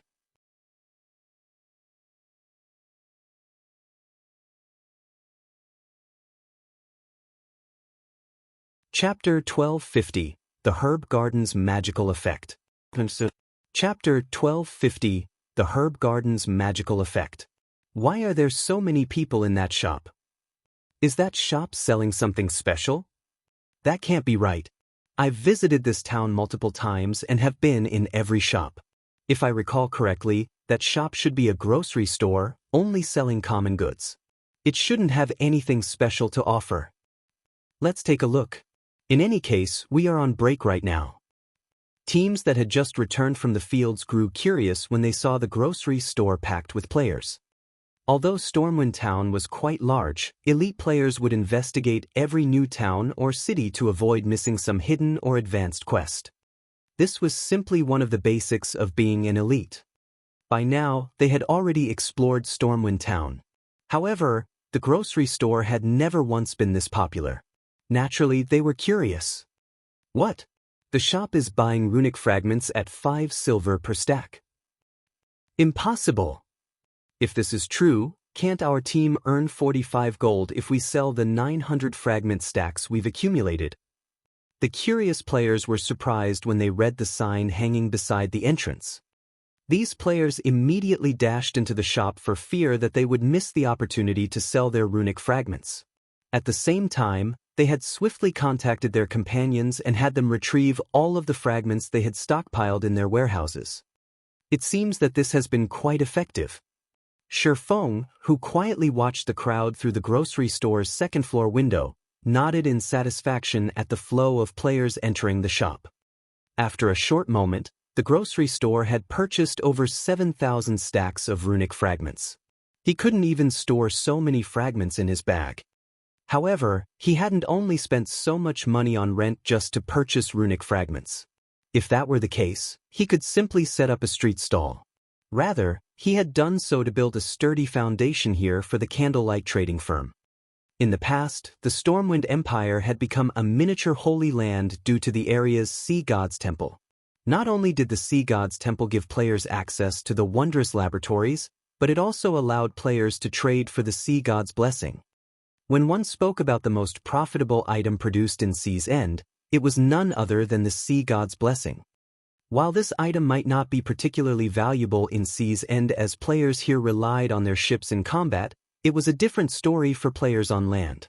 Faced with severe environments, sufficient resistances were necessary for players.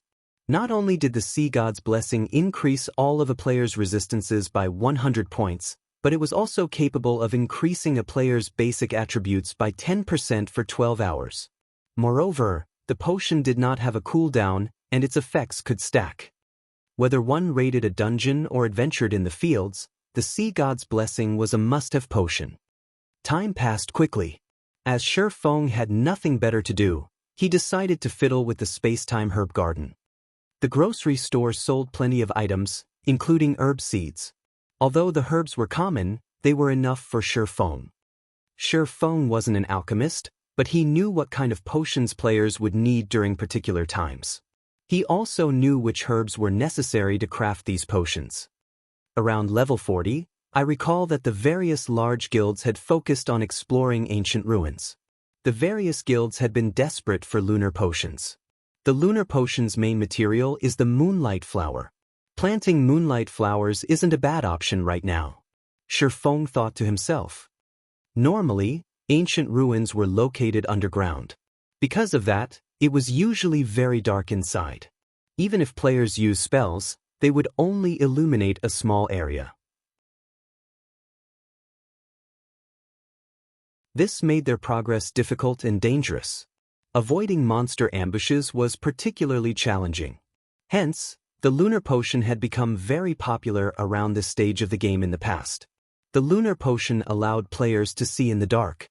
In addition, the potion had a long duration, making it suitable for exploring underground ruins.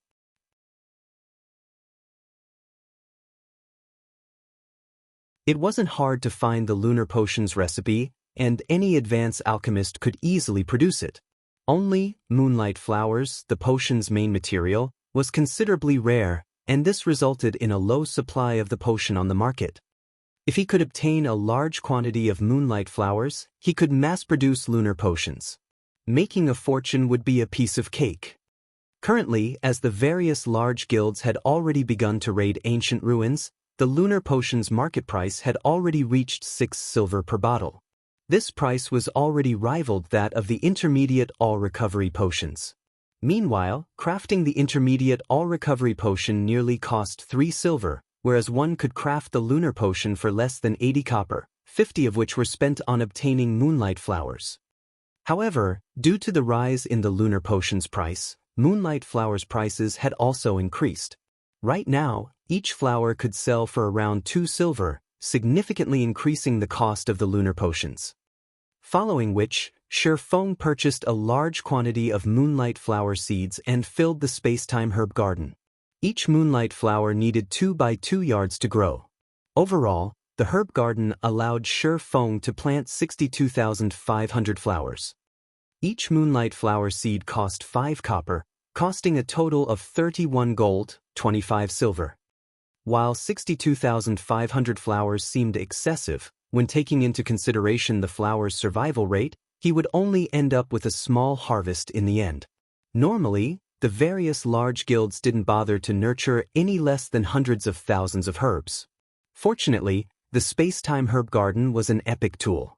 Shi Feng didn't need to invest too much time or money to grow the flowers. After Shi Feng finished planting the seeds in the space-time herb garden, he received a communication request from Fire Dance. "Guild leader, I've arrived," Fire Dance reported softly. "Good. I've given you access to the second floor, so come up," Shi Feng nodded. While he fiddled with the space-time herb garden, he had also sent for Fire Dance to bring him the Philosopher's Stone. With Fire Dance's equipment and strength, she could come and go without anyone noticing her. "Guild leader, here is the Philosopher's Stone you asked for," Fire Dance said as she entered the second-floor room. She then took the Philosopher's Stone from her bag before looking around curiously. By now, runic fragments filled the room. Rather than a room, it looked like a warehouse. "Thanks." Shi Feng excitedly received the Philosopher's Stone. "With this, I can finally begin my work." "Guild leader, the candlelight auction is tomorrow. Melancholic and the others are preparing for it right now. Aqua is still stuck inside the secret technique space, while Snow is managing things on Stone Forest Town and Lake Heart City side. They don't know what has happened in the guild," Fire Dance said.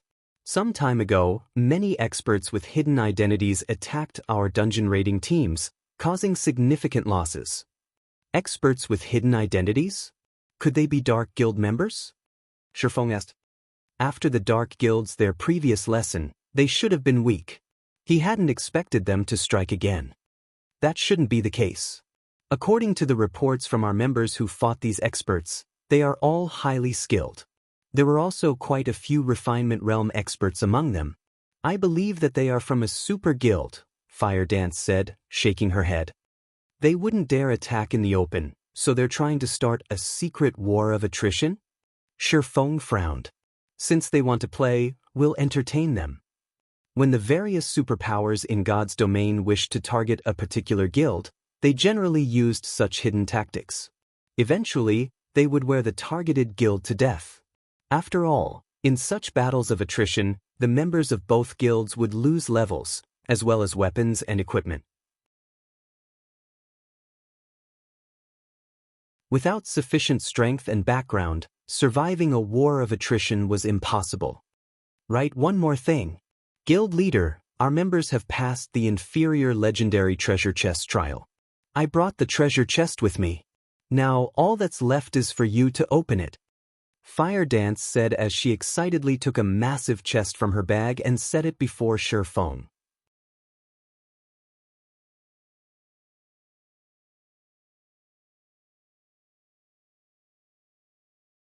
Chapter 1251, Treasure Appears. Chapter 1251, Treasure Appears. Everyone has passed their trials already? Shifeng could not help his growing excitement as he gazed at the inferior legendary treasure chest before him. Even in his previous life, he had never heard of an inferior legendary treasure chest. Initially, he had expected conquering the treasure chest to take a long time. After all, the trial inside the treasure chest wasn't easy to clear. Clearing it with enough people would be even more difficult. I wonder what kind of items are inside? It'd be great if a fragmented legendary weapon appeared. The guild could give birth to another peak expert. In God's domain, weapons provided a much higher boost to a player's combat power than equipment. Take Fire Dance for example. Although she was only a refinement realm expert, with 1,000 transformations abilities, she had a high chance of defeating Void Realm experts of the same level. Please let there be several items inside. Shifeng suppressed his excitement as he activated Divine Providence. He then activated the treasure chest. The inferior legendary treasure chest's loading bar began to fill slowly. It took much longer than opening an epic treasure chest. 5 seconds, 10 seconds, 15 seconds.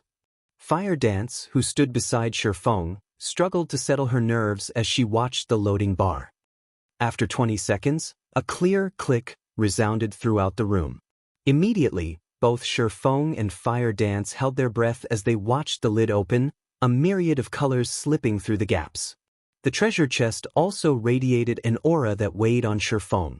As for Fire Dance, she had unconsciously taken a step backward. What an intense feeling! Shifeng was inwardly surprised. If the shop were not strengthened by magic arrays, both the dazzling light and the powerful aura would attract everyone's attention in Stormwind Town. As the lights gradually dissipated, the items inside the treasure chest were revealed. When Shifeng and Fire Dance saw the treasure chest's contents, however, they were flabbergasted. The inferior legendary treasure chest only contained 2 items. There was nothing else. One of these items was an exquisite, black and white cape, while the other was a design. There were fewer items inside the treasure chest than they had expected. Normally, a treasure chest had between 3 and 5 items, yet this one only had 2. This was even after Shifeng had activated Divine Providence. It seems it really is unrealistic to ask for 2 fragmented legendary items from an inferior legendary treasure chest. However, these 2 items are an impressive bounty, Shifeng thought, smiling as he picked up the items for inspection. Nightwalker's Cape, Fragmented Legendary Rank, Cape. Equipment requirement, Strength 1500, Agility 1200. When equipped, all resistances increased by 100%. All damage received reduced by 30%. Strength increased by 40%. Agility increased by 50%. Endurance increased by 30%. Ignore levels plus 20. Movement speed increased by 30%. Attack speed increased by 30%. Reaction speed increased by 30%. Additional passive skill 1 Nightwalker, when the cape is equipped, no information about the player can be examined. Physique improved by 10%. Additional passive skill 2 Divine Speed, players' starting movement speed increased to 30% of players' maximum movement speed. Additional active skill 1 Divine Steps, summons 10 doppelgangers before a maximum of 10 targets for 5 seconds. Doppelgangers do not possess any attack capabilities. Throughout this duration, player is invulnerable. Player can switch positions with any doppelganger freely. Maximum cast range of 100 yards. Cooldown, 10 minutes. Additional active skill 2 Void Shield, forms a shield that has an HP of 10 times the player's maximum HP for 2 minutes.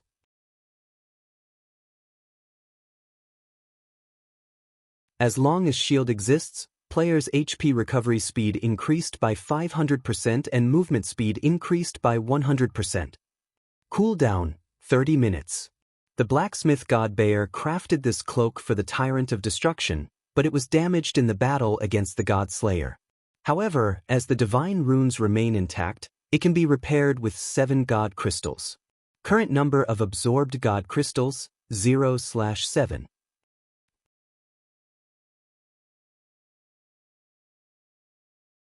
Although it wasn't a weapon, the Nightwalker's cape was undoubtedly rarer than a fragmented legendary weapon. Shi Feng immediately fell in love with the Nightwalker's cape as soon as he laid eyes on it. Although the cape's attributes could not compare to the 7 Luminaries' battle armor, it happened to be exactly what Shi Feng needed.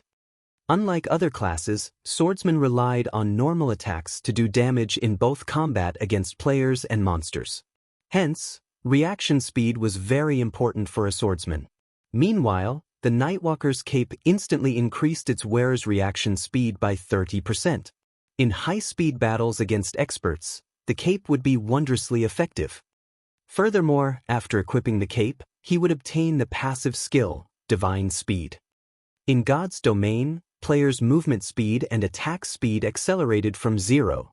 As in the real world, players had to build momentum. Divine Speed allowed players' movement speed to start from 30% of their maximum, allowing them to reach maximum speed far more quickly.